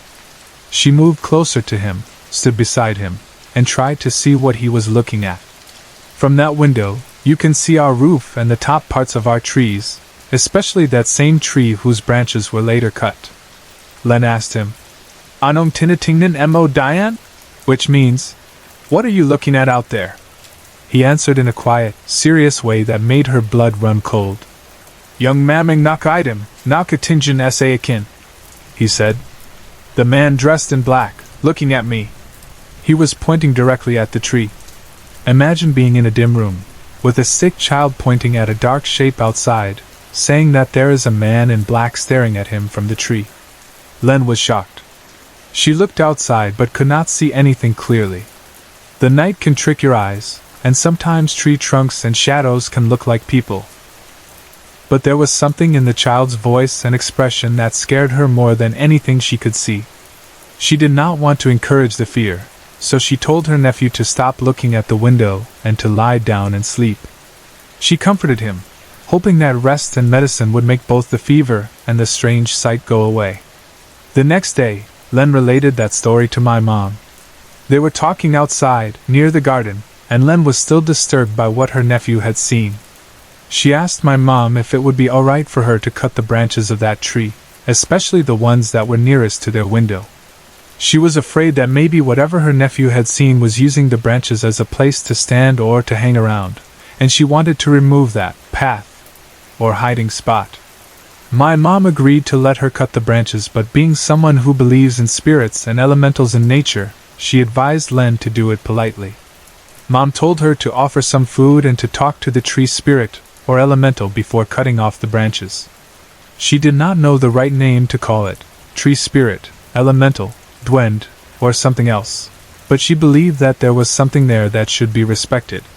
She suggested placing a small plate with food, maybe rice or something simple, near the tree and saying words like, "Excuse us, we mean no harm. We just need to cut these branches. Please don't be angry." That is how many people here are taught to deal with unseen beings in nature, with respect and offerings.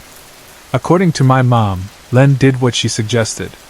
She hired someone to cut only the branches on the side of the tree that were near their second-floor window. That is why, when I arrived home that morning, the tree looked as if one side had been carefully trimmed while the other side was left alone. After the branches were cut, Len's nephew did not see the man in black again. His fever eventually passed, and the strange staring stopped. Whether it was really the fever making his imagination run wild or whether he saw something that the adults could not see, we will never know for sure. But the timing of everything was enough to make the whole story feel eerie. Hearing all of this from my mom, in her quiet, serious voice, gave me a chill. I imagined the scene from the neighbor's room, the child pointing at our tree, the shadow of a man dressed in black standing among the branches and staring at him. Then I thought about how many times I had walked under that same tree, day and night, without ever feeling anything wrong. It made me feel suddenly exposed and aware of the garden around me. My mom added that this was not the first time people had strange experiences in our garden. Over the years, some of her friends and even a few neighbors had told her small stories after visiting our house. There were times when they said they felt pebbles hitting them out of nowhere as they passed through the garden, small stones bouncing off their legs or backs as if someone was playing with them or teasing them. But when they looked around, there was no one standing close enough to have thrown anything. Sometimes they heard someone calling their attention, like a soft voice or a whistle, as they walked through the garden when no one from the house was outside. It usually happened to people who entered the garden without being invited, those who just walked in or cut through the space casually. My mom always said that maybe they did not like people coming in without permission. It was like a reminder that our family might be used to the place, but others needed to show respect. Strangely, my mom said that we, her own family, her children and herself, did not really have any direct supernatural experiences in that garden. We had lived there all our lives. For us, that was simply home. It was where we played as kids, where my mom hung laundry to dry, where we sometimes ate merienda under the shade of the trees. We went in and out of that garden at all times of the day, and we never really felt that we were being watched or bothered. It seemed like whatever was in that garden accepted us, or at least tolerated our presence. But my dad had his own story from years earlier, when my youngest sister was just a toddler. Back then, he would often arrive home very late from work, sometimes near midnight, or even later. He would be tired, his body heavy. But before going straight to sleep, he would check on us, his children. He told us that sometimes, when he arrived, he would find my little sister playing in the living room or near the doorway that opened toward the garden, even at hours when children are supposed to be fast asleep. She would be laughing or talking as if someone was playing with her. At first he thought she was just entertaining herself or talking to imaginary friends, as many children do. But there were times, he said, when he felt that she was not just talking to herself. Sometimes he would feel a presence or catch movement out of the corner of his eye. He said that more than once. When he squinted and let his tired eyes adjust to the dim light, he would catch little glimpses of something in the garden, a small figure, low to the ground, like a little person or a dwarf, moving quickly or standing just at the edge of the light. He believed that there was a garden dwind, a dwarf spirit, who liked to keep my sister entertained late at night. Most of the time the dwarf remained invisible to him. My dad is not someone who easily imagines things, so when he says he saw flashes of a small figure, it carries weight.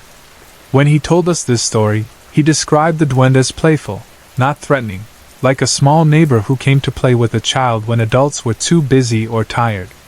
Maybe that was why my sister seemed so happy when she was playing with no one. She had company, just not the kind we could always see. Listening to all of this, I felt a strange mixture of fascination and fear. On one hand, it was comforting to think that the unseen beings in our garden seemed more playful than harmful. On the other hand, the idea that something invisible could be standing in the branches of our tree staring at a sick child, or throwing pebbles at uninvited guests, or playing with toddlers at night, made the whole garden feel different to me. It was like realizing that a place you thought you knew completely still had secrets. After hearing about the man in black and remembering the stories about the dwind, I looked back at our garden with new eyes. I thought of the 25 feet of ground between the gate and our door, the overgrown trees, the shadows that fall across the path at night, the rustle of leaves when there is no strong wind. I realized that maybe we had not been living alone there, not entirely. There might have been eyes watching from branches or small figures hiding behind pots and bushes. I am the type of person who likes to relax outside at night, to hang out in the garden and look up at the trees and the sky while listening to music on my earphones.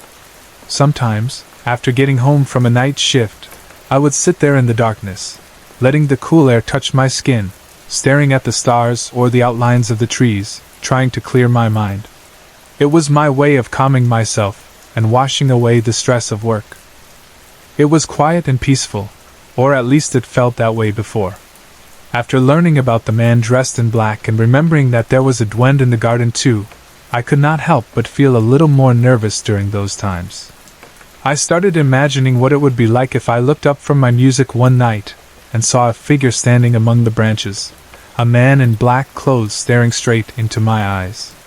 Or what if I suddenly noticed a small creature peeking out from behind a flower pot or sitting on a tree root watching me? The thought made me shiver. I realized that as long as they stayed out of my sight, I could pretend everything was normal. But if I ever saw them clearly, face to face, I did not know how I would react. So I hoped, deep in my heart, that I would never see any of them myself. I hoped that the man in black would stay away now that the branches had been cut, and that the dwind would remain just a story my dad told about the time my little sister was young.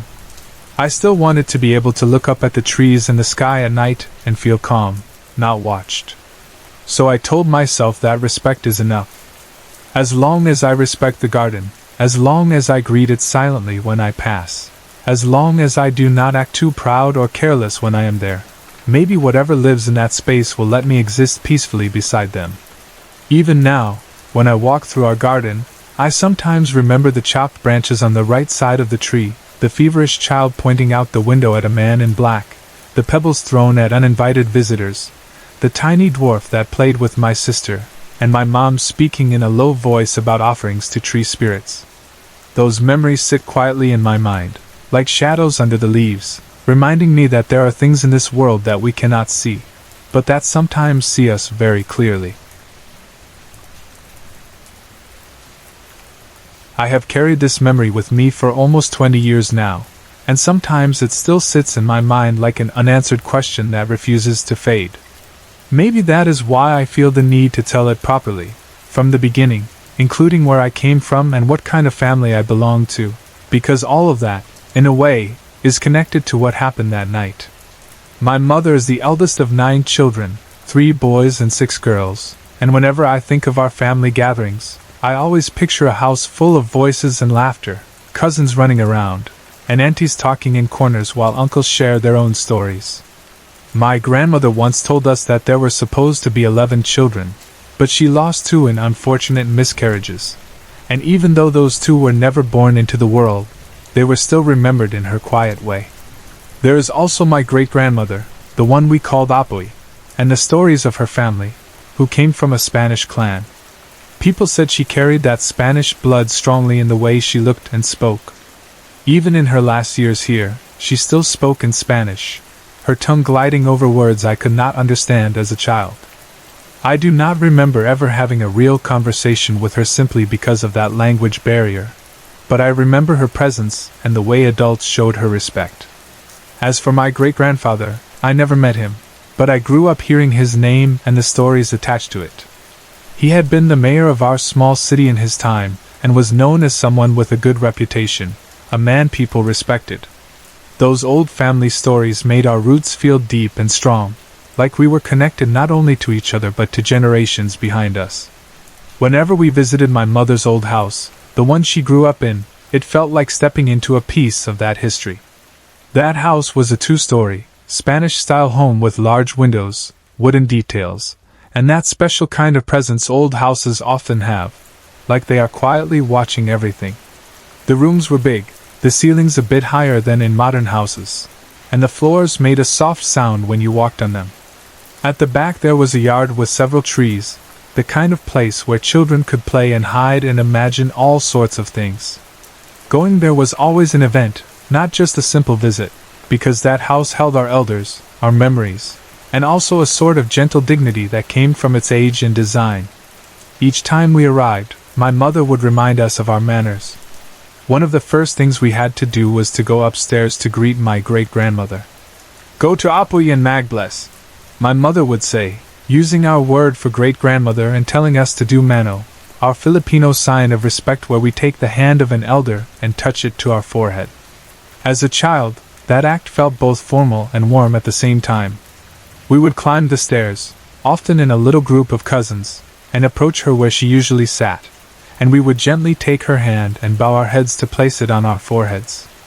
After that, I would always wait with a small spark of excitement because I knew what would come next. She almost always had bananas beside her, my favorite fruit at that time. She would give them to us as a little gift, and it became something I looked forward to every visit. I don't remember exactly how old she was at that time, but people said she was around 80 or 90 already. Despite her age, she was still strong enough to sit upright and watch us, though she spent most of her time in her rocking chair, her body already moving more slowly, but her presence still firm. Sometimes I imagined her thinking about her husband, my great-grandfather, remembering their years together, and all that had happened in their long lives. While we played around her, she would watch us with eyes that had already seen so much, and sometimes she would hum to herself or sing a song in Spanish, the words flowing softly like a lullaby from another time. That was how our visits usually went. We would pay our respect, receive our bananas, then run off with our cousins to play, leaving the adults to talk and my great-grandmother to her soft songs and quiet thoughts. I think I was around 7 or 8 years old, somewhere in 2003 or 2004, when my grandfather died. He was my great-grandmother's eldest son, and his death naturally broke her heart. It is already sad when a grandparent passes away, but I think it is even heavier when a mother outlives her child, especially her firstborn. The wake was held in that same big house, and like many Filipino wakes, it went on for several nights, with people coming and going, candles burning, prayers being said, and relatives gathering from different places. As a child, I did not fully understand the weight of wakes and funerals. For us, it often meant seeing our cousins and having more chances to play, not fully understanding the sorrow that brought everyone together. That night, the house was full. People were busy around my grandfather's coffin in the living room, talking in low voices or sometimes laughing softly as they recalled memories of him. The lights were on, candles flickered, and there was a blend of sadness and togetherness in the air. It was already around midnight, maybe a little past 12, when my mother called me, my sister, and my younger brother, telling us it was time to go to bed. We had been running around and playing with our cousins like we always did, our energy still high, and we didn't want the night to end. For us, it did not really matter that this was a wake. Our childish minds only thought about games and the joy of company. So when my mother told us to sleep, we were hesitant and disappointed. Our room in that house was located downstairs, just next to the living room where my grandfather's coffin rested. The room was small, and it had only one small window.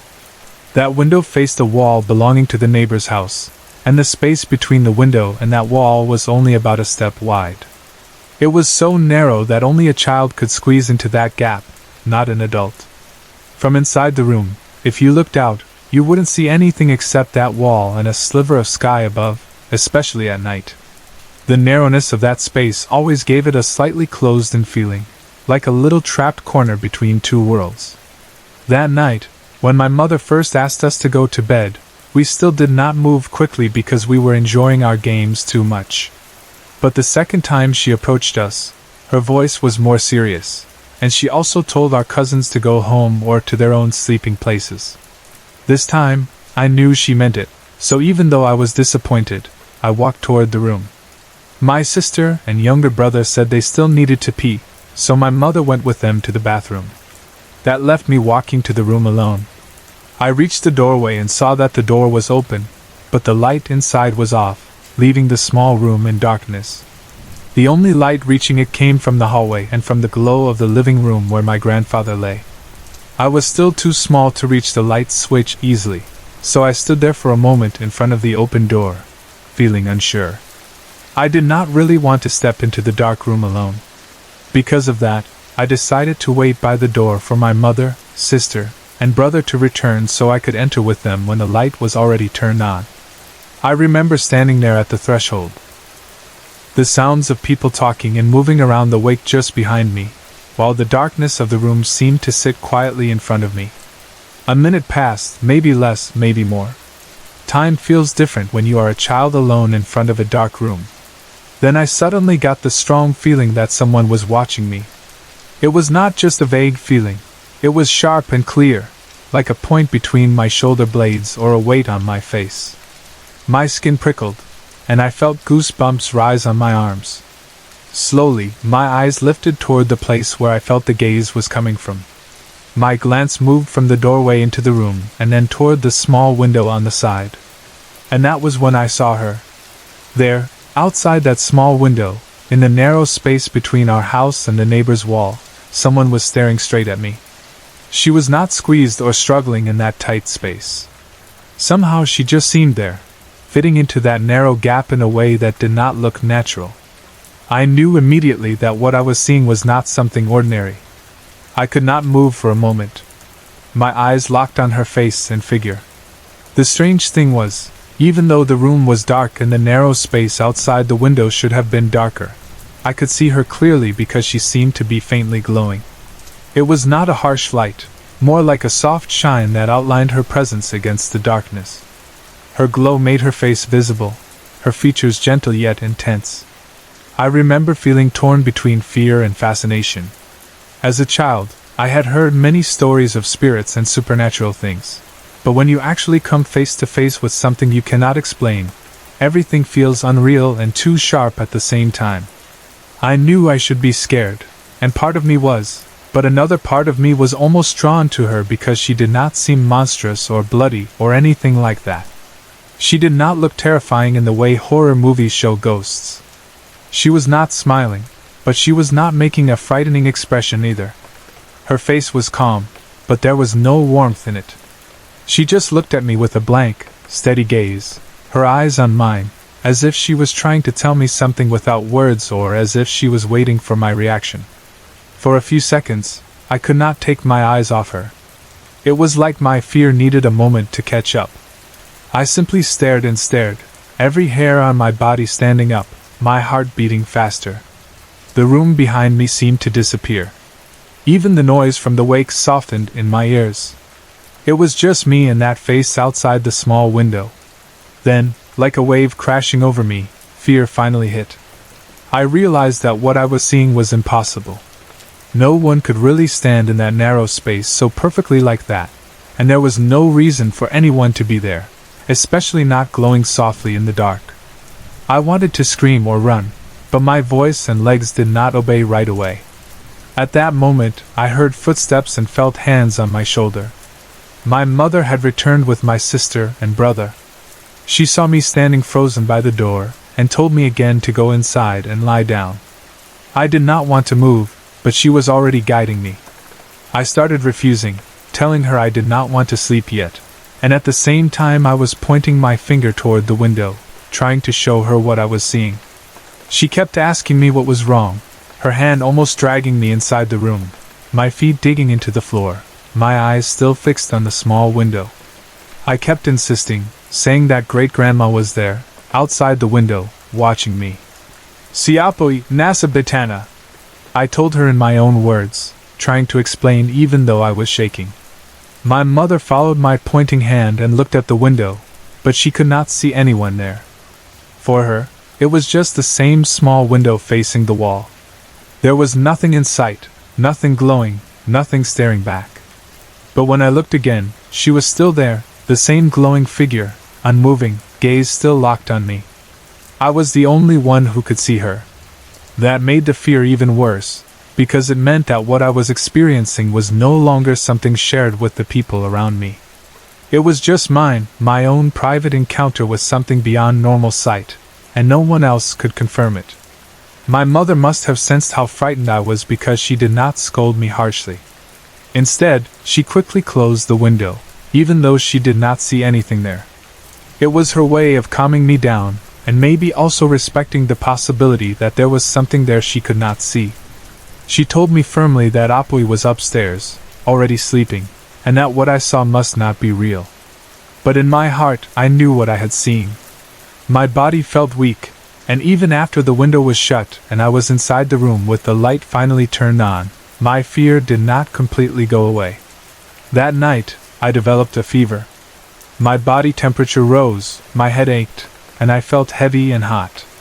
Whether it was because of the shock or because something else happened to my spirit that night, I cannot say for sure, but I was unwell for the rest of that night, lying there with chills and heat, drifting in and out of sleep while people continued to keep vigil for my grandfather in the next room. The image of that glowing face at the window stayed with me, even in my restless dreams.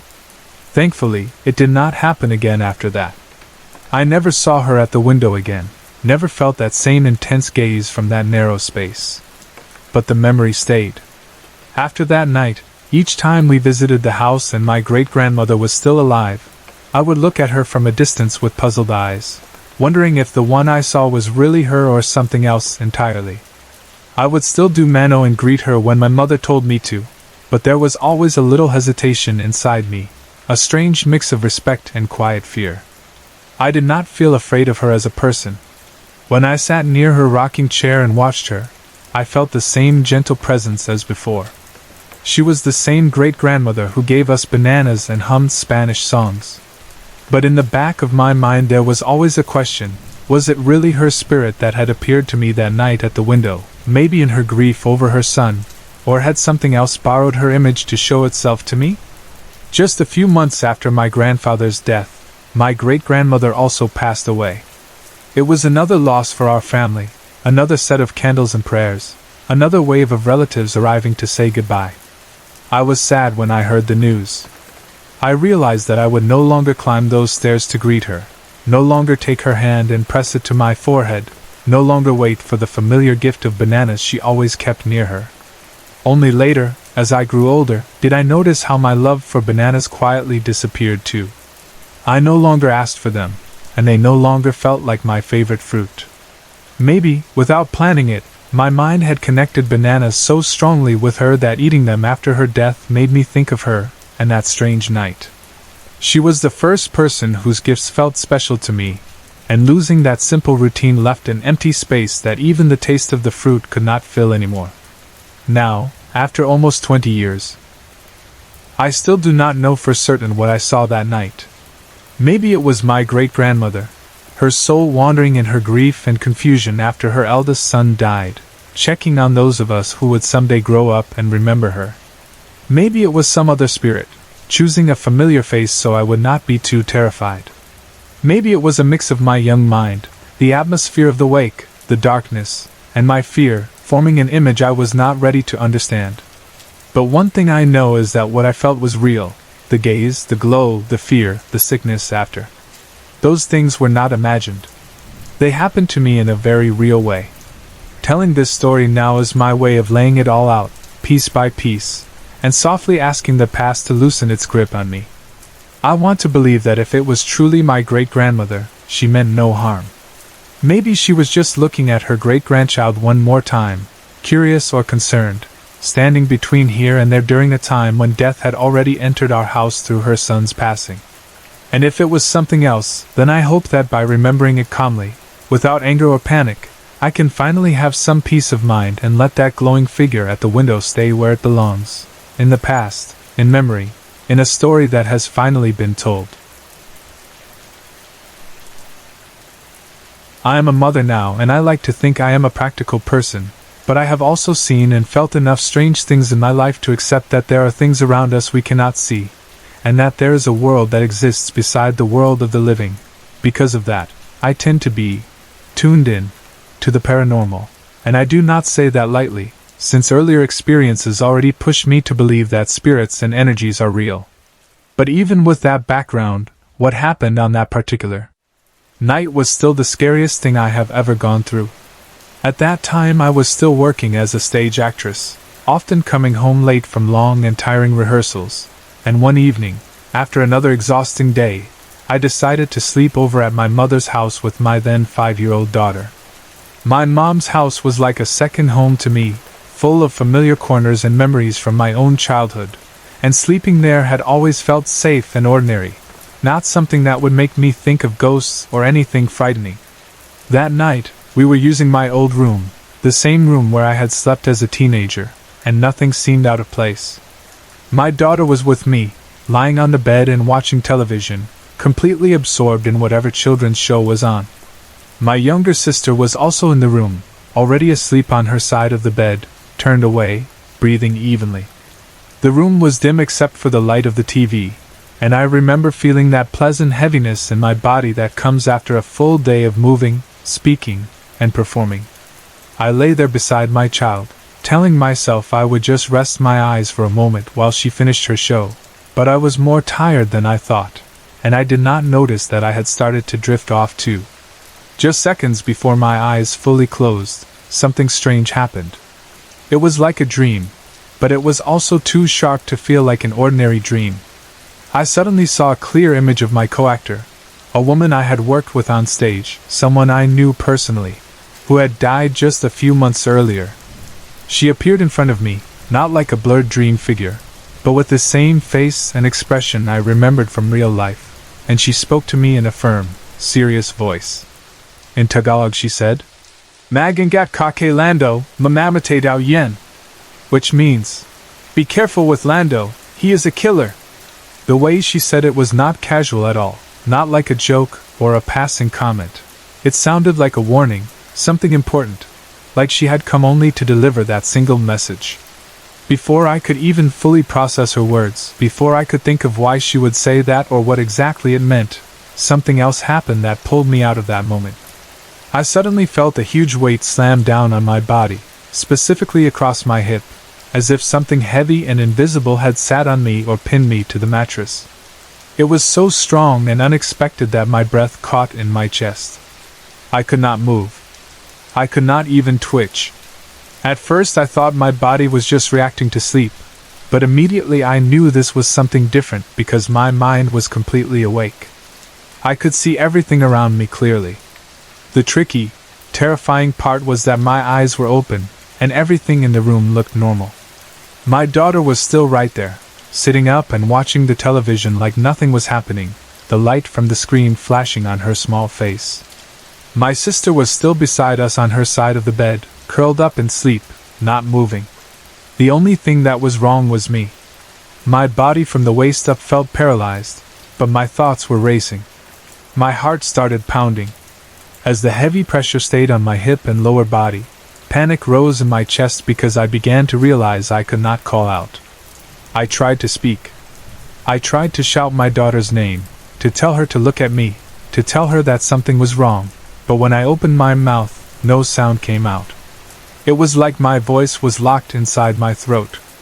I could form the intention to speak, I could feel the effort, but nothing reached my lips. I felt trapped, like I was inside my own body but had lost control over it.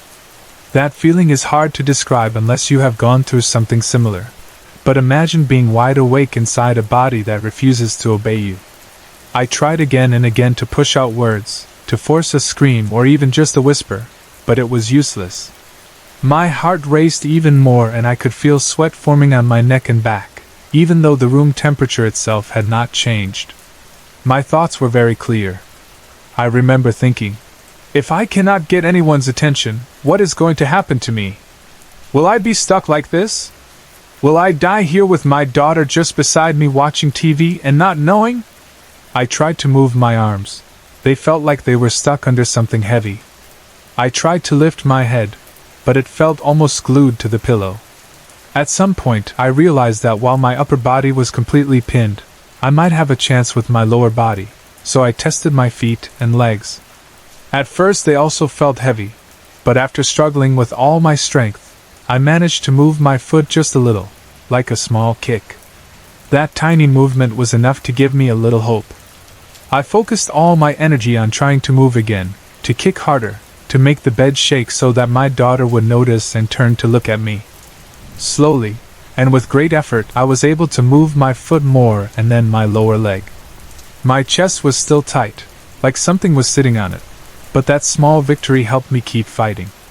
Inside my mind, alongside the panic, there was also this mother's instinct, this powerful urge to protect my child and get her attention, not just for my sake but for hers as well, because I did not know what this thing was or what it planned to do. Finally, after what felt like a long time, though it may have been only seconds or minutes, I managed to force out my daughter's name.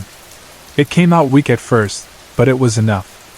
She looked at me, and I saw her eyes change from normal to worried as she realized something was wrong.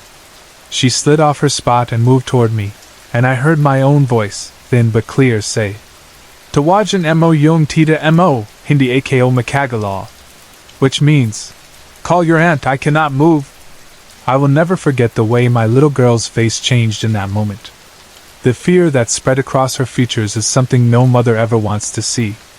She looked like she was about to cry, her eyes wide, her mouth slightly open, not understanding fully but feeling that something terrible was happening to her mother.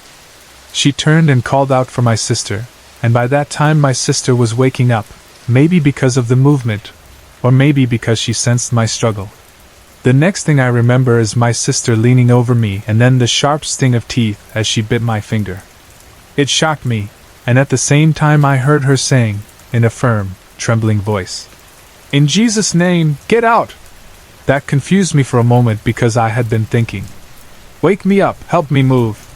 Not, get out.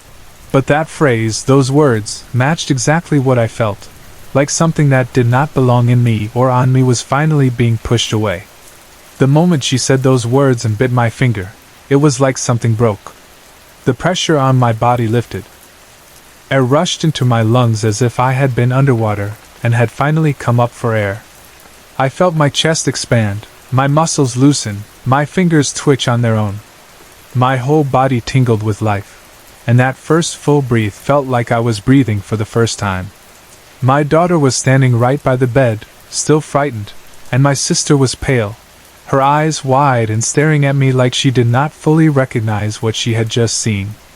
I sat up slowly, still shaking, and my sister helped support me while I tried to steady myself. My throat was dry, my legs felt weak, so someone, maybe my sister, gave me a glass of water, and I gulped it down, trying to wash away the fear along with the dryness. I started apologizing to her, saying sorry for scaring her and for waking her up so suddenly. I tried to laugh it off a little, saying something like, Sorry, I think I had a really bad dream.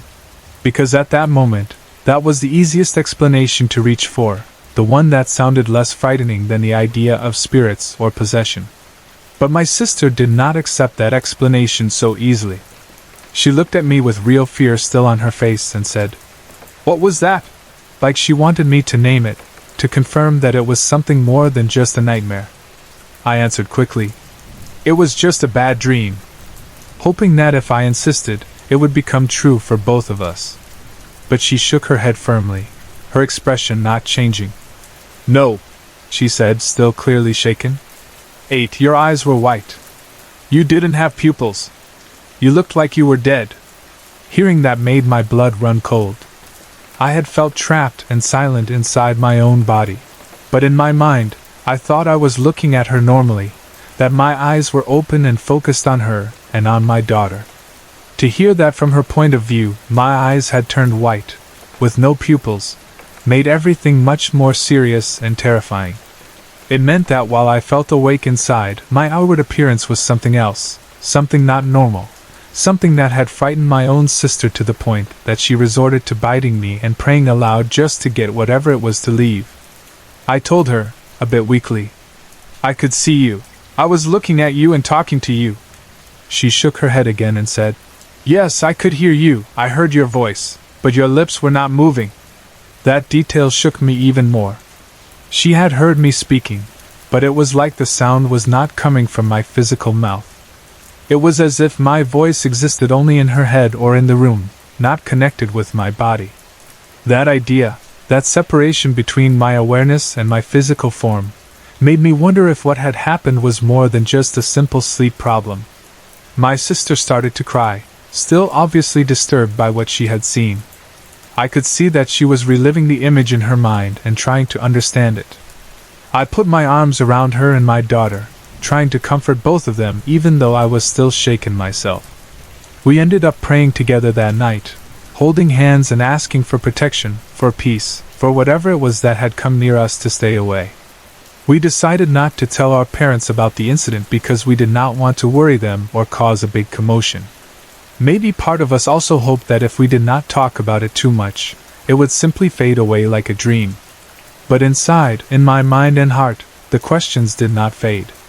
In the days and weeks that followed, I kept thinking about what had happened, replaying every second. The sudden appearance of my dead co-actor warning me about someone named Lando, the heavy weight on my hip, the feeling of being pinned and voiceless, my daughter watching TV without realizing, my sister seeing my eyes turn white and hearing a voice from a mouth that did not move, then her biting my finger and calling on the name of Jesus, and finally that rush of air and freedom. It all felt connected, like parts of one event, but at the same time, each piece was strange on its own. I tried to find explanations. Of course, the easiest one that many people use is sleep paralysis. I started searching and reading about it, and I saw that many people experience exactly that feeling of waking up but being unable to move, feeling a weight on their chest or body, and sometimes even seeing figures or shadow people. The scientific explanation says that during REM sleep, our brains paralyze our bodies to keep us from acting out our dreams, and sometimes a person can wake up while the paralysis is still in effect, leading to that terrifying trap sensation. It also says that hallucinations are common in those moments. A part of me wanted to accept that explanation completely, to say, okay, this is sleep paralysis. It is something many people experience. It is just my brain misfiring. And leave it at that so I could continue with my life without feeling like I had been touched by something supernatural. But there were details that made it hard for me to see it as only that. My sister's version of what she saw added weight to the spiritual side of the story. If it had been only my own experience, if I had only felt the heavy weight, the fear, and the inability to move and speak, I might have accepted that it was purely medical. But the fact that she saw my eyes turn white, that she felt scared enough to bite me and to shout a prayer, and that she heard my voice without seeing my lips move, made me question the boundaries between body, mind, and spirit. On top of that, there was the warning from my dead co-actor about Lando. Why would she appear in that moment, at the very edge of sleep, to deliver such a clear message? Was my brain simply taking random memories and mixing them together into a scary dream? Or was there really something, some part of her spirit, that still cared enough to warn me about a dangerous person? I also felt uneasy about the timing. Her warning and the attack-like feeling came one after the other, as if something did not want her message to reach me fully or did not want me to move freely after hearing it. It made me wonder whether I had been temporarily open to the spirit world at that moment because I was exhausted and my guard was down, and something else had taken advantage of that opening. My sister's words, "Your eyes were white," kept repeating in my mind. White eyes often make people think of possession in movies, stories, and even in some religious beliefs. I do not want to jump into dramatic conclusions, but I cannot deny that the idea crossed my mind more than once. Was I possessed, even for a short time? Did something try to enter my body or control it while my soul was caught halfway between dreaming and waking? Or was it simply a visual reaction of my body, like my eyes rolling back during the struggle, combined with my sister's fear making the image worse in her memory? Even if I try to be logical, the emotional weight of the event is strong, and because I am someone who is sensitive to these things and has believed in the paranormal for years, it is hard to ignore that side. Sometimes I also go back to the thought of my little daughter standing there, watching me all stiff and strange on the bed, seeing her mom, whom she trusts completely, suddenly helpless. I worry about that imprint on her mind. Did she forget it over time, or does it sit in her memory the way it sits in mine? I am thankful that my sister reacted quickly, that she did not freeze in fear. Her choice to bite my finger, not a normal reaction, but something that came from instinct or perhaps from stories she had heard about waking people from strange trances, plus her decision to call on Jesus' name, gave me back my body. There is something powerful in sincere prayers spoken in fear and faith, and that night, whether what held me down was only a malfunctioning sleep mechanism or a dark spirit, those words and that bite were what broke its hold. Even now, after almost 20 years, I still cannot fully say what happened, and that is why it stays with me.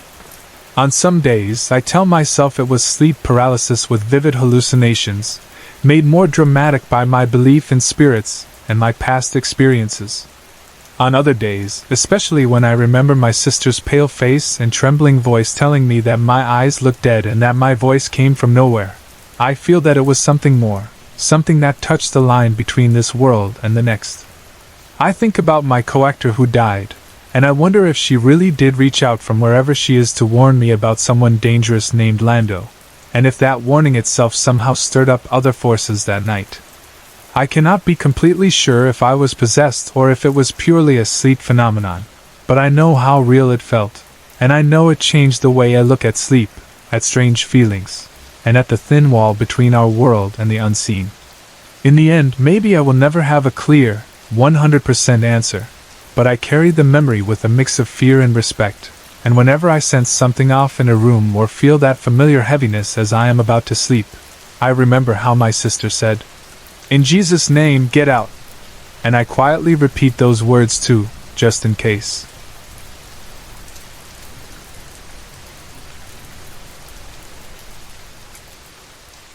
I never really thought I would ever see something like that with my own eyes, because for most of my childhood I honestly believed all those stories about ghosts and black ladies were just made up to frighten kids so they would go home early before it got dark.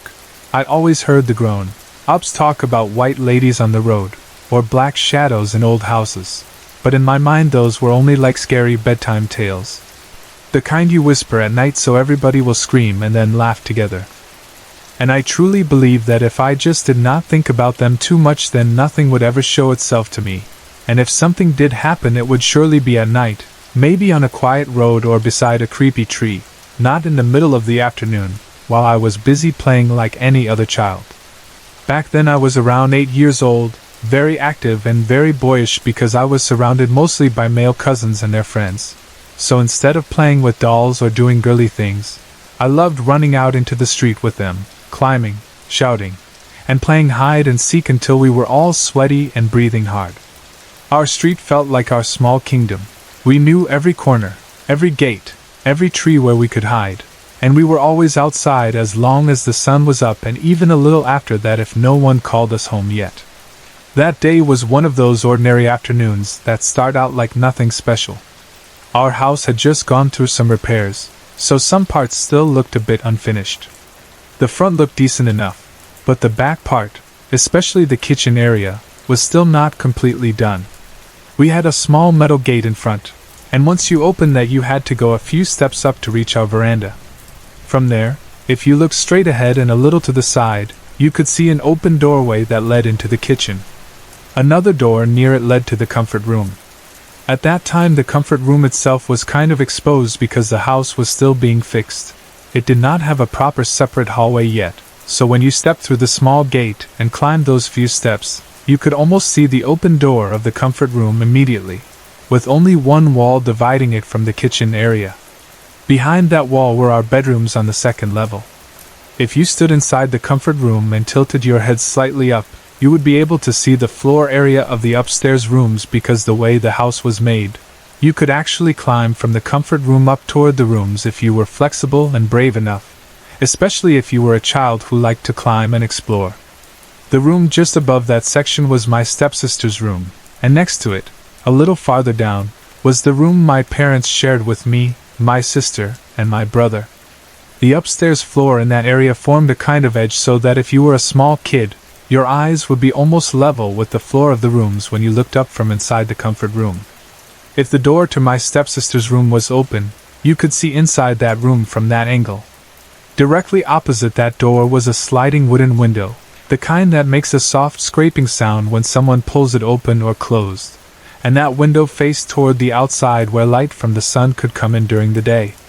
That tiny detail became important later, but at that time it was just part of the usual way our house looked. So this is how it happened. I was in the middle of a lively game of hide and seek with my cousin Cha that afternoon. The sun was still bright, the air felt warm, and our bodies were sticky with sweat from running around.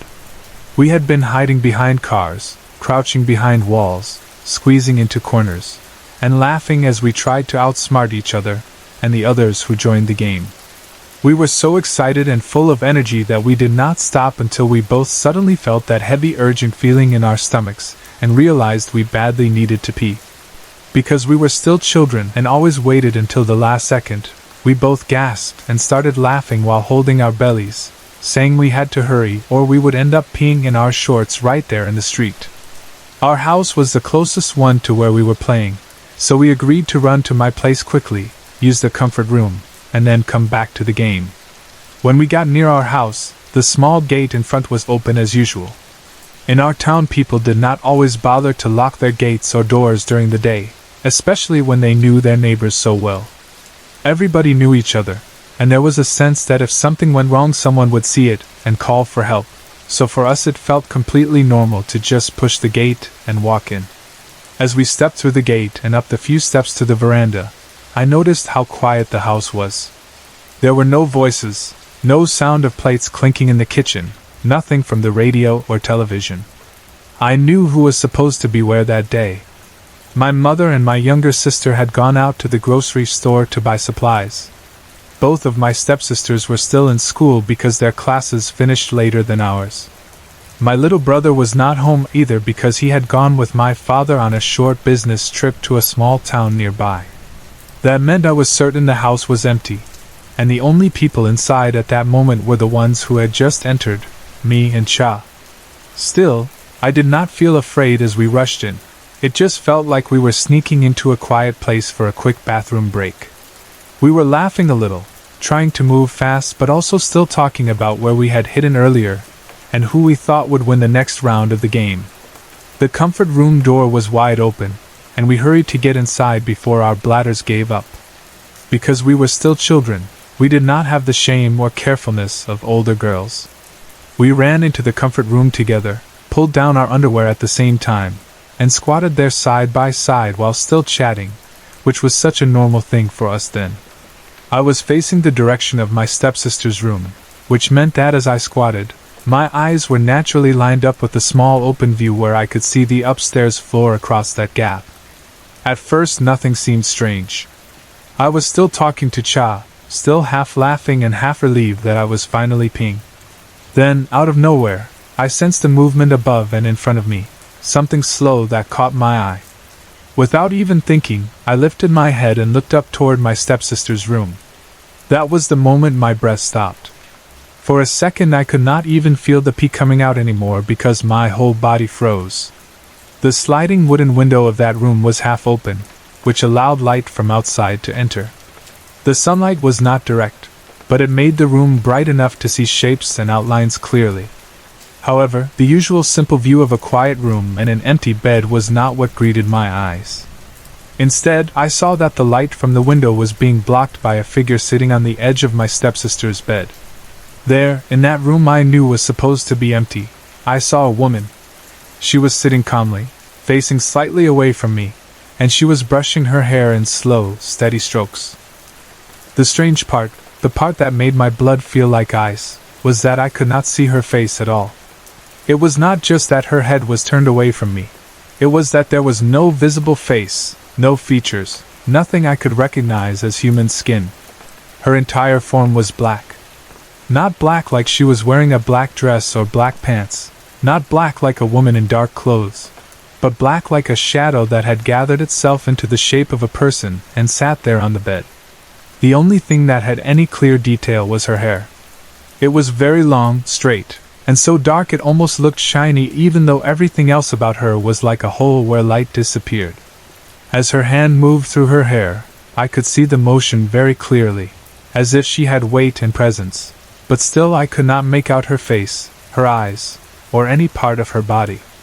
It was just this solid, dark figure of a woman with long hair, sitting upright, calmly brushing, as if she lived there and I was the intruder. My mind could not make sense of it at first. A part of me wanted to think maybe my stepsister had gone home early without telling anyone, but I knew that was impossible because we had just checked the time earlier, and we knew her schedule. Another part of me wanted to convince itself that maybe it was a trick of the light, maybe some clothes draped over something, maybe a shadow cast by the window bars and the bed. But it did not look like that at all. The way the figure moved, the way the hair glided under the invisible brush, and the way she sat with such a natural posture told me that this was not just a random shape. It was something that could move on its own, and it was exactly where no one was supposed to be. I must have gone completely silent, because I remember my mouth being slightly open but no words coming out. My body still squatted there, but I felt as if I was not really inside it anymore. My heart started pounding so hard I could hear it over everything, and my skin prickled with goosebumps from my arms down to my legs. Cha noticed something was wrong. She had been talking to me, but suddenly I was not answering. When she saw that my eyes were fixed upward and that all the color had drained from my face, she felt quiet and slowly turned her head to see what I was staring at. Her gaze followed mine up toward the gap where the floor of my stepsister's room was visible. I could almost feel the moment when her eyes landed on the exact same thing I was seeing, because her body froze too. For a second we were both silent, both staring up, our underwear still around our knees, still in the middle of peeing like little kids caught in the most embarrassing position. But everything in our world had changed in that instant. I turned my head just enough to look at her face, and what I saw there mirrored what I felt. Her eyes were wide, her mouth shook like she wanted to say something but could not, and all the playful energy from a few minutes earlier was gone. In that shared look, my fear doubled, because it confirmed that I was not imagining it. I was not the only one seeing this shadow woman. If it were just me, I could still try to explain it away, but my cousin, who came from outside with me at the same time and had no reason to see something I did not tell her, was seeing the same black lady sitting on that bed. That was the moment my body snapped out of its frozen state. Terror gave me strength. Without even thinking about pulling my underwear up or cutting off the stream of pee properly, I grabbed at my clothes as best as I could and tried to stand, almost losing my balance, and my voice finally returned in one long, broken scream. At the same time Cha also found her voice, and together we shrieked at the top of our lungs.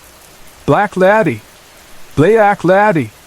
The words tore out of our throats so loudly it felt like we were going to break the walls. We were still tugging up our underwear, but we were not thinking about neatness or decency. We just wanted to get out of that comfort room, away from the sight above us. We stumbled forward, almost tripping over our own feet and each other, still feeling pee running down our legs, and rushed out through the doorway onto the veranda, the sound of our screams bouncing off the walls. We did not stop running until we reached just outside our gate, where we finally paused for a moment, panting and shaking, to fix our clothes properly. Our hearts were pounding so loudly we could hardly hear anything else. We barely had time to take a deep breath when we saw two familiar figures walking down the street toward us. It was my two stepsisters, arriving home from school, still in their uniforms, carrying their bags. The sight of them hit me like another wave of realization. They had clearly just arrived, which meant they had not been upstairs a few minutes earlier. Whatever we had seen in their room could not have been either of them. They looked at us curiously, seeing how messy and shaken we looked, and asked what was wrong, while we were outside the gate looking like we had seen something terrifying.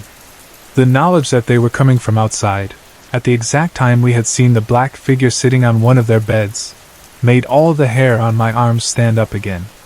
I exchanged a look with Cha, and both of us suddenly felt our fear rise once more. At the same time, we both started screaming again. "Black laddie! Black laddie!" and pointed wildly toward the house. We were not trying to be dramatic. We were still half out of breath and half crying while we said it. We then ran away from the gate toward the street where our friends were, eager to tell them what we had just experienced. Our friends gathered around us, their game of hide and seek temporarily forgotten, as we tried to explain in broken sentences, still gasping, how we had gone into the comfort room, how we had looked up, and how we had seen a black woman with super long hair sitting on my stepsister's bed, brushing her hair even though we knew no one was supposed to be inside the house. Some of them widened their eyes and listened with interest. Others looked skeptical, probably thinking we were just making up a wild story to excite them.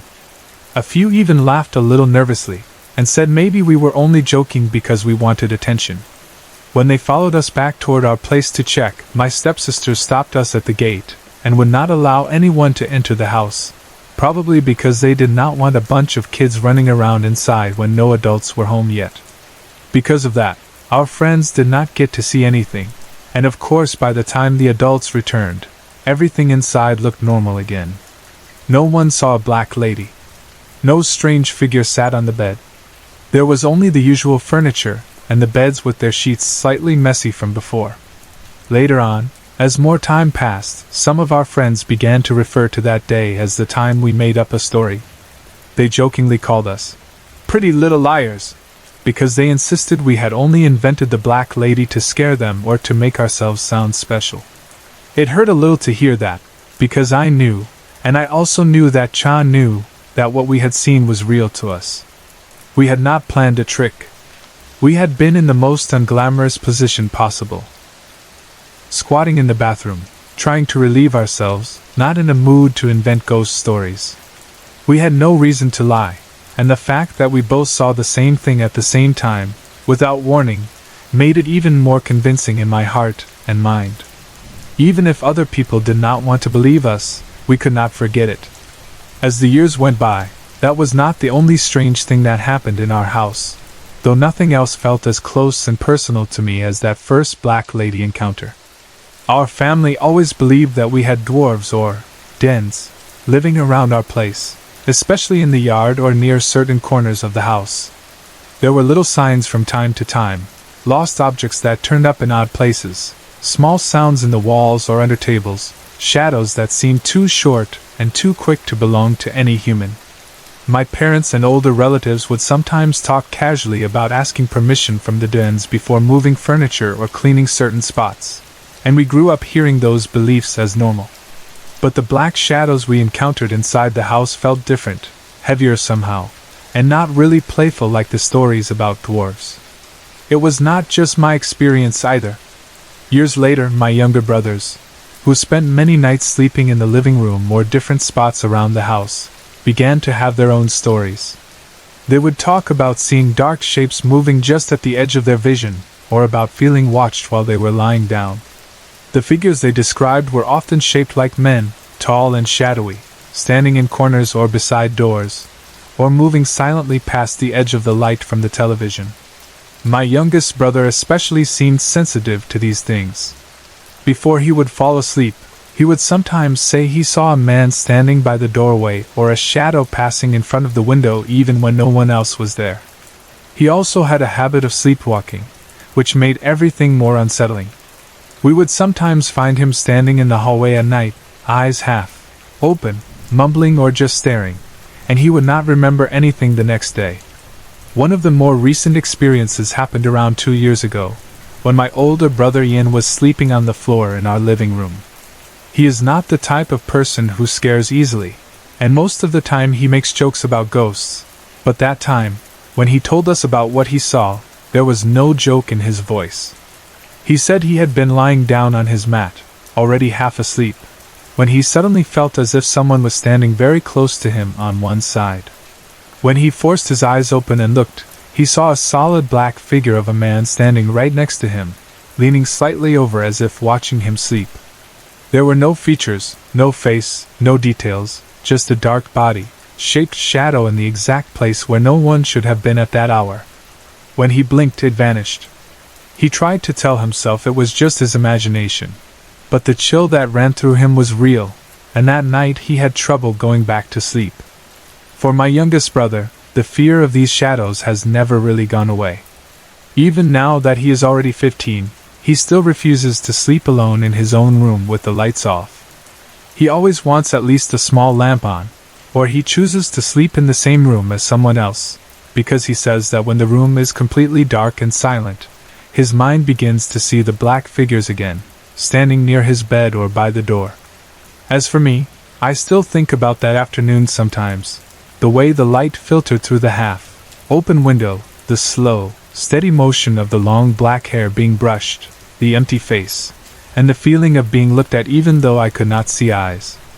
I also remember how real it felt to share that fear with Cha, how our two young bodies shook as we tried to run while still fixing our clothes, and how the others laughed and refused to believe us. Sometimes I ask myself if it could have been a trick of the light, and our childish minds playing together, filling in shadows with our fears. Maybe some hanging clothes formed a shape, maybe a curtain moved, maybe the contrast between the bright window and the dim room made a simple object look like a woman for a split second. But if I am honest with myself, deep in my heart, it did not feel like that. It felt like something was there, sitting comfortably in a place that did not belong to it, almost as if our house had layers that we did not see on normal days. And for some reason, on that afternoon, the layers slipped for a moment, and our young eyes caught a glimpse of what usually stays hidden. Whether it was a ghost, a kind of black lady, a shadow person, or some other kind of spirit, I cannot say for sure. All I know is that both of us saw it clearly enough to make us scream. Our house, as far as I know, is not a typical haunted house with doors slamming on their own or things flying through the air, but it has its own quiet secrets. Dwarves in the corners, shadows in the hallways, and that one memory of a black woman brushing her hair on a bed that should have been empty. And even though these things have never really harmed us, and even though we have grown up and moved on with our lives, a part of me is still thankful every time I turn on the lights before entering a dark room, and I still feel a small shiver whenever I look up at a half-open window and remember what I saw when I was 8 years old, crouched in the comfort room with my cousin, thinking only of a game of hide and seek and finding instead something I will never forget.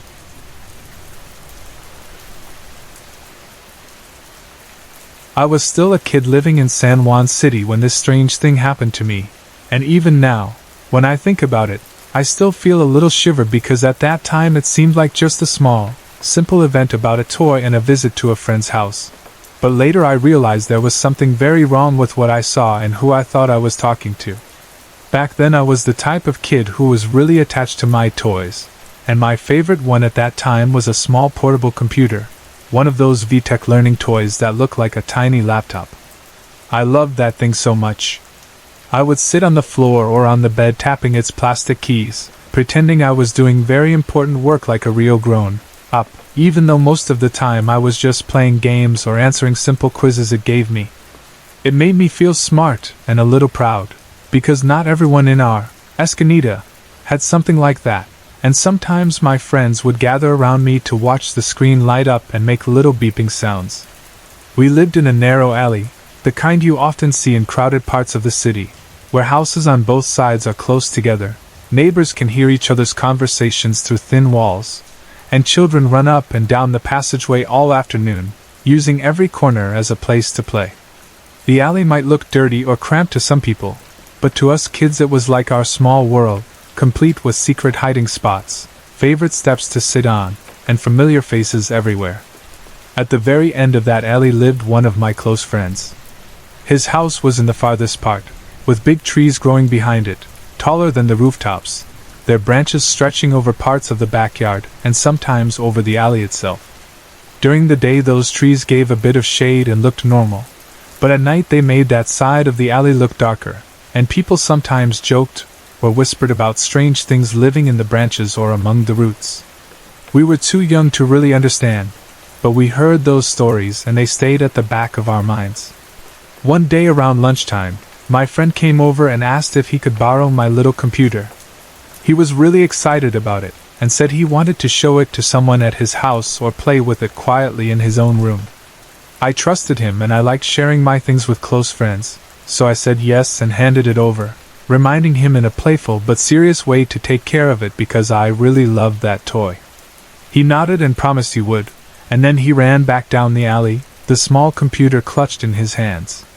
At first I did not think much of it. The rest of the day went on like normal.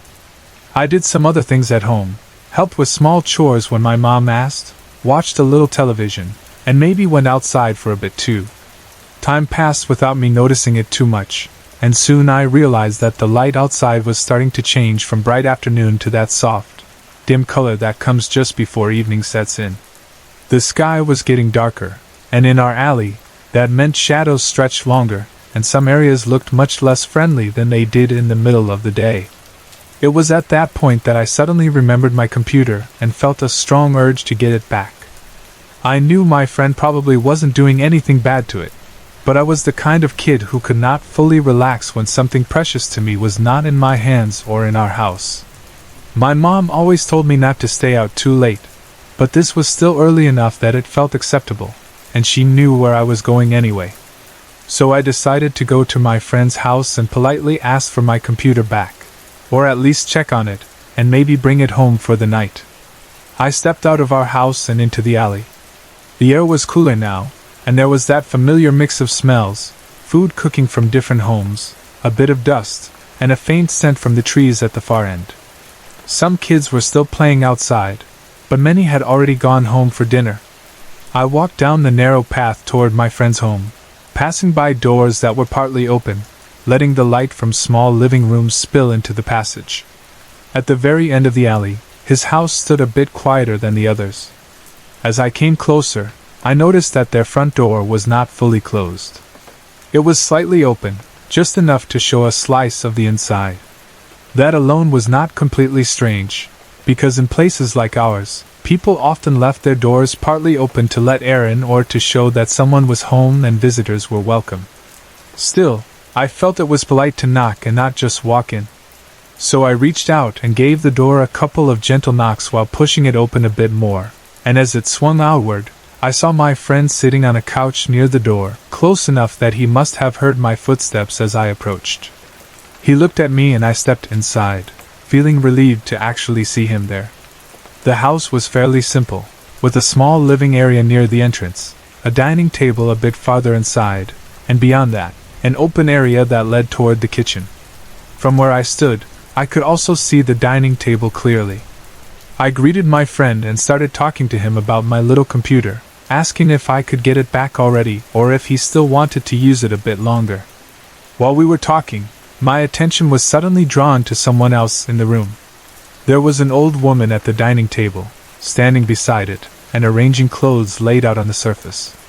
At first I thought she was just a regular elder relative, maybe a grandmother or an aunt, but as I looked more closely, I noticed how incredibly old she seemed. She was very small, her height clearly below that of most adults, maybe even less than 4 feet and 11 inches tall. Her skin was dark brown and extremely wrinkled, like she had lived through many, many years under the sun. She was wearing a bandana on her head, the kind older women sometimes used to keep their hair out of their faces, and her back was bent in a hunch, making her posture curved instead of straight. It looked like she could not stand up fully upright anymore, and every movement she made seemed slow and careful, like her joints were stiff or painful. She was carefully folding or sorting clothes on the table, the kind that needed to be ironed. She did not say anything, just silently moved the garments into small piles, her hands trembling a little with age. The sight of her surprised me. I had known my friend for some time already. We often played together in the alley, and he had visited our house many times. I already knew that his mother usually stayed in the province, and that was why I had never met her before. However, my own mother and his mother knew each other. They had met and talked before. I had heard my mom mention her a few times. Because of this, I had a picture in my head of what his mother might look like, but somehow I had never imagined someone that old. Curious and a bit puzzled, I quietly asked my friend who the old woman was. I pointed toward the dining table and asked, "Who is that?" Without hesitation, he answered that she was his mother. That made me feel even more surprised, because I had always assumed his mom would look younger, more like the other mothers we saw around our neighborhood. Still, I did not say anything rude. I just kept my thoughts to myself and tried to accept what he said. Meanwhile, the old woman suddenly lifted her head and looked directly at me. Our eyes met. There was no smile on her face, no greeting from her lips. She just stared at me in a firm, unwavering way, as if studying me carefully. Her gaze followed me the whole time I was there. Even after I got back to talking with my friend, I could feel her eyes on me, watching each small movement I made. It made me feel strange and a little uncomfortable, like I had accidentally walked into someone's private space without proper permission, even though I was only there to pick up my borrowed toy. Under normal circumstances, I was a very polite child. My parents raised me to always greet elders when I entered someone's house, to say, "Good afternoon," or "Good evening," to smile, and to show respect by being friendly and careful with my words. It was like an automatic habit for me. Yet for some reason, in that moment, I did not greet her at all. I do not know why. I just stood there, staring back for a few seconds, then looking away, talking to my friend again, and finally leaving without even a small hello or goodbye. It was as if something inside me froze my usual politeness. Maybe it was the way she looked at me, maybe it was the shock of seeing someone who did not match the picture in my head, or maybe it was something else that I could not understand.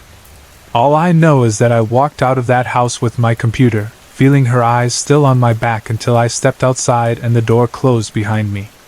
After that day, some time passed. I went back to my normal life as a kid, going to school, playing in the alley, using my little computer again at home, and doing the usual daily things. Around that period, blackouts were very common in our area. The power would suddenly go out, sometimes during the day but often at night, plunging the whole neighborhood into darkness.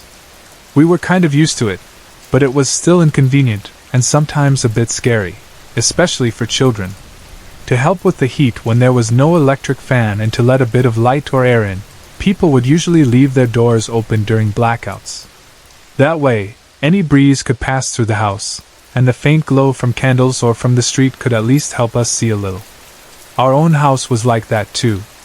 One particular day, during one of those blackouts, I came downstairs from wherever I had been, probably my room or the upper floor, and I saw my mother talking to a woman near the open door.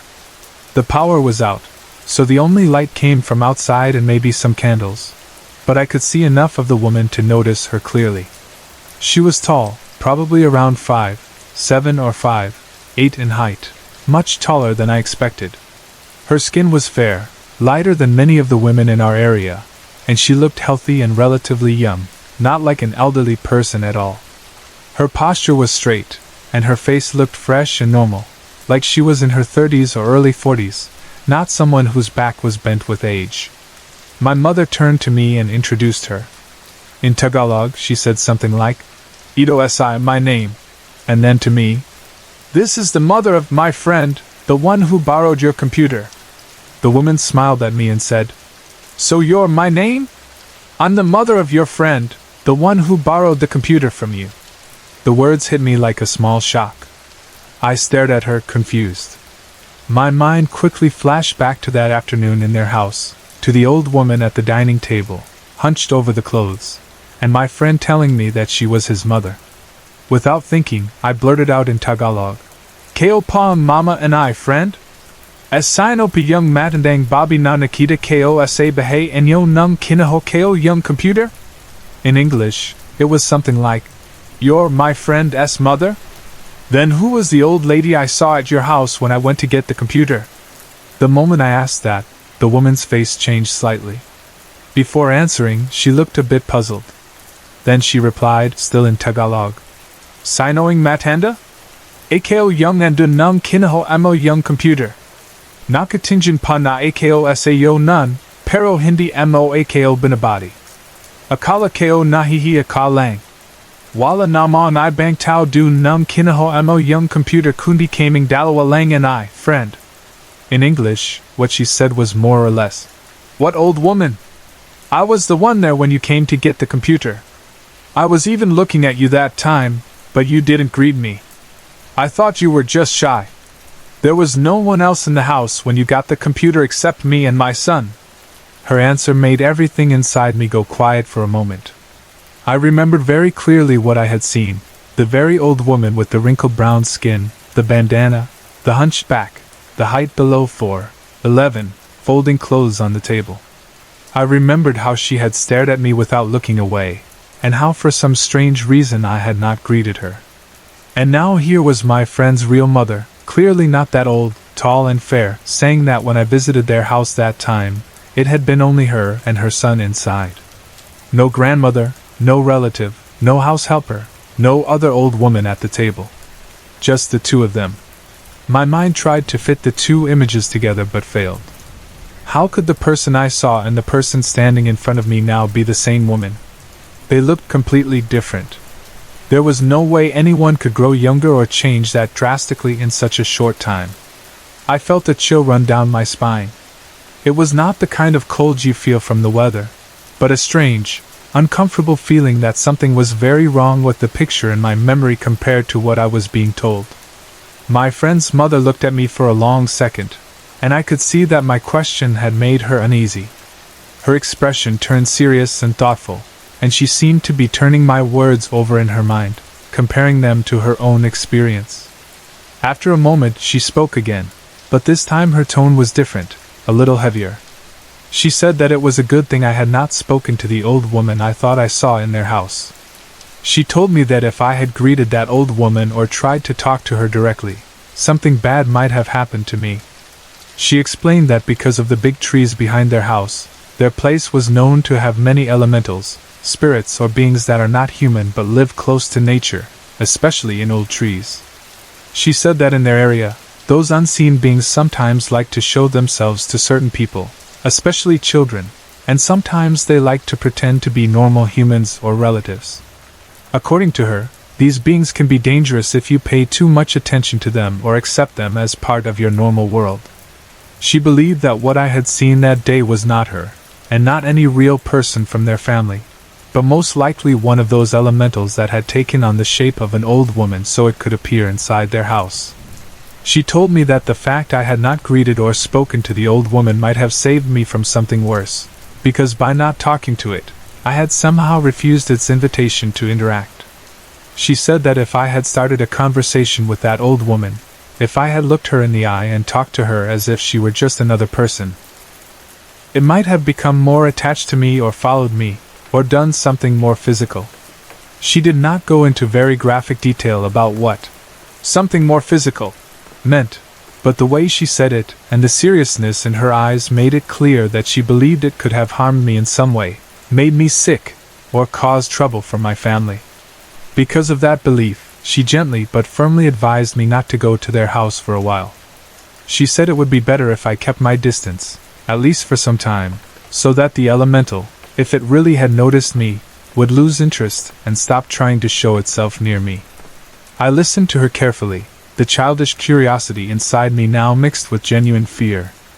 I thought back to that moment in their dining area, the way the old woman's eyes had followed me.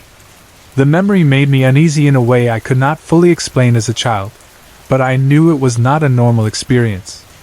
I told my mother about it too, and she agreed that it was better to be careful. In Filipino culture, many families still believe in elementals, spirits of the land, and unseen beings that live in trees, rivers, or old places. Even if not everyone talks about it openly, there is a quiet respect for those beliefs. especially in areas where there are still large trees or empty lots that feel different from the busy streets. People would often warn children not to play too close to certain trees or not to shout or curse in certain places. Just in case, as they said. As days turned into weeks and then months, I followed their advice. I still saw my friends sometimes in the alley, but I became more careful about going inside their house. When I passed by the end of the alley, I sometimes glanced at the big trees behind their home and wondered if something was watching from the shadows of the branches, the same way that old woman had watched me in the dining room. I never again saw that hunched figure arranging clothes on the table, and I never forgot the way her eyes felt on my skin as she stared at me. Looking back now, as someone older, I can try to think of other explanations. Maybe my friend had lied to me and the old woman really was someone else, a very old relative he did not want to explain.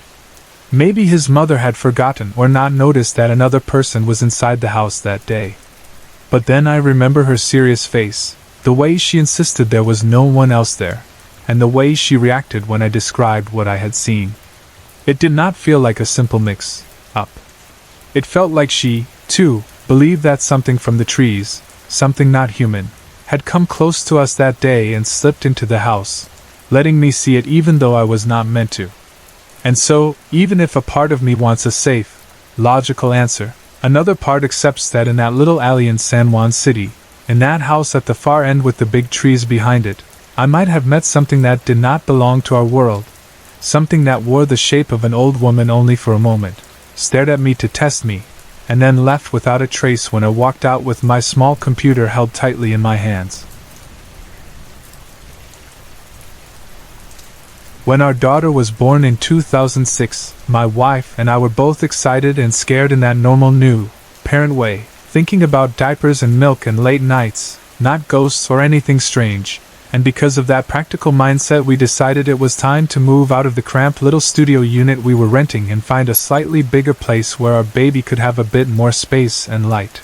We wanted a second-floor unit so that there would be sunshine coming into the windows in the morning, and some distance from the dust and smoke of the street, and when we found a newly built apartment in Cubeo near EDSA, we honestly felt lucky and grateful, because the place was new, the paint still fresh, the tiles still shiny, and the location, while noisy, was very convenient, with buses and jeepneys always passing by, and everything we thought we needed within reach.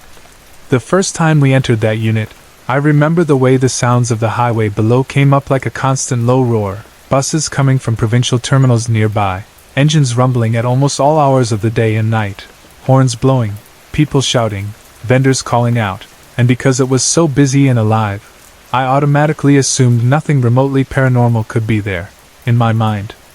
Ghosts belonged in old ancestral houses, in quiet provinces with big trees and old churches, or in abandoned buildings, not in a new apartment surrounded by so much human noise and movement.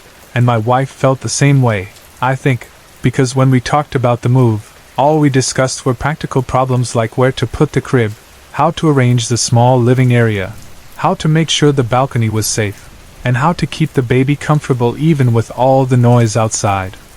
We settled in as best as we could with our simple furniture, a bed, a small table, a few chairs, the crib we placed in a corner where some daylight could reach it, and a sofa that we pushed near the wall. The balcony gave us a small view of the city lights at night and the constant movement of vehicles below, and at first it made us feel like we were really building a little home in the middle of the chaos.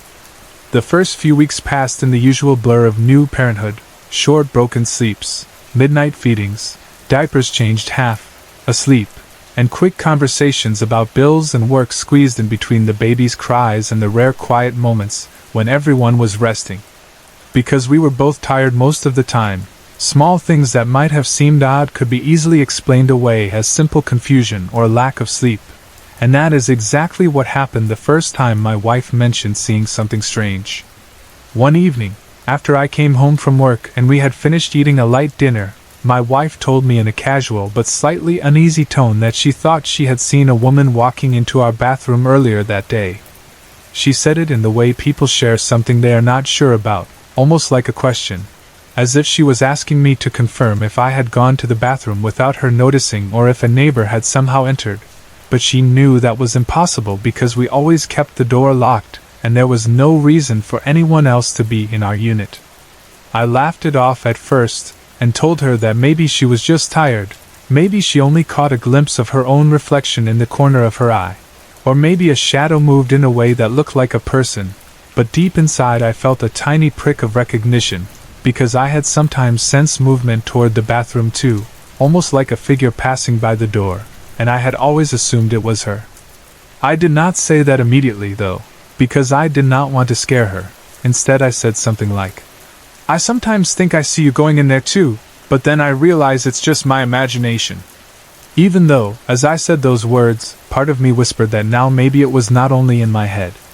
The days went by, and small things like that kept happening, but in ways that were easy to brush aside.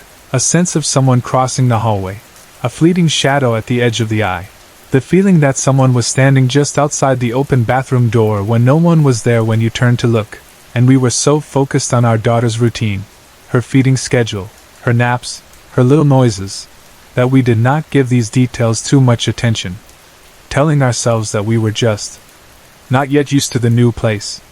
Then one night, something happened that I could not dismiss so easily.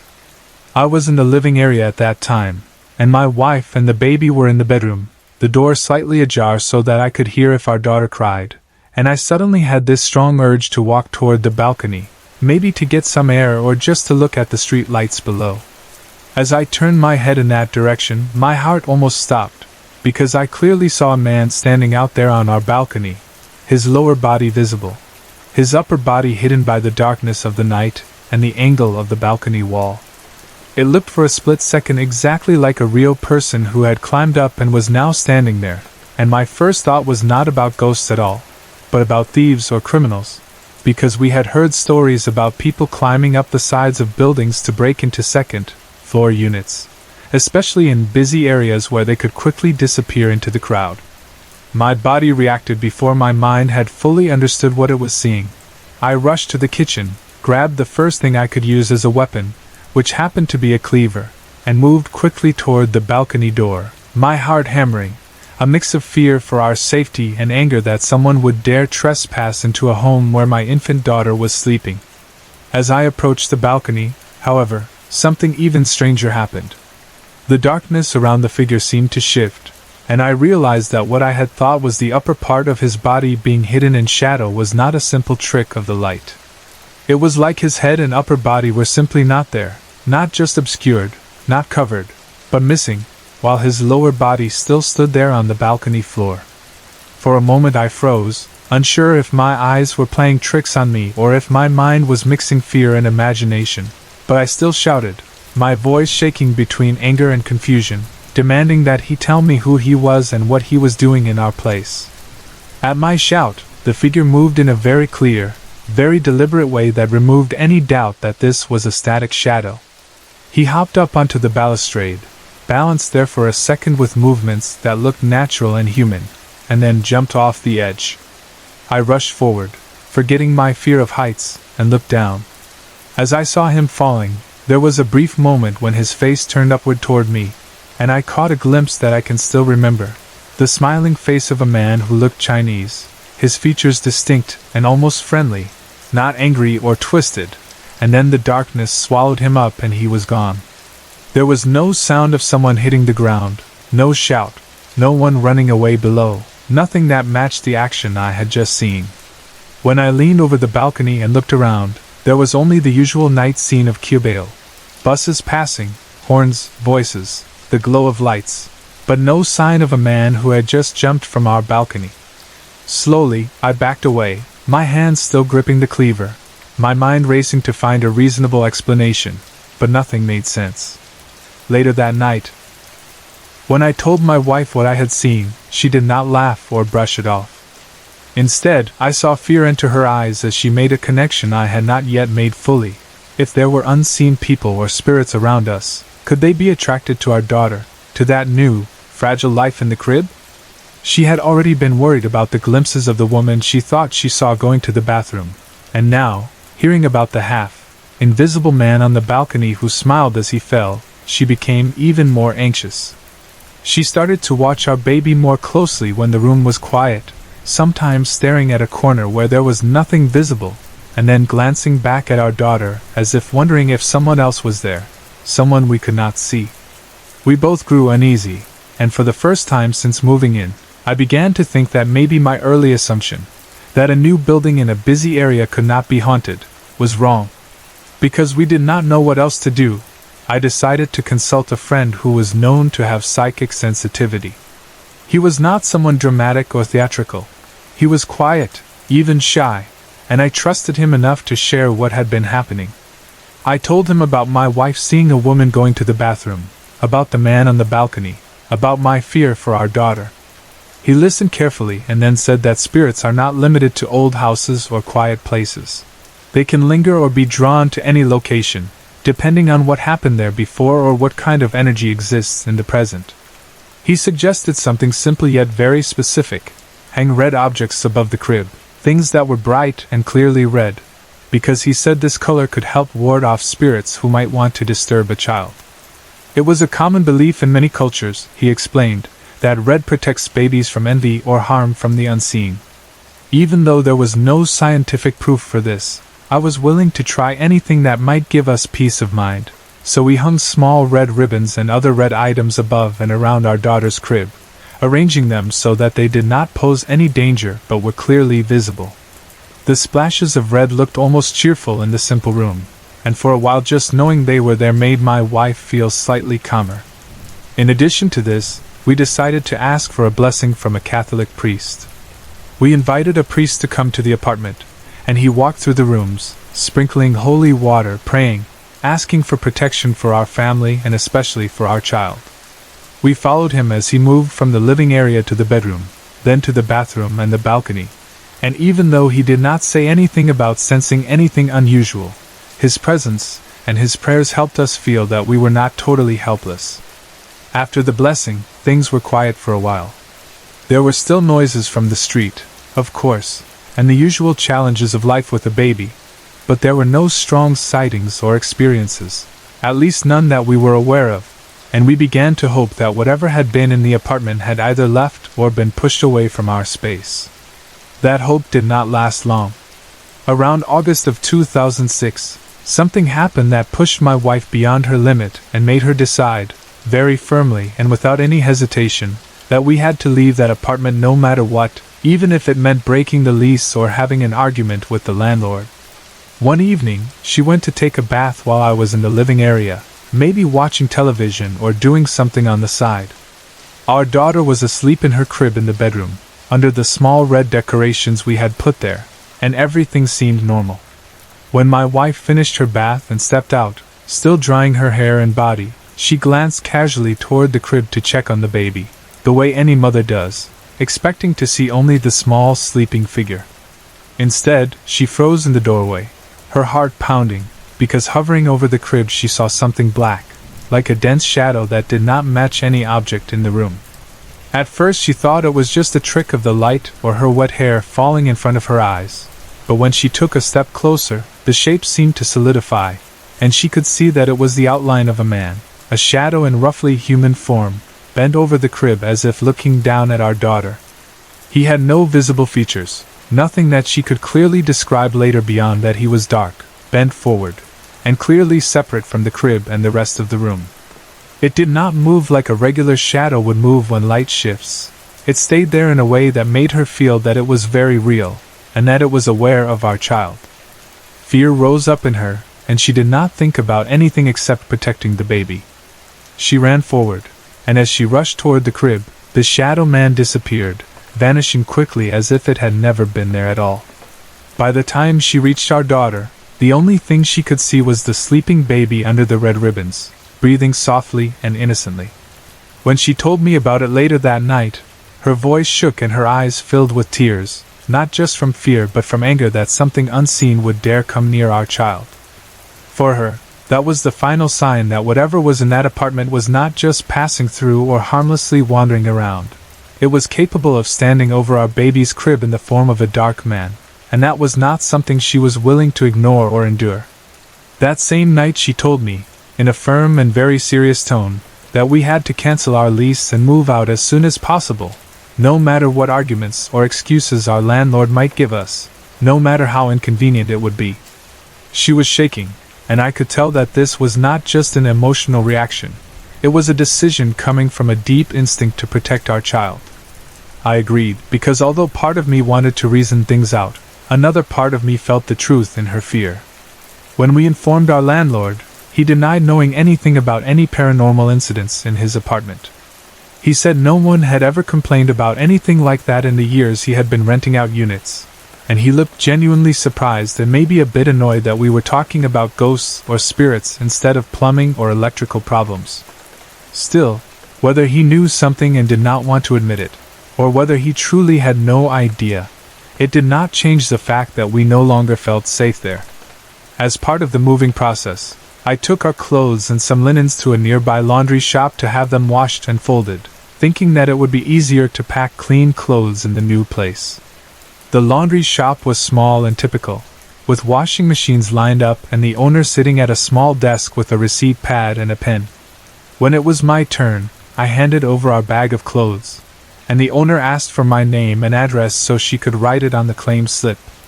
I said our address out loud, the building and unit number in Cubale, and as she wrote it down, she suddenly stopped, her pen hanging in the air, her eyes widening as if she had heard something shocking.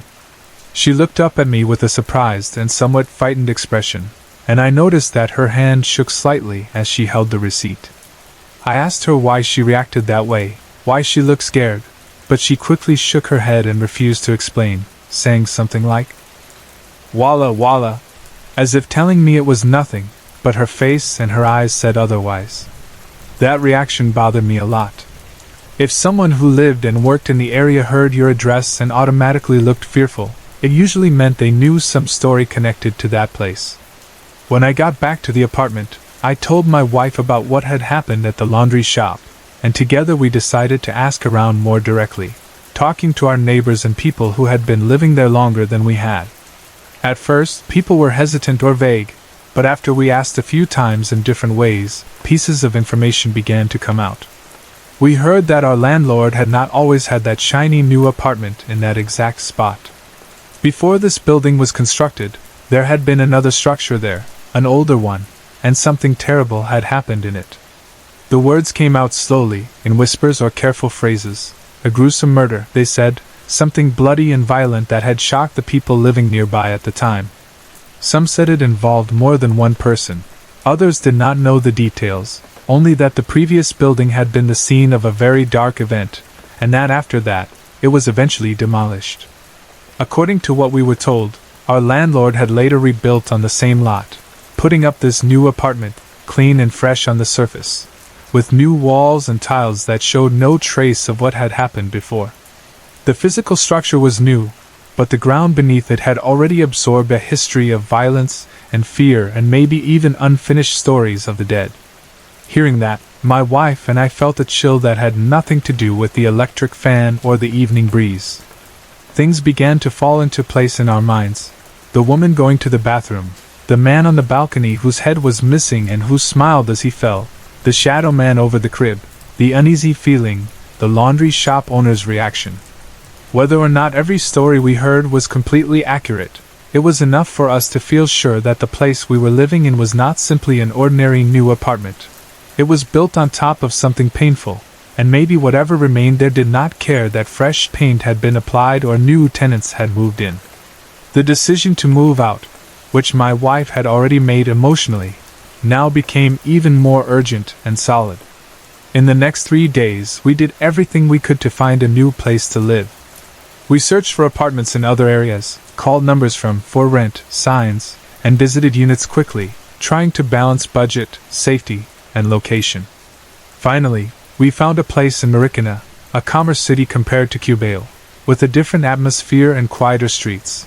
And even though the move was rushed and tiring, we felt a strong sense of relief just knowing that we would be leaving that haunted unit behind. We packed our things as fast as we could, boxed our clothes and kitchen items, wrapped our daughter's crib so it would be safe in the truck, and tried not to think too much about the hallway, the bathroom, or the balcony as we moved through the rooms for the last time. Before we finally left, I wrote a note to our landlord. In it, I did not accuse him of lying or hiding what he knew, and I did not demand anything back. I simply told him that, in my honest experience and opinion, his unit in noisy Cubale, no matter how new and well located, was haunted. I wrote it plainly, not as a threat, but as a simple statement from someone who had seen and felt things that could not be easily explained. Whether he believed that note or threw it away, I do not know, but for us, that chapter ended when we closed the door, carried our sleeping daughter to the waiting vehicle, and drove away toward a new home where, we hoped, the only things watching over our child at night would be her loving parents, and, if we were fortunate, kinder spirits that meant no harm. It has been more than a decade since that strange incident in my friend's grandmother's house, but even now, when I let my mind wander back to that summer, I can still feel my heart beat a little faster and my palms start to sweat as if I am again that younger version of myself lying on a mattress on a wooden floor, trying to pretend I am not scared at all, even though something I cannot understand is happening right in front of me. What makes it even stranger for me is that I am not the kind of person who believes in ghosts easily. I grew up hearing the usual scary stories at family gatherings and school retreats.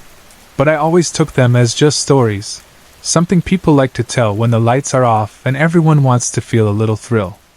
I have never seen floating white figures, or transparent people, or glowing orbs moving around in the dark. I am a skeptic by nature. I like to explain things with logic first. If something moves, I think of wind or gravity. If something falls, I think of balance or vibration. If something sounds strange, I think of pipes, wood, animals, or imagination. My mother told me that when I was very young, maybe too young to remember anything clearly, there was an incident where I saw a tall dark figure and reacted to it, but I have no memory of that. She says I cried and pointed and said there was a man, but when the adults looked, they could not see anything. Because I do not remember it myself, that story stayed like a loose thread at the back of my mind, something I might pull at another time. But this experience in my friend's grandmother's house is different because for this one I was fully aware, fully conscious, and I can still see it in my head when I close my eyes. It happened when I was in my sophomore year in high school. At that time, my classmates and I were all in that stage where we were discovering music and trying to find some kind of identity, and as often happens with teenagers, we decided to form a band. There were 5 of us, a typical mix of guitar, bass, drums, someone who tried to sing even if his voice cracked sometimes, and another friend who helped with whatever was needed. We were not great, but we were full of energy and dreams. We wanted a place where we could rehearse without being yelled at by parents for being too loud. It was summer vacation, which meant our schedules were free, and we had long days with nothing much to do except practice, talk, and pretend we would be famous someday. The problem was that none of our houses were really good for rehearsals. Neighbors complained, siblings got annoyed, parents wanted quiet. That was when Jason, one of our bandmates, offered us his grandmother's house. He said it was old and a bit creepy, but it was spacious, and the best part was that we could have it all to ourselves for a week because his grandmother was planning to stay with her sister during that time. The idea sounded perfect. A whole old house to ourselves, no parents, no neighbors complaining, just us and our instruments. We did not mind that the house was old. In fact, we thought it made the whole thing more exciting, like we were in some band movie where the group stays in a big old house and writes songs all night. The first time I saw the house, I could tell it had been standing there for a long time. Jason said it was about 50 years old, and you could feel that age in the thick wooden posts, the creaking floorboards, the high ceiling, and the way the air inside felt cooler and a little heavier than outside. The design was that of an older Filipino home, with big windows, a wide front area, and rooms that felt larger than most modern houses. It smelled of old wood, a little bit of dust, and that faint scent you always find in houses where religious statues and candles have been kept for years. Jason's grandmother was very religious, and you could see that in the way the house was decorated, especially in the bedroom where we would be staying. During the first 3 days and nights in that house, nothing strange happened at all. We brought in our instruments, set up our amps, and spent our days practicing the same songs over and over, stopping only when our hands were tired or our voices were hoarse. At night we would eat simple meals, talk about music, tease each other, plan our future gigs, and then finally lie down to sleep, exhausted but happy. We did not sleep on the bed because there were too many of us to fit comfortably. Instead, we laid a big mattress on the wooden floor of the bedroom so we could all sleep side by side like kids at a sleepover. The bedroom itself was quite large. The door was located in one corner of the room, near the western side. On the northern wall, parallel to the door, stood the bed that belonged to Jason's grandmother, neatly made, with a simple blanket and pillows. On the eastern wall, directly across from the door, was the piece of furniture that would later become the focus of our fear, a tall shelf, about 6.5 feet high, made of dark wood and covered in front with glass panels. Inside that shelf were dozens of small statues of different saints, carefully arranged and facing outward. It is really a Filipino thing, especially among older people, to collect religious images and display them like that. There were tiny figures of Saint Joseph, Saint Anthony, Saint Jude, and many others, some in colored clothes, some in plain paint, some newer, some clearly older. And in the very center of the shelf, placed slightly higher than the others and clearly given special importance, was a wooden statue of the Virgin Mary about 1 foot tall. She was carved in a simple but graceful style, hands together in prayer, eyes lowered, robe flowing. It was obvious that she was the main decoration, the centerpiece of the whole collection. Our mattress was spread out on the floor about 4 feet away from that shelf. We positioned it that way simply because there was space there, and it seemed logical at the time. When we lay down, the shelf was right in front of us, so if we opened our eyes at night, the first thing we would see was those glass panels and all the tiny saint figures staring back at us. At first we did not think anything of it. On the fourth night, however, things changed. I remember we had been practicing extra hard that day, trying to get one difficult song right. By night, our hands were sore, and our voices were tired, so we decided to go to sleep a bit earlier than usual. The house was quiet by then. There was the distant sound of motorcycles from the street outside, maybe a dog barking once in a while, but inside it was mostly just the old wooden sounds of the house breathing and settling. We turned off the main light in the room, leaving only a small lamp on the far side, near the door, which gave a soft glow that was enough to see shapes but left most things in shadow. We all lay down on the mattress. Alex, one of our friends, lay closest to the shelf, then I lay beside him. Next to me were the other two guys, and at the far end was Jason himself. We talked a bit, laughed about small things, and after some time the conversation faded as one by one we slipped toward sleep. At around 1 in the morning, I was shaken awake by Alex. His hand was on my shoulder, and his voice was low but urgent. He said he could not sleep and that he felt nervous, though he did not explain clearly why. I was half asleep, annoyed because I had finally found a comfortable position. I told him to just try to sleep, to close his eyes and relax, and I turned away, hoping he would stop bothering me. I was a bit irritated, but I was also a little curious about why he seemed so uneasy. Still, tiredness won, and I closed my eyes again. Maybe 30 minutes later, he woke me up again. This time he sounded even more nervous, like his voice was shaking a bit.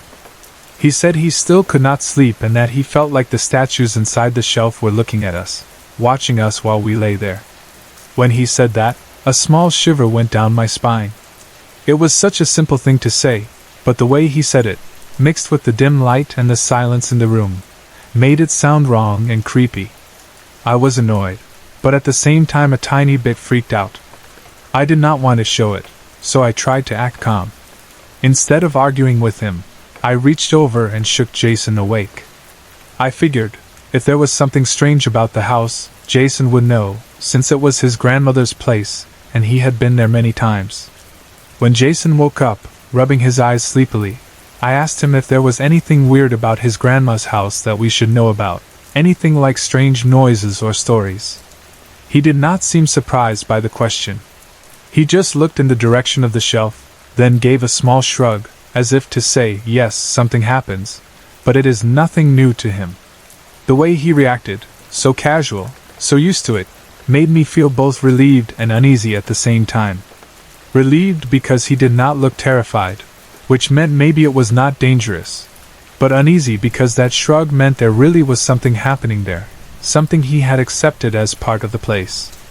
Alex looked at me with wide, nervous eyes and asked me to switch places with him. He did not want to be the one closest to the shelf anymore. For a moment I hesitated.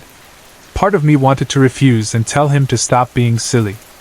Another part of me, the part that did not want to look like a coward in front of my friends, pushed me to agree. So I moved over, and he took my spot, and I lay down in the place that was nearest to the shelf full of statues. Once I settled down, I tried to sleep, but it was harder than before. I was suddenly very aware of my surroundings. I could feel the wooden floor under the thin mattress, the slight creaks of the house, the weight of the air. I felt heavy, like my whole body was being pressed gently into the mattress. My chest felt tight, as if the air around me was thicker than usual.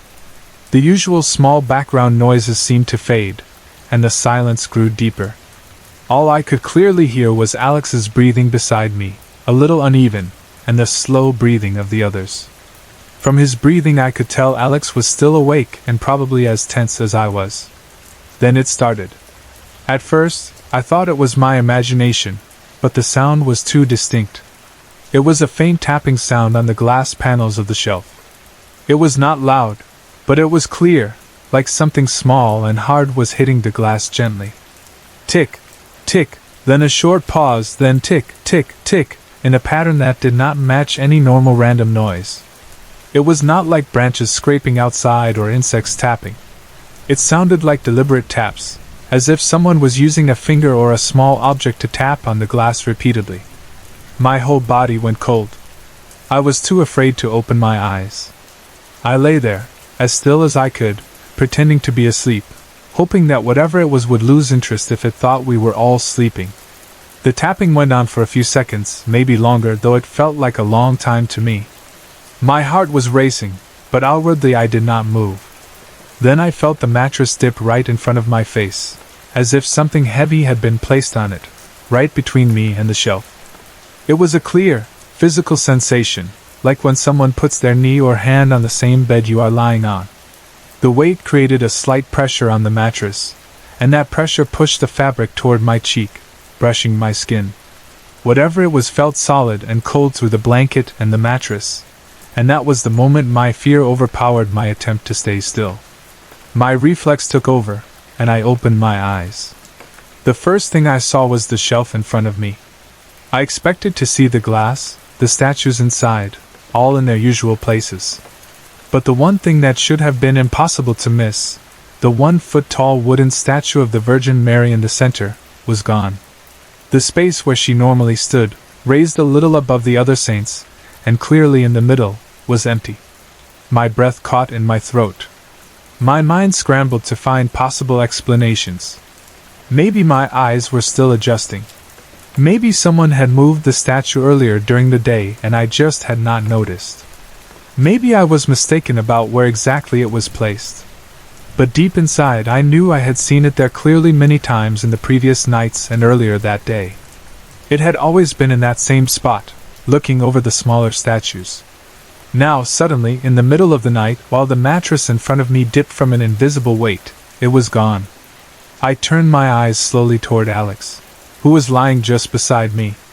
His eyes were wide open, staring at the same shelf, and from his expression I could tell he was seeing the same thing I was, the missing statue. There was fear in his face, that mix of disbelief and shock when you know something is not right but your brain does not have the words to describe it. I reached out and shook Jason awake again, this time not calmly but with urgency. I asked him what was happening, my voice low but intense, telling him about the tapping and the weight on the mattress and the missing statue. He sat up slowly, looking tired but not surprised. He glanced at the shelf, saw the empty space in the center, and then looked at us. Instead of panicking, he spoke in a calm, almost fatherly tone, like a parent explaining something difficult but normal to his children. He said that whatever it was nothing harmful, and that things like this usually happened when there were new people in the house, as if the house or the spirits, or whatever lived there were just curious about the visitors. His calmness was strange and comforting at the same time. It did not erase our fear, but it wrapped it in a layer of, maybe this is okay, even though our minds were still racing. We did not know where the statue went that night. We were too scared to search the whole house in the dark. We stayed together, talking in low voices, until eventually, near dawn, we managed to rest a little out of sheer exhaustion. When morning came and the sun filled the room with light, we checked the shelf again, and the statue of the Virgin Mary was still not there. We looked around the room, around the bed, under the mattress, near the corners, but we could not find it anywhere. We did not tell Jason's grandmother what happened when she came back. We half expected her to ask us if we had moved or broken something, especially that important statue in the center of her collection, but she never asked. She did not even mention that anything was missing. It was as if the statue had either never existed or had returned to wherever it came from without any sign. To this day, I still do not have a clear explanation for what happened that night. Maybe there are logical reasons somewhere hidden in the details we missed. Maybe there are things in this world that do not care whether we believe in them or not. All I know is that on that particular summer night, in that old house where we just wanted to rehearse our songs and enjoy being young, something tapped on the glass, pressed down the mattress right in front of my face, and made a statue vanish from a shelf while two wide-eyed boys lay frozen on a thin mattress, and a friend who had grown up with that house shrugged and said, "It normally happens when there are new people here." And even though I am a skeptic by nature, this is one memory I cannot shake off or file away as just imagination. I was only 3 years old at that time, a very small child in a Filipino family that did not have much money but tried their best to live a decent life. And when I think back to those days, I always remember my grandmother's house, because that was where everything happened. The house was simple and old, made mostly of wood and bamboo, with thin walls that let in both the wind and the sounds from outside, but for me it was already a whole world.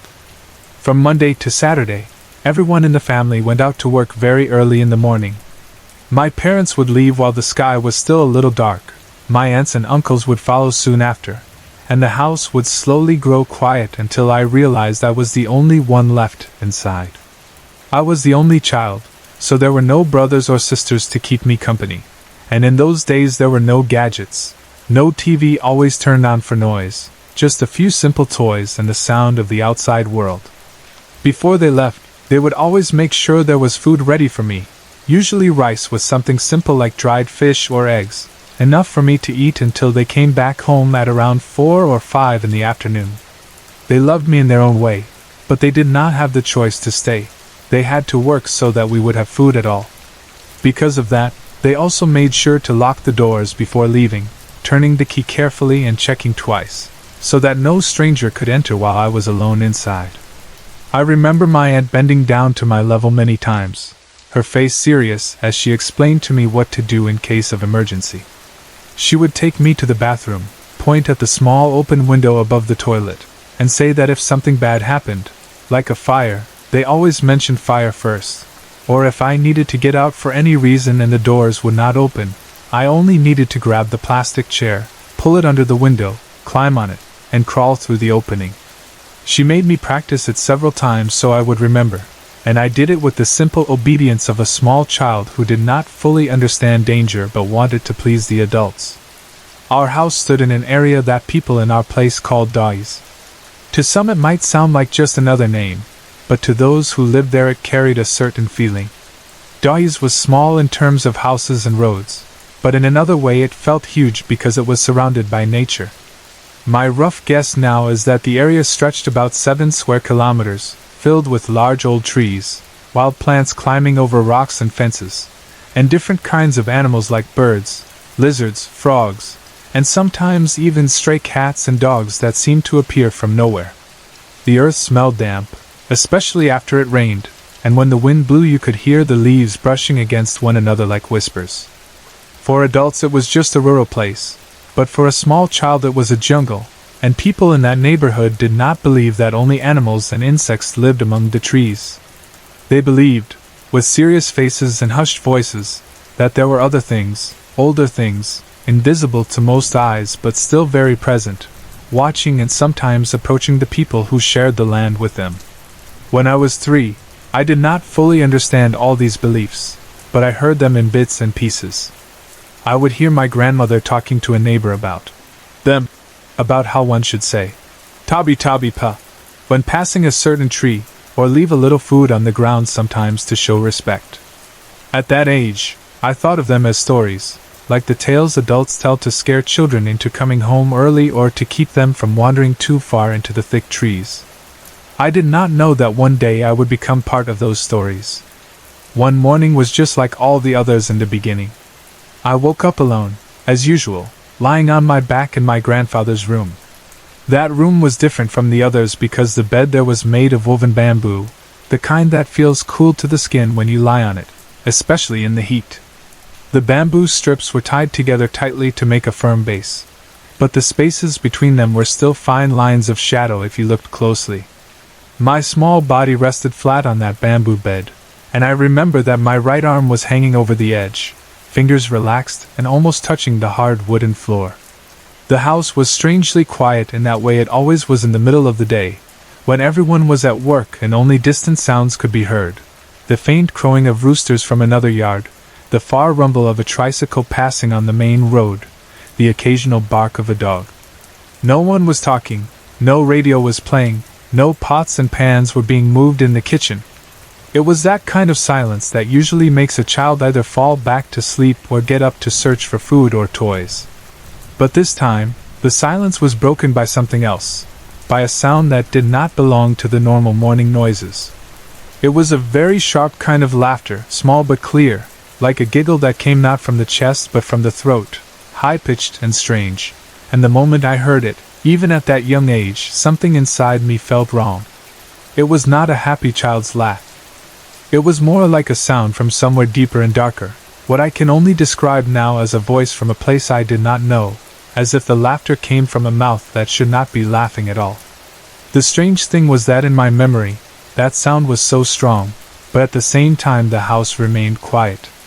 There were no footsteps, no doors, no other movement, just that giggling, thin and sharp, like it was very close to me. Still half asleep, I turned my head and looked down to the side of the bed where my arm was hanging. And that was when I saw it. At first my sleepy eyes did not fully understand the shape in front of me.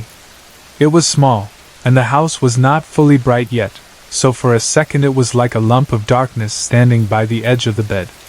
Then my vision sharpened, and I realized it was not just a shadow.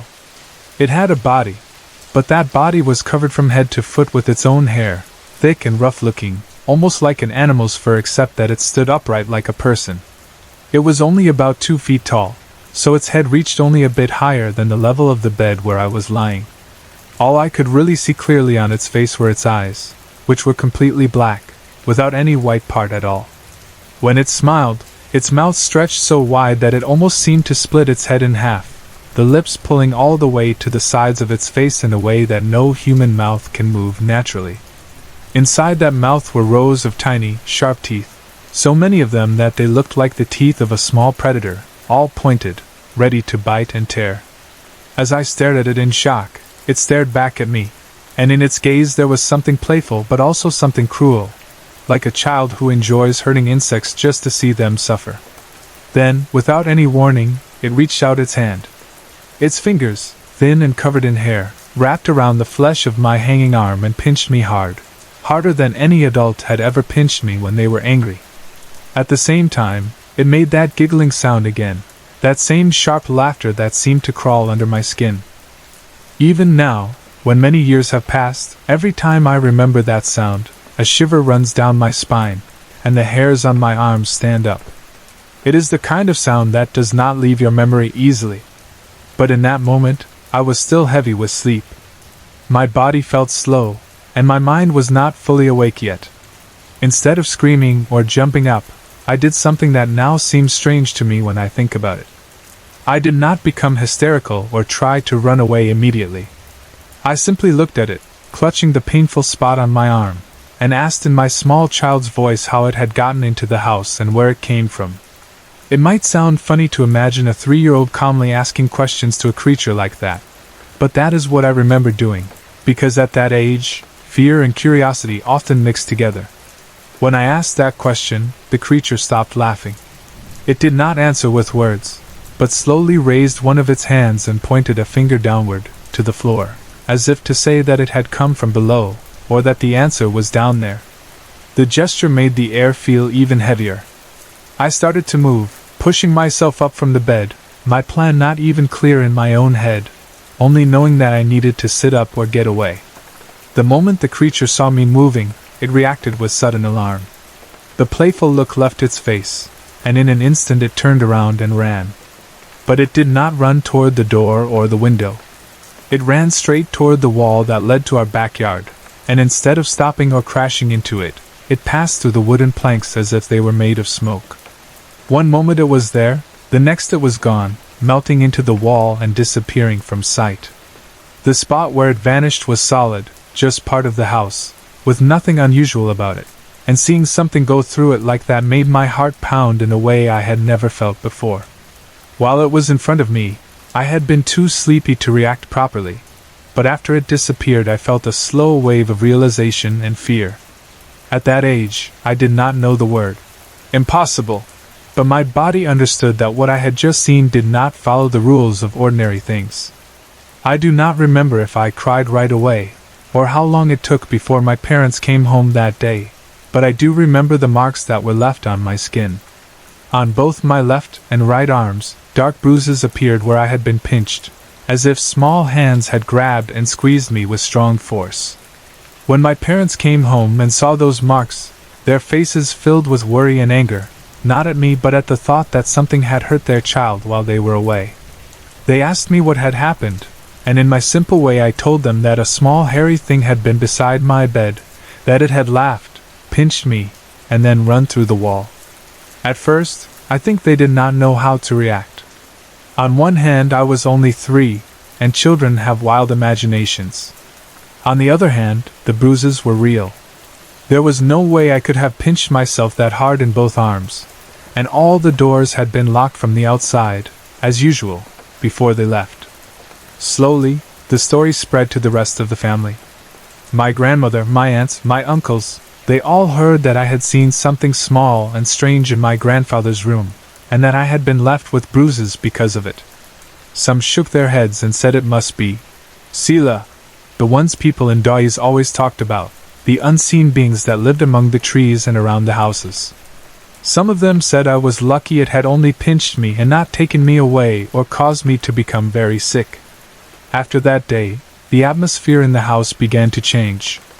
It is hard to explain, but it was as if a thick, invisible fog settled among us, not on the land but on the hearts and tempers of the people living there. In the weeks that followed, our family, which already had its share of normal problems, began to experience a kind of chaos. People became more easily angered than before. Small disagreements turned into shouting matches.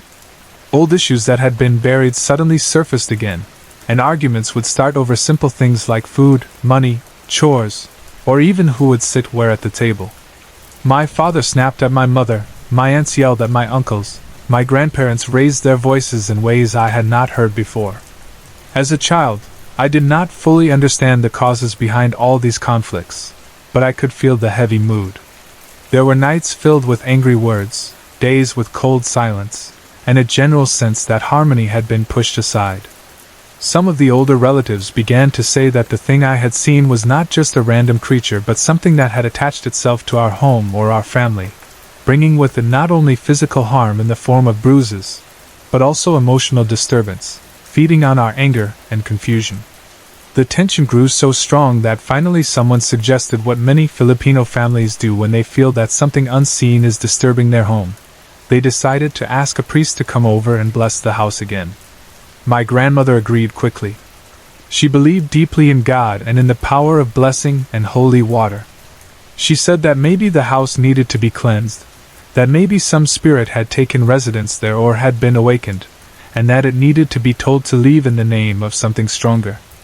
A day was set, and on that day, a young priest from the local church came over carrying a small bottle of holy water, a crucifix, and a book of prayers. I remember my family members standing quietly as he walked from room to room, sprinkling water on the doors, the walls, the windows, and even on the bed where I used to sleep in my grandfather's room. His voice was calm as he prayed, asking for protection, for peace, asking that anything not of God be removed from the home. Some relatives joined in the prayers, others simply bowed their heads.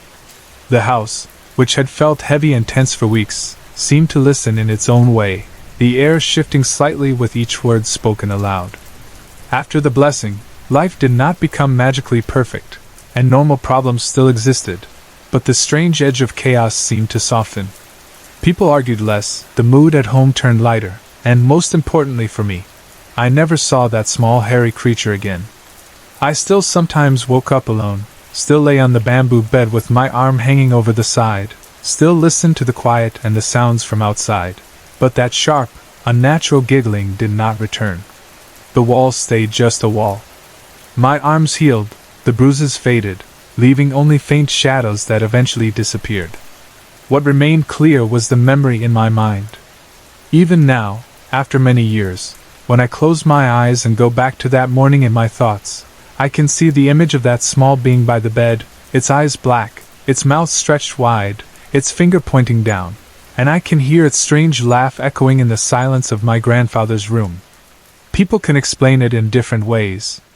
Some might say I was dreaming, or that I imagined it because I was a lonely child left alone too often. Others might say it was one of the elementals that live in wild places like doggies, one that took interest in a small boy lying defenseless on a bamboo bed.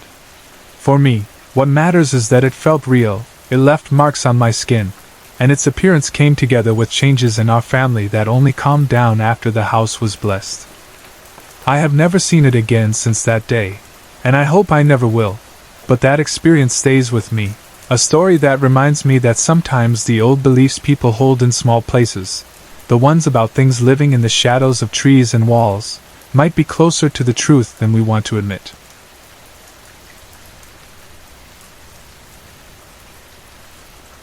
I was 3 years old when we first moved into our new house, and even now, at 27, I can still remember how everything looked back then, how everything smelled brand new and a little hollow, like a place still waiting to be filled with life. The subdivision itself was new, with rows and rows of identical houses lined up neatly, each one painted in the same colors, each one with the same small yard in front and a similar square shape, just like any low-cost housing project you could find all over the Philippines.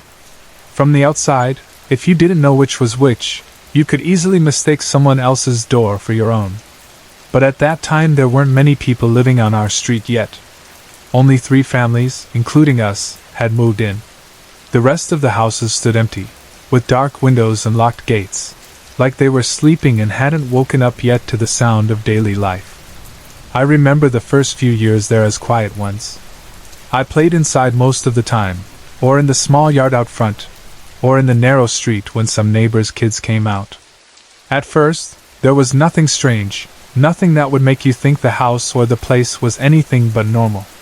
It wasn't like those old ancestral homes people always tell ghost stories about, the ones with creaky wooden floors and long hallways. Ours was concrete and simple, with square rooms and standard tiles.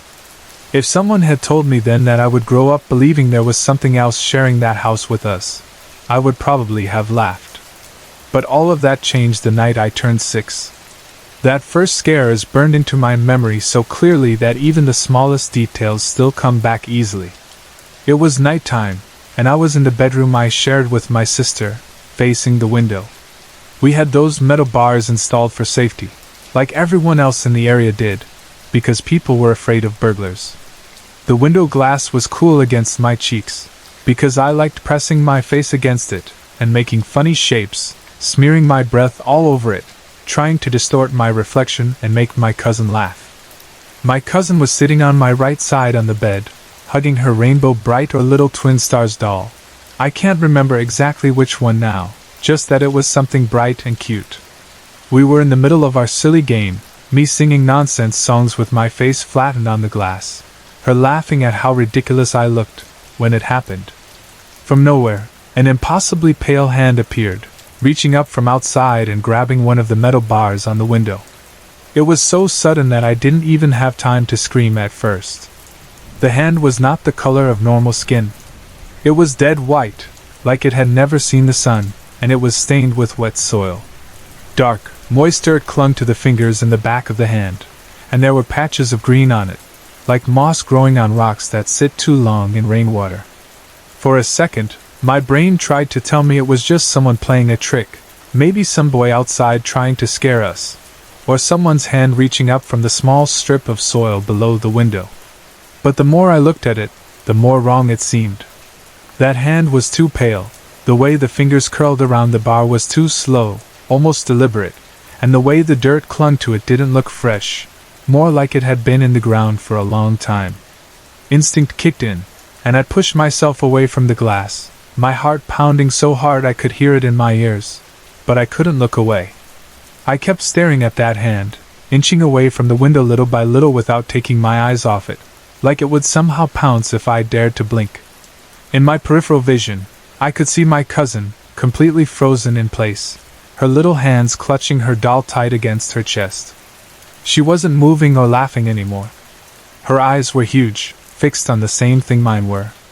It felt like the whole room had gone silent around us, like even the sounds from the outside street had been pushed away. Finally, after what felt like a full minute but was probably only a few seconds, the hand slowly loosened its grip from the bar, its fingers uncurled, and it slipped back down, out of sight. The second it disappeared, something inside us both snapped free and we screamed at the same time, loud, high-pitched shrieks of pure fear. We bolted from the bed and ran straight to the living room, where my mom and my aunt were watching TV, sitting on the sofa as if nothing in the world was wrong. They both turned to us with annoyed, stern looks when they heard us, because in their minds we were just making noise even though it was late. I wanted to tell my mom what we had just seen, but even at that age I was scared of her temper, scared of being scolded, so I bit my tongue and didn't say anything. My cousin, however, was braver or maybe more shaken than I was. She tugged on my aunt's blouse and started trying to explain, in a rushed and jumbled way, about the hand on the window, pale and dirty, grabbing the bars.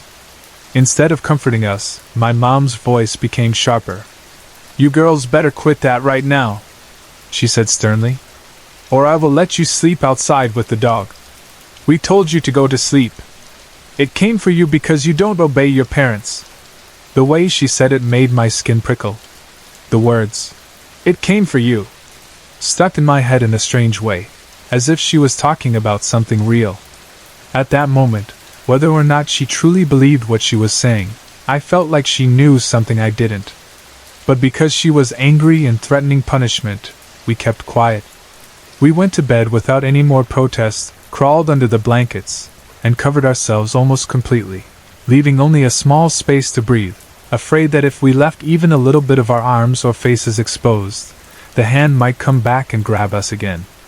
For a long time that night, I lay awake listening to my cousin's breathing next to me, too afraid to move, replaying that pale hand over and over in my mind. A few days passed, and slowly the sharpness of the fear faded, replaced by the normal worries of a child. I still remembered what I had seen, but I tried not to think about it too much. Life went on as usual until something else strange started happening around the house. Suddenly, we had snakes. Real, live snakes, not big ones but not tiny either, slithering inside the house and in the yard. I remember one crawling near the doorway, dark and glossy, and another time one coiled near the corner of the living room. We had no men in the house then to kill or drive them away, so of course everyone panicked, and we called the village guard to come and deal with them. The guard came, chopped the snakes and carried them out, and for a moment we thought that would be the end of it. But the next day, a whole army of ants appeared. They crawled all over the house, in long lines, on the walls, along the floor, like they were exploring every corner. At first, everyone reacted the way people normally do when they see ants, with annoyance, worried about food being eaten and things being ruined. But as the hours turned into days, my mom and aunt noticed something strange. These ants weren't acting like normal ants. They didn't destroy anything. They didn't swarm over our food left accidentally on the table. They didn't chew through any wood. Now and then, we'd find a few dead ants floating on the toilet bowl water, but that was about it. It was as if they were just present, moving, watching, but not feeding or causing damage. It was weird, and the word, weird, was the only way my young mind could understand it. I didn't connect the hand, the snakes, and the ants at that time, not clearly anyway, but some silent part of me knew something about our house and the area around it was not entirely normal. More days went by, and like kids do, I eventually got over that first intense fear. I started sleeping normally again, playing as usual, going to school, doing my homework. I didn't press my face to the window glass anymore the way I used to, and if I did stand near it, I kept just a little more distance than before, but on the surface everything seemed to return to normal. Then one afternoon, while I was playing with my neighbors in front of our houses, running and shouting and enjoying the simple games kids play in the street, we heard a scream. It was the kind of scream that stops you cold, not the playful kind, not the angry kind, but the kind filled with real terror. We all froze where we stood and looked towards the direction of the voice. It was the neighbor's maid. Adults rushed out of their houses. Some of the dads went towards the house where the scream came from to investigate. One of my friend's moms told us to get inside their yard, behind the gate, and stay there, not to move and not to wander anywhere. So we stood there, huddled together, peeking between the bars, our playful mood gone, replaced by a heavy, nervous silence. After a few minutes, bits of information started to reach our ears, carried by the whispers of the grown-ups. The dads had discovered a part of a dismembered body in the huge empty lot behind our neighbor's house. They said it had been dumped there, hidden in the weeds and earth. I remember someone whispering that it was the hand, just the hand, the very same body part one had seen days earlier clutching the bars of my window. The moment I heard that, every hair on my body stood on end. It was like my stomach dropped and my chest tightened. In an instant, I remembered that night, in vivid detail, the pale fingers stained with soil and moss, the way they curled around the cold metal, the way the hand withdrew slowly as if it was aware of us. My friend's mom must have noticed how pale I had turned, because she pulled me close, pressed my head gently against her tummy, stroked my hair, and scolded the adults for talking about it out loud in front of children.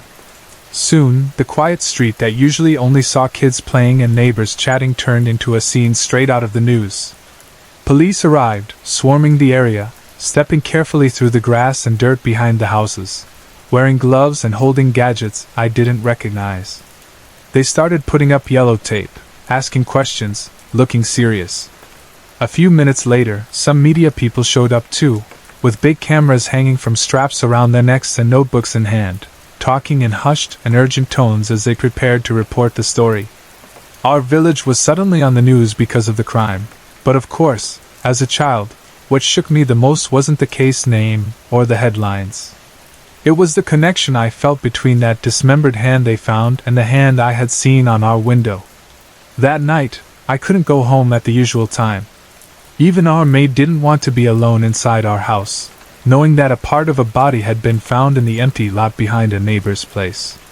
So we stayed outside with some of the other neighbors for a long while, sitting and standing, everyone talking low, waiting until the sky grew darker and the police slowly left. Finally, we decided to go back home because my mom would be coming from work soon and needed to prepare dinner, and I needed to do my homework. I usually did my homework in my room, on the bed or on the floor, with my books spread out. But that night, I couldn't bring myself to sit near that window, so I stayed in the living room instead. Time passed. A few years came and went, and I grew older, from 6 to 8, then 9. The memory of the hand never completely disappeared, but life is full of other things when you're a child. School, friends, crushes, petty fights, simple joys, they all filled my days and nights. For a while nothing major happened. Then one night, when I was around 8 or 9, something else occurred that pulled all those buried fears back to the surface.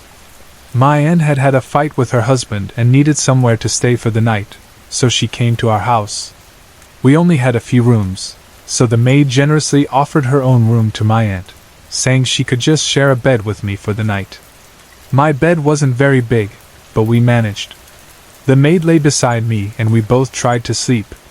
It was one of those quiet nights when even the usual sounds of traffic seemed far away.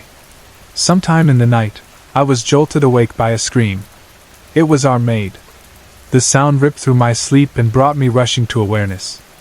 I scrambled up and turned to her side.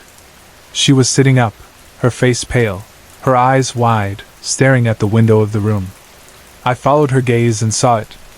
Behind the thin curtain, a shadow of a hand was waving at us. It wasn't solid like a real hand, and we couldn't see details, but the shape was unmistakable, and the motion was slow and deliberate, like someone standing outside, just beyond the curtain, silently greeting us. The second my mind understood what I was seeing, the shadow disappeared. The hand was gone, as if it had never been there. My whole body reacted. I felt every hair on my arms and neck stand up.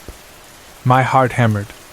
I stayed frozen for a second, still looking at the window, half expecting the hand to come back, smash through the glass, reach for us, grab our throats, and pull us out, or do something terrible like in the horror stories we used to hear. And of course, the memory of that dismembered hand they found years ago came crashing back, along with the image of the pale fingers on the metal bars. It was too much to process all at once. A few moments later, my mom and sister came rushing into the room, asking what had happened, what the scream was about. Our maid was still shaking as she tried to explain that she had seen something at the window, a hand waving slowly behind the curtain.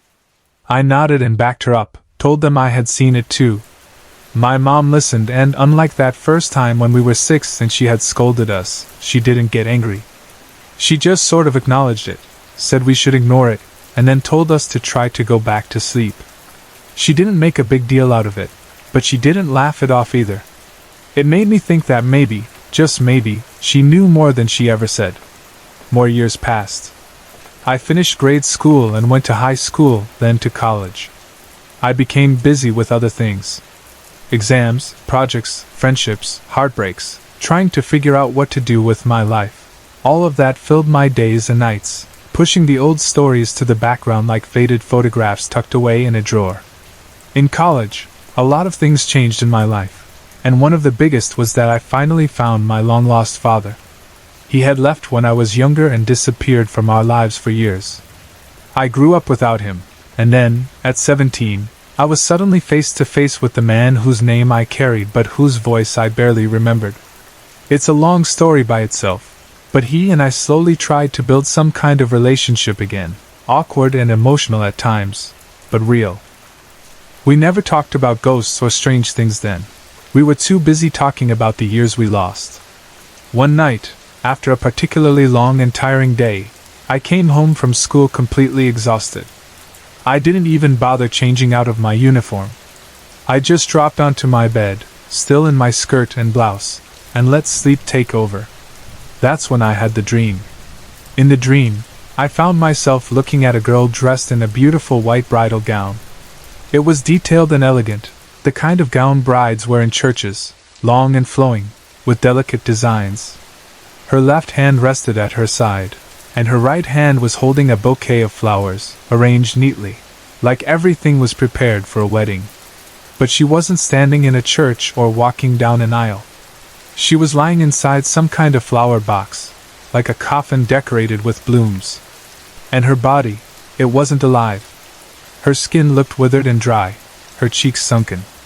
She looked like a mummified body dressed up in a gown. In my dream, that flower box coffin was right outside my bedroom window, pressed up against it. I walked to the window and looked down, and there, at her feet, was my father, crying. He was dressed in his usual clothes, nothing fancy, just looking like himself, but his shoulders were shaking and his face was crushed with grief.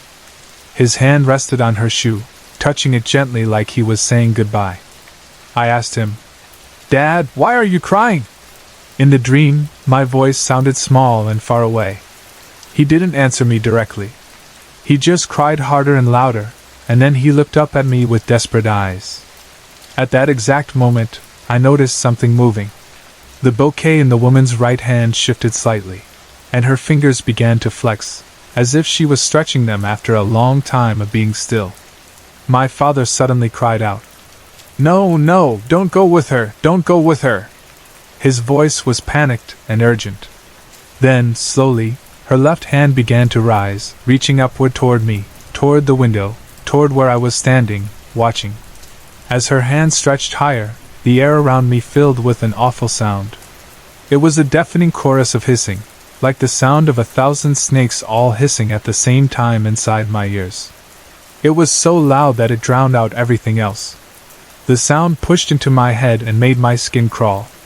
In that horrible moment, when her hand was reaching for me and the hissing surrounded me, something inside me snapped, but not in fear the way it used to.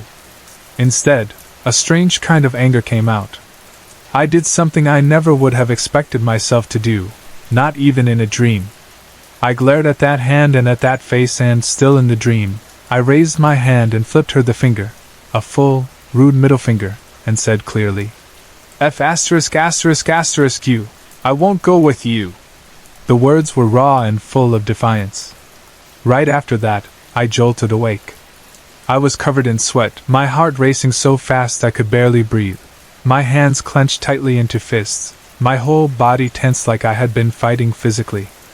For a few seconds I lay there, catching my breath, still hearing the echo of the hissing sound in my ears, still seeing that outstretched, dead hand in my mind. Then, surprisingly, I started to laugh a little, not because the dream was funny, but because I couldn't believe what I had actually said in it. It was so unlike the frightened child I had been. Even though I was shaking, I could feel that something inside me had reached its limit. I got up and looked at my window. The night outside was quiet. No floating bride, no coffin, no hand. All I could hear was the faint, distant buzzing of city life, a few tricycles passing, the soft hum of electricity. I stood there for a moment, then, feeling both scared and strangely brave, I spoke out loud. "Come out, if you want to come out," I said, my voice trembling a bit but still firm. "I'm tired of you. If you have something to settle, then let's settle it now. I've put up with you for long enough. If you've got problems, don't bother us because your problem is yours. I don't know what exactly happened to you, and I'm sorry it happened to you, but don't you think it's unfair to scare people just because you're miserable? If you want to live here, then you're welcome in the house. Just stop scaring us." The room stayed silent after that. No shadow moved, no hand appeared, no strange sound answered me. Only the ordinary noises of the night floated in through the window. I waited for a few moments, then lay back down, my body still tense but my mind a little lighter, like I had finally said something that had been held back for years.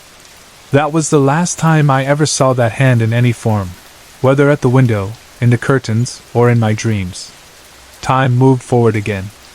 I graduated from college and got a good job. My sister had a baby girl, a cute little kid who filled our house with new laughter. Our lives became busier and, in many ways, happier. After a few years, my sister and I managed to save enough money to renovate and reconstruct the house. It was getting a bit cramped for our growing family, and we wanted more space, more light, and stronger walls. My old room was converted into a kitchen, and I moved to a room on the newly built second floor. We had new tiles put in, better cabinets, a bright stove, and a more modern layout. Even with the changes, though, something stayed the same. Every now and then, we would still hear things in the old part of the house. Sometimes, when it was near mealtime and we were all in the living room or upstairs, we would hear sounds coming from the kitchen, as if someone was already there moving around. The fridge door would make its familiar opening and closing sound, the drawers would slide open and shut, and there would be the faint clinking of plates or spoons.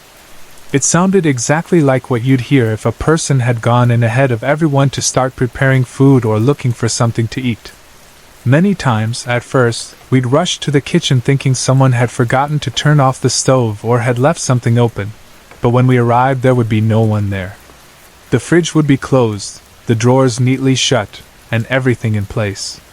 Eventually, we stopped panicking about it. Instead, it became almost a routine. Whenever we needed to eat and heard those sounds, I would just say, in a half-joking, half-serious way, "Come, let's eat," imagining that whoever was there was simply joining us. There were other small incidents too. Sometimes we would boil water, and the kettle would whistle loudly when it was ready, sending that high sound through the house, reminding us to turn off the gas. There were a few times when we heard the whistling stop before anyone could reach the stove.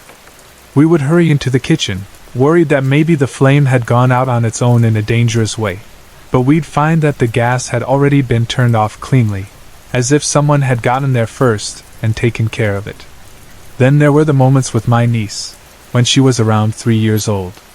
She would sometimes stand by the doorway of my mom's room, which was newly positioned right next to the kitchen, and look towards the empty air inside or near the entrance to the kitchen and ask me, "Auntie, is she your friend?" The first time she said it, I froze a little and then simply answered, "Yes," because somehow, by then, that was how I had started to think of our unseen guest. When my niece was in my mom's room alone, there were times she would laugh and talk as if playing with someone, and when we asked who she was playing with, she would answer that it was her friend, pointing towards the same direction, towards that invisible space near the kitchen. We didn't feel any malice from it anymore. It was more like having another quiet member added to the family, one who made small sounds here and there but didn't harm anyone. Then something happened that made me even more sure that whatever was in our house was not there to hurt us. One afternoon, a little past noon, I was at work when I received a call from our neighbors. Their voices were tense and urgent as they told me there was a wildfire in our area. They said the fire was spreading fast and some houses were already burning. My heart sank. There was no one at home at that time, no one to defend our house, no one to grab important things or buckets of water. I didn't even bother to ask my boss for permission. I grabbed my things, ran out of the building, jumped into the car, and drove as fast as I could, my mind full of images of flames licking up the walls of our house, of everything we had worked so hard for turning into ash. I kept trying to call my sister on her phone, but she wasn't answering because she was out of town on vacation with her daughter and my mom. I felt sick with worry. As I approached our neighborhood, I could already see black, thick smoke rising into the air like a dark cloud, and the closer I got, the more the smell of burning wood and plastic filled my nose. I slowed only when I had to because the road was partly blocked by people standing outside their homes, watching, some of them crying. I could see damaged houses, walls blackened by fire, windows shattered, roofs half collapsed. In some places the flames had already been put out, leaving charred, steaming remains. My chest felt heavy, and I forced myself to breathe slowly, preparing myself for the possibility that when I turned the corner and saw our street, our house would be gone or severely damaged. I parked the car and stepped out slowly, my legs weak. I almost didn't want to look up, afraid of what I'd see, but finally I forced myself to raise my head and face the truth. What I saw left me in shock. Our house was standing there, unscathed. The walls were intact, the paint barely touched. The windows were still in place. There was water dripping from the roof, running down in small streams, and the ground around the house was wet, like someone had been spraying water over it non-stop. But there were no active flames, no scorch marks that went deeper than the outermost layers. I looked around for the hose, thinking maybe the neighbors had used it, and saw it neatly coiled in the corner, just where we usually left it when it wasn't in use. I felt a wave of relief wash over me so strong that I almost cried right there in the street. I went to my neighbors and thanked them, assuming they had helped, and at the same time expressed how sorry I was that their houses had been partly burned. They looked at me with a slightly puzzled expression and said, "We didn't have to touch your house. Your maid was already spraying water all over, so we just minded our own." I stared at them, my mind blank for a second. "Our maid?" I repeated slowly. They nodded. "Yes, your maid. She was already there, watering the roof and walls so your house didn't catch fire. The thing is, we hadn't had a maid since I was 12. From that time on, we did all the chores and work in the house ourselves. There was no one employed to stay there, no uniformed helper, no one to call 8 in the morning when we needed food. There was only my mom, my sister, my niece, and me. At that moment, with smoke still in the air and water on the ground. There was only one presence I could think of who might have done that. I turned the keys, opened our front door, walked inside, and went straight to the kitchen, which used to be my room. I stood there for a while, looking around at the familiar counters, the stove, the hanging cabinets, the damp floor. My heart was pounding, not with fear this time, but with a strange mix of gratitude and awe. I knew I wasn't alone, even if I couldn't see anyone. I knew she was listening, whoever she was. I leaned against the sink, looked towards the ceiling for a moment, then spoke softly into the open air. "Hey," I said, my voice steady now. "I know it was you." The house stayed quiet, with only the faint echo of people's voices from outside drifting in. I waited for a second and then added, "Thank you?" Right then, as if in answer, the fridge door slowly opened by itself with a soft click and gentle creak. I admit I still felt that old instinctive fear rise for a moment, because it's not exactly normal to see a fridge move on its own. But I took a deep breath, calmed myself, and chose to accept it as a gesture instead of a threat. I walked over, looked inside, and took out some orange juice and bread, then set them on the dining table. "Let's eat," I said quietly, as if inviting an unseen friend to share the meal. After that, I called my mom and finally managed to get through. I told her everything that had happened, from the wildfire to the neighbors seeing our maid saving the house with water, to the fridge door opening when I said thank you. My mom laughed softly on the other end of the line and said, "I know you were telling the truth way back then. I just didn't want you to be scared of them. It's like seeing an ugly person and getting scared. It's rude, and it hurts their feelings. Try to treat them nicely and look at what they do for us." When she and my sister came back home, we sat together and talked about all of it. My sister admitted that she had seen things too, when we were younger, hands and shadows and small movements that she had kept mostly to herself. My mom confessed that she had her own experiences and that she had always kind of believed there was someone else with us. But she chose not to scare us with too much detail when we were children. We ended up laughing at ourselves and at how we used to react, screaming and running and hiding under blankets. It felt good to finally share everything openly, to realize we weren't crazy and we weren't alone in what we had seen and felt. From that point on, we started referring to our unseen housemate as a friend. She never told us her name, of course, but because of the case of the severed hand long ago, and the fact that she seemed to have a strong presence around the house, we eventually decided to give her a name. After looking up some of the old news and thinking about the woman who had lost her life, we chose to call her Lucy. It felt fitting somehow, like giving her a place and a word to belong to instead of just calling her that ghost, or that thing. Nowadays, we still hear little things now and then, faint footsteps, a drawer moving, the kettle going quiet before we reach it, but they no longer send chills down our spines the way they did when I was a child. Instead, they remind us that Lucy is still there, watching over the house in her own way. My niece has grown older and doesn't talk about her friend as much anymore, but there are times she still glances towards the kitchen with a small smile, like she remembers something. Sometimes, when I pass through the kitchen, I still say, "Good morning," or "We're leaving now," out loud, just in case she's listening, just to let her know we haven't forgotten her. We never saw the hand again the way we did when we were children, clutching at the window bars or waving from behind the curtain. The fear that used to grip me every time I heard a strange sound at night is gone, replaced by a quiet respect. I don't know exactly who she was when she was alive or how she ended up the way she did. I don't know if the hand at the window was really hers, reaching out from that empty lot, or if the dream bride was another shape she used. What I do know is that she's part of the story of our house now, part of my story, the girl who grew up terrified of a hand on the window and then, years later, found herself standing in the same kitchen, saying thank you to a presence no one could see.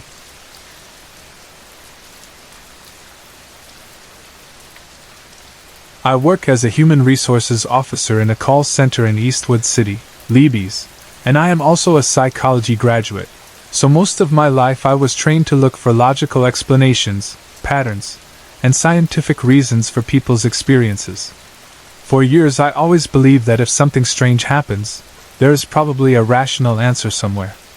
But after everything that happened to me and to the people I work with, I honestly don't know what to think anymore. These things changed how I look at the world, and even though I still try to stay grounded, I can't deny what we saw, felt, and heard. I want to tell you everything in detail, slowly, the way it really unfolded, so you can follow my thoughts, my fear, my doubts, and the way these events stayed with me long after they were over. Back in April 2011, I was on the 3 a.m. to 12 noon shift. Anyone who has worked in a call center knows that feeling of having your body clock flipped around, when 3 in the morning feels like other people's lunchtime and the streets are almost empty except for taxis, late-night workers, and a few random people. That day started like any other. I left my house in the middle of the night with my bag over my shoulder, a bit sleepy but already in work mode, thinking about reports and tasks waiting at the office. I hailed a taxi and gave the driver directions to Eastwood. He took a route I was familiar with, passing through Gilmore Avenue. It was quiet, the kind of quiet that feels heavy, like the air itself is thick. Some streetlights were working, others flickered weakly, and the road was dim but still visible enough through the taxi windshield. While we were driving down Gilmore, I wasn't thinking of anything unusual at all. My mind was just wandering, half empty, half focused on work. Then I saw her. At first, I honestly thought it was just a normal girl trying to hail a taxi. She was standing at the side of the road, her arms slightly raised, the way people do when they want to flag down a cab. I did not pay too much attention until we got closer. The headlights of the taxi passed through her, and I was able to see her more clearly. She had long black hair falling over a white dress, the exact kind of image you see in horror movies, the kind of girl they call a white lady. I felt a chill crawl from the base of my spine all the way up to my neck, because there was something terribly wrong with her face. There was no face. Where her face should have been, eyes, nose, mouth, there was just a dark shape, like her whole face was covered with a thick black mask of shadow. It wasn't like her hair was covering it. The hair fell around the sides, and the middle, where her face should be, was like a hole, a black, empty space that swallowed the light. The image flashed in front of me so clearly, and my mind tried to tell me it was just bad lighting. Maybe I blinked, maybe I was tired, but deep down I knew exactly what I saw. The taxi went right past her, and I turned my head just slightly to check again through the window, my heart pounding, but by then we had already passed her spot. For a few seconds I just sat there in stunned silence, my hand unconsciously gripping my bag tighter. Then the driver spoke first. "Chief, Nikita Mobayun?" he asked, his voice uneasy. He was looking straight ahead, but I could see in his eyes from the rearview mirror that he was scared too. The hairs on my arms immediately stood up. It meant I was not alone in what I saw. It wasn't just in my head. "Ooh," I answered slowly. "Young Bobby."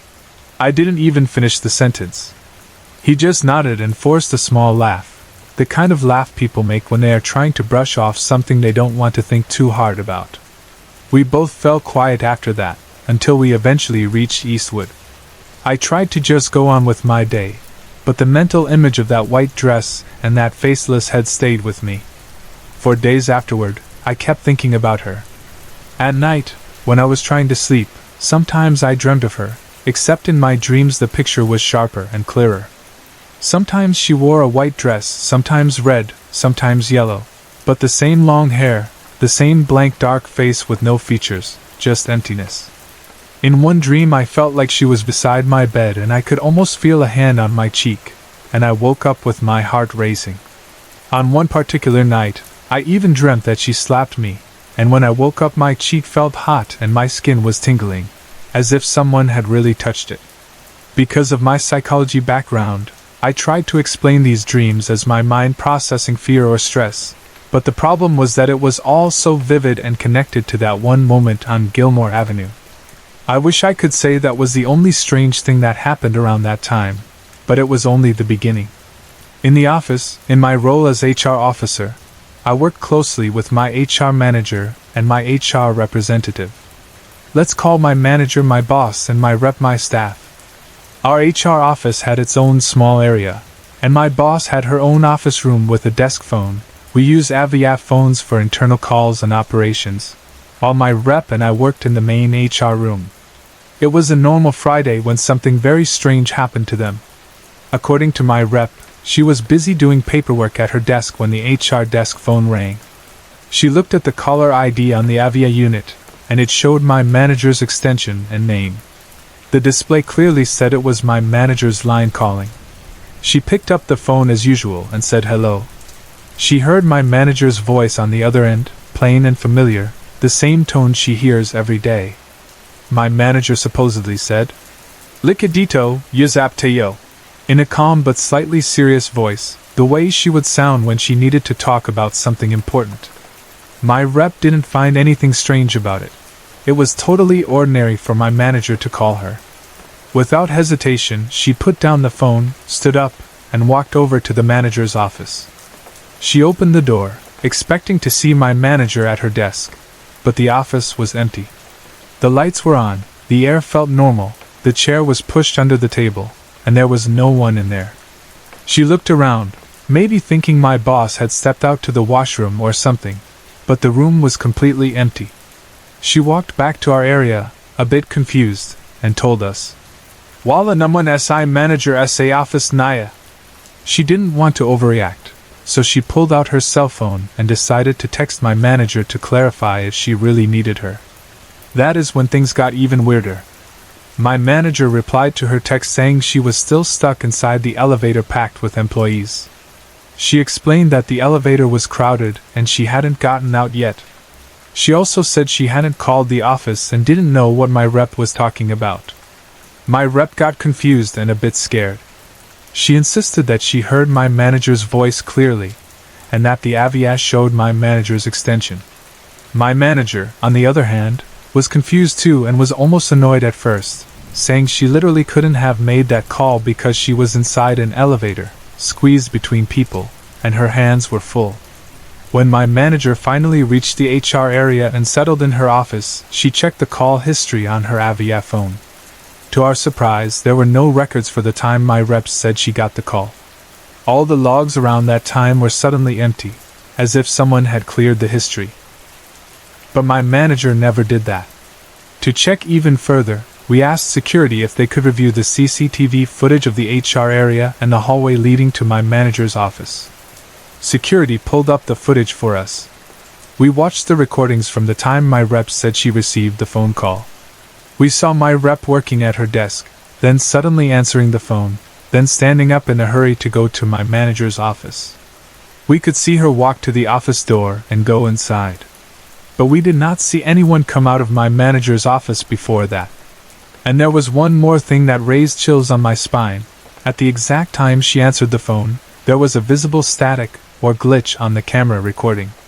It was not a complete blackout, but the image flickered and distorted, as if the signal had been disturbed for a few seconds. When it cleared, my rep was already standing next to the phone. According to my manager, the logs on the AVIA should have shown an outgoing call if she had dialed her rep's extension, but there was nothing. My rep, however, was certain that it was my manager's voice she heard, just with a little static or interference in the background. The voice had the same tone, same way of speaking, not a robot, not an echo, and not a stranger. It was her. It was as if something used my manager's voice and extension to call my rep. Whenever we discussed it later, my rep would still look nervous, saying, "Voice naya talaga. Sia talaga. Pero parang may counting static." My manager insisted she did not call, and everyone else in the area confirmed that no one entered her office at that time. The fact that the CCTV glitched and the phone logs were wiped made it even more unsettling. It felt like something didn't want to be recorded or traced. As an HR officer and someone who tries to be rational, I tried to find technical explanations, maybe a phone system error, maybe a network glitch, maybe a random cross-line call. But even the IT guys said it was unlikely, especially with the missing logs and the timing of the camera static. That incident was enough to creep us out, but the building had more stories to give. Another friend of mine who works in the same company, a team manager, had his own frightening encounter. He is a big guy, around 6'4", about 245 pounds, not the kind of person you'd imagine being easily overpowered or scared. Our company has a sleeping lounge for employees, especially those on graveyard shifts who need to rest during long breaks. The lounge has several beds lined up, dim lights, and a quiet atmosphere.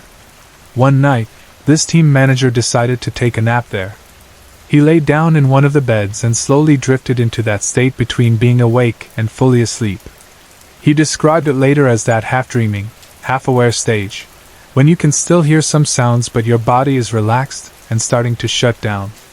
Suddenly, he realized he could not move. At first, he thought it was normal sleepiness, but then he felt an intense pressure on his body, like an invisible weight pushing him down. He tried to move his arms and legs, but they felt heavy, almost frozen. Breathing became harder, like something was pushing into his chest. He wanted to open his eyes fully, but they felt like they were being forced closed. He knew he was conscious, because he could still hear the faint sound of the air conditioning and the distant noise from the production floor. He described feeling his body being slowly curled into a fetal position, not by his own will, but as if someone or something was arranging him like a puppet. He felt like someone was carrying or lifting him without any physical hands touching him. For a man of his size, being moved around by something he couldn't see was terrifying. He tried to call out or shout, but no sound came from his mouth. The more he struggled inside, the more exhausted he felt. It was like drowning in air. He thought to himself, "This is not normal sleep paralysis. This is something else." With every second, panic grew, his mind screaming even if his body couldn't. Suddenly, he remembered something his mother once told him. If you feel something like that, try to hurt yourself a little to force your body to wake up. In his desperation, he tried to bite his own lip. At first he couldn't move his jaw, but he kept pushing mentally. Finally, his teeth managed to clamp down on his lower lip. The pain shot through him sharply, and at that exact moment the pressure on his chest released, his arms and legs loosened up, and he could breathe normally again. He gasped for air and sat up quickly, sweating and shaken. He didn't even try to lie down again. He stood up, left the sleeping lounge immediately, and didn't come back there for a long time. When he told us what happened, his voice was half joking but his eyes were serious. He admitted that it was one of the scariest experiences of his life. For him, someone who is not easily frightened, to be that disturbed by an experience said a lot. When you put all these things together, the faceless girl on Gilmore, the mysterious phone call in the HR office, the glitching CCTV, the missing Avia logs, and the team manager being pinned down and moved by an unseen force in the sleeping lounge, the building we once thought was just another corporate space started to feel like something else. I heard other stories too. Employees saying they felt someone pass by when there was no one, late-night cleaners hearing footsteps in empty hallways, people on night shift sensing someone behind them in the production floor when the room was half empty. There were stories about other ghosts and other sights, like a little girl seen playing near the workstations or a woman who liked hanging around older men in training rooms, or a man who liked to follow women to the lavatory, calling their names. For a long time, I just thought those were typical office horror stories people tell during training or team building to scare new hires and pass the time. But after what happened to me and the people I personally know, those stories no longer felt like just stories. As a psychologist, I still consider things like sleep paralysis, stress, fatigue, and the power of suggestion. Our minds are very powerful. They can create vivid images, especially when we are tired and vulnerable, like at 3 in the morning or when we are half asleep. But at the same time, I cannot ignore that the taxi driver saw what I saw. I cannot ignore that my rep heard my manager's voice and saw her name and extension on the phone, while my manager was trapped in an elevator and had no phone logs of that call. I cannot ignore the camera static that coincided exactly with that moment. I cannot ignore that my teammate physically felt himself being moved and only escaped when he bit his lip. And I cannot ignore the feeling that sometimes there really is something else in the workplace, something that is not human but somehow aware of us. When I think back on everything, I don't say, "This is definitely a ghost," or "This is definitely an elemental," or "This is a demon." I don't have enough information to give a label. What I know is that something strange happened, and it happened not just once, but several times to different people, in connected places, within the same period.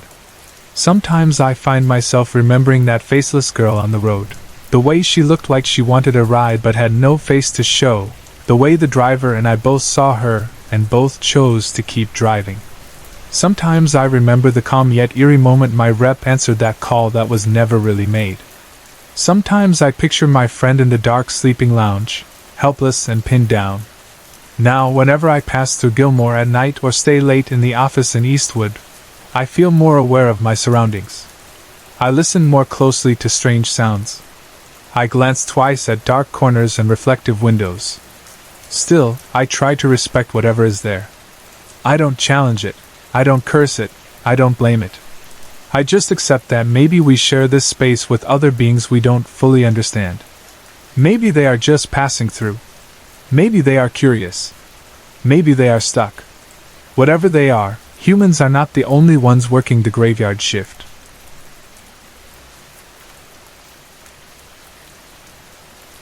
It has been almost 10 years since that night, but when I close my eyes and let my mind go quiet, I can still hear that voice and the steady, hollow sound of knuckles hitting glass. I was young back then, just a little kid who believed almost anything, the kind of child who got scared very easily but still stayed close when someone began telling scary stories. I had an older sister I always looked up to. I copied how she talked, how she dressed, even how she tied her hair.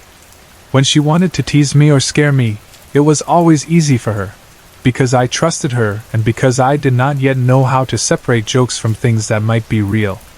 At that time my father was working abroad, so my mother did everything she could to make us feel safe. One of the things she did was to make all of us sleep in her room. She did not like the idea of us scattered in different rooms while she was alone in the house at night, so we pushed mattresses onto the floor and made a big nest of blankets and pillows there. My mother's bed was on one side, near the wall and the window. Beside the bed, on the floor, we laid out the mattress where my siblings and I slept. The window in that room was right behind where our mattress was, and there were curtains hanging from a rod, light enough that they moved with even a small breeze. That evening, it was about 8 o'clock when my older sister decided to tell us a story. We were in my mother's room, the light on the ceiling not too bright but enough to see everything clearly. The air coming from the window was cool, and the curtains sometimes moved a little when the wind passed. I remember just lying there, facing my sister, waiting for her to say something funny or interesting, because she liked to be the center of attention and I liked listening to her. Instead of a funny story, she chose to tell something creepy. She said in a serious voice that late at night, if we did not sleep when we were told to, something would happen. She said that we would see the curtains start to move and flutter on their own, not because of the wind, but because someone was there. From there, she said, an old lady would speak. "Let me in, let me in," my sister whispered, trying to sound like a very old woman. Hearing her say it made my stomach twist. I remember feeling the hair on my arms stand up. Even though I knew my sister sometimes liked to scare me on purpose, the way she told that story, with the curtains actually moving a little behind her as she spoke, made my mind accept it as something that could really happen. I felt fear rise up inside me so quickly that I did not even argue or pretend to be brave. I just decided then and there that I should go to sleep as soon as possible, while my mother was still awake and the house still felt normal. I turned over, pulled the blanket up to my chin, and tried very hard to shut my eyes and make my thoughts empty. I told myself that if I fell asleep fast, then the night would pass fast too and nothing could bother me. I could still hear my siblings moving around, my sister shifting her position, my mother saying something, but I tried to ignore all of that and focused on my breathing, counting slowly in my head, forcing my body to relax. Eventually, I fell asleep. I do not know what time it was when I woke up, but I knew in my body that it was still too early. The air felt cold in that way it only feels before dawn, and the silence in the room was heavy, like the whole house was holding its breath. I was always the earliest riser in the family, even as a child, and before that night I was almost proud of it. I liked being awake before everyone else, when the house was quiet and the light outside was still faint. That early waking used to feel special, like having extra time that only I could use. But that time, as soon as I realized I was awake and it was still dark, I immediately regretted it. I felt small and exposed on the mattress on the floor. I found that I was lying on my side, facing my older sister. Her face was relaxed, eyes closed, breathing slow and even. Behind my back was the window and the curtains. For a moment I felt relieved that at least my face was turned away from the window. I told myself that if I just stayed still, if I pretended to be asleep, everything would be fine. I did not move. I did not say anything. I listened to the quiet and tried to tell myself I could go back to sleep. Then I heard it. There was a knocking on the window. At first it was light, like maybe something had been blown against the glass by the wind. It sounded like a small tap, then another one. My whole body immediately tensed up. I became completely aware that the window was directly behind me, just a short distance away, and that only a thin wall and that sheet of glass separated me from whatever was outside. I held my breath without meaning to. My mind tried to find a normal explanation. Maybe it was a branch, maybe a neighbor, maybe a stray cat jumping around. I wanted to believe any of those, but the sound was too clear, too deliberate. It was the sound of knuckles hitting glass, one knock, then another, and then they started to get a little louder, more regular, as if whoever was knocking was becoming impatient. I was frozen. I did not dare to turn my head, not even a little. I clenched my fists under the blanket, my fingers digging into my palms. I tried to control my breathing so it would sound slow and even, like I was sleeping. My heart was beating so fast that I could hear the blood rushing in my ears. The knocking continued, steady and insistent. Then suddenly it stopped. The silence that followed was almost worse than the sound. I waited, every muscle in my body tight, waiting for something to happen.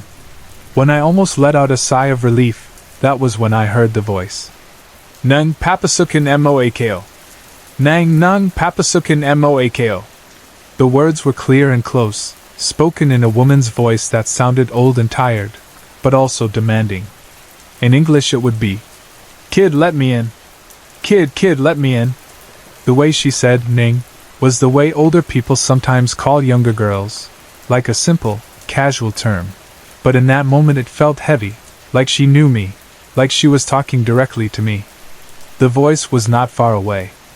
It sounded like it was just outside the window, right behind me, on the other side of the wall and glass. As she spoke, the knocking started again, this time matching her words, like each "let me in" came with the sound of knuckles hitting the window. The sound was not friendly or gentle. It was firm, steady, not too loud but impossible to ignore. I stayed completely still, staring at my sister's sleeping face in front of me, my eyes wide open.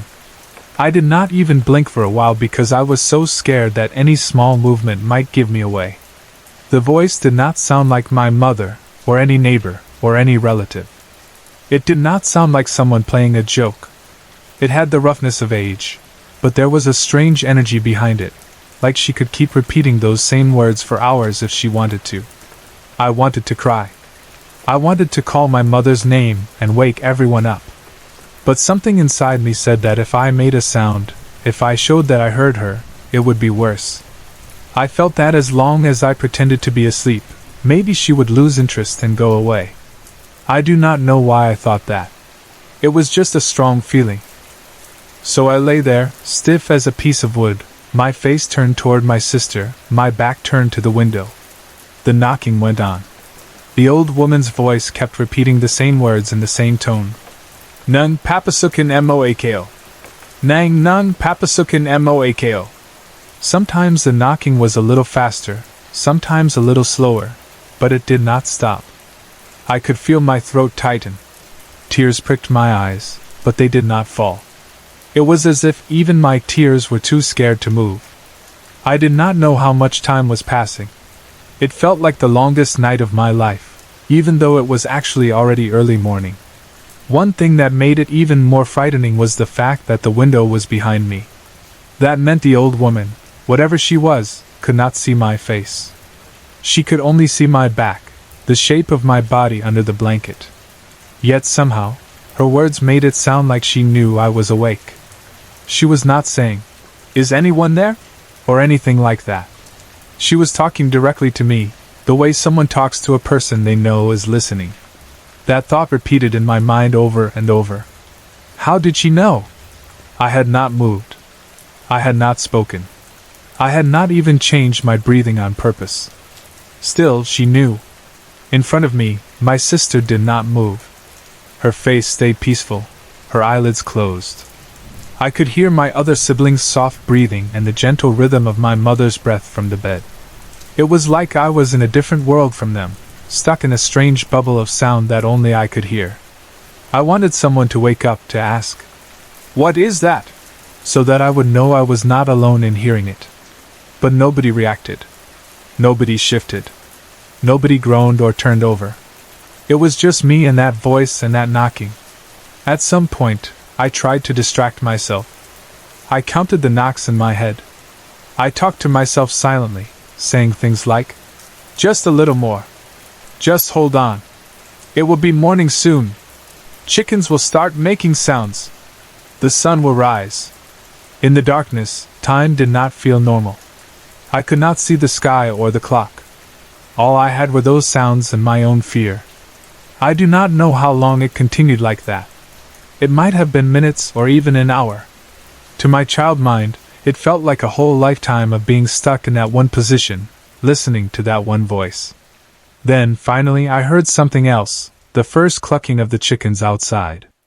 In our place, the chickens always made sounds very early, even before the sky turned completely light. That everyday sound, which I never paid much attention to before, suddenly became the most beautiful sound I had ever heard in my life. It meant morning was coming. It meant the night was ending. As soon as the chickens started clucking and making their usual morning noise, the knocking stopped. The voice stopped too. "No more. Nang. No more. Let me in." The sudden silence that followed was different from the earlier silence. This time, it felt lighter. It felt like whatever had been outside the window had finally gone away. My body slowly relaxed. I became aware of how painful my muscles were from staying tense for so long. My hands hurt from how tightly I had been clenching my fists. I did not jump up right away. I stayed there for a little while, just breathing, letting the new sounds of the morning sink in. Roosters crowing, distant dogs barking, the faint sound of someone in another house already starting their day. I felt a huge wave of relief, but at the same time, I was still shaking inside. I wanted to cry, to let all the fear out through tears, but for some reason I could not. It was like the ability to cry had been blocked. Instead, I just lay there, breathing shakily, trying to calm my heart. When the room finally began to get a little lighter and I could see the outlines of things more clearly, I carefully turned my head, slowly, to look at the window. The curtains hung there quietly, nothing moving them. The glass looked normal. There was no sign that anything had been there just a short time ago. I almost expected to see a face or a shadow, but there was nothing. My mother eventually woke up, and then my siblings started to rise too, stretching and yawning like it was just another morning. I looked at them, and wondered how they could sleep through what happened. Part of me wanted to tell them everything, to ask if they really did not hear the knocking or the voice. Another part of me was scared that if I talked about it too early, it might come back. From that day on, I refused to sleep on that same mattress in that same spot again. I told my mother that I did not want to sleep in her room anymore. I asked to sleep in another room, anywhere else, as long as it was not by that window. I did not really know how to explain to her clearly what I had experienced. I only knew that I could not lie down in that place again without remembering that voice and that knocking. For a long time after that, I became more frightened of waking up too early. Whenever I opened my eyes in the dark and felt like it was still hours before the sun would rise, I would quickly shut them again and force myself to sleep, afraid that if I stayed awake in that silent hour, I might hear something I did not want to hear. Even now, after so many years, when I think back, I still ask myself the same questions. Why did it seem like I was the only one awake that time? Why did no one else stir or react when the knocking was so clear and the voice was loud enough to understand? Was it really that only I could hear it? And if that is true, why only me? Why did that old woman, whoever or whatever she was, know that I was awake, when I did not move or speak or do anything to show it? I also remember that it all started with my sister's story. She had told me that if we stayed awake too late and did not sleep when we were told, an old lady would come and speak from the curtains, asking to be let in. That night, I did my best to sleep early, yet I still heard the voice and the knocking.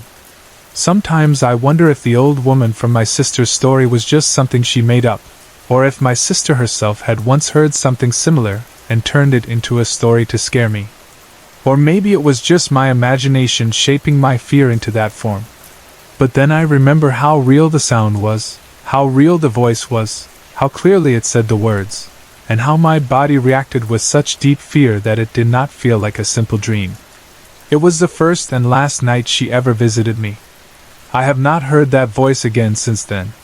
But even though it only happened once, the memory stayed with me, bright and sharp, like it happened only last week. Sometimes, when the house is quiet and I find myself awake in the very early morning, I still think of that night, and without even meaning to, my ears listen carefully for any faint, distant knocking on glass. And somewhere inside me, there is still that little child, lying frozen on a mattress, facing her sister, with the window behind her and an old woman's voice asking softly but insistently, "Kid, let me in."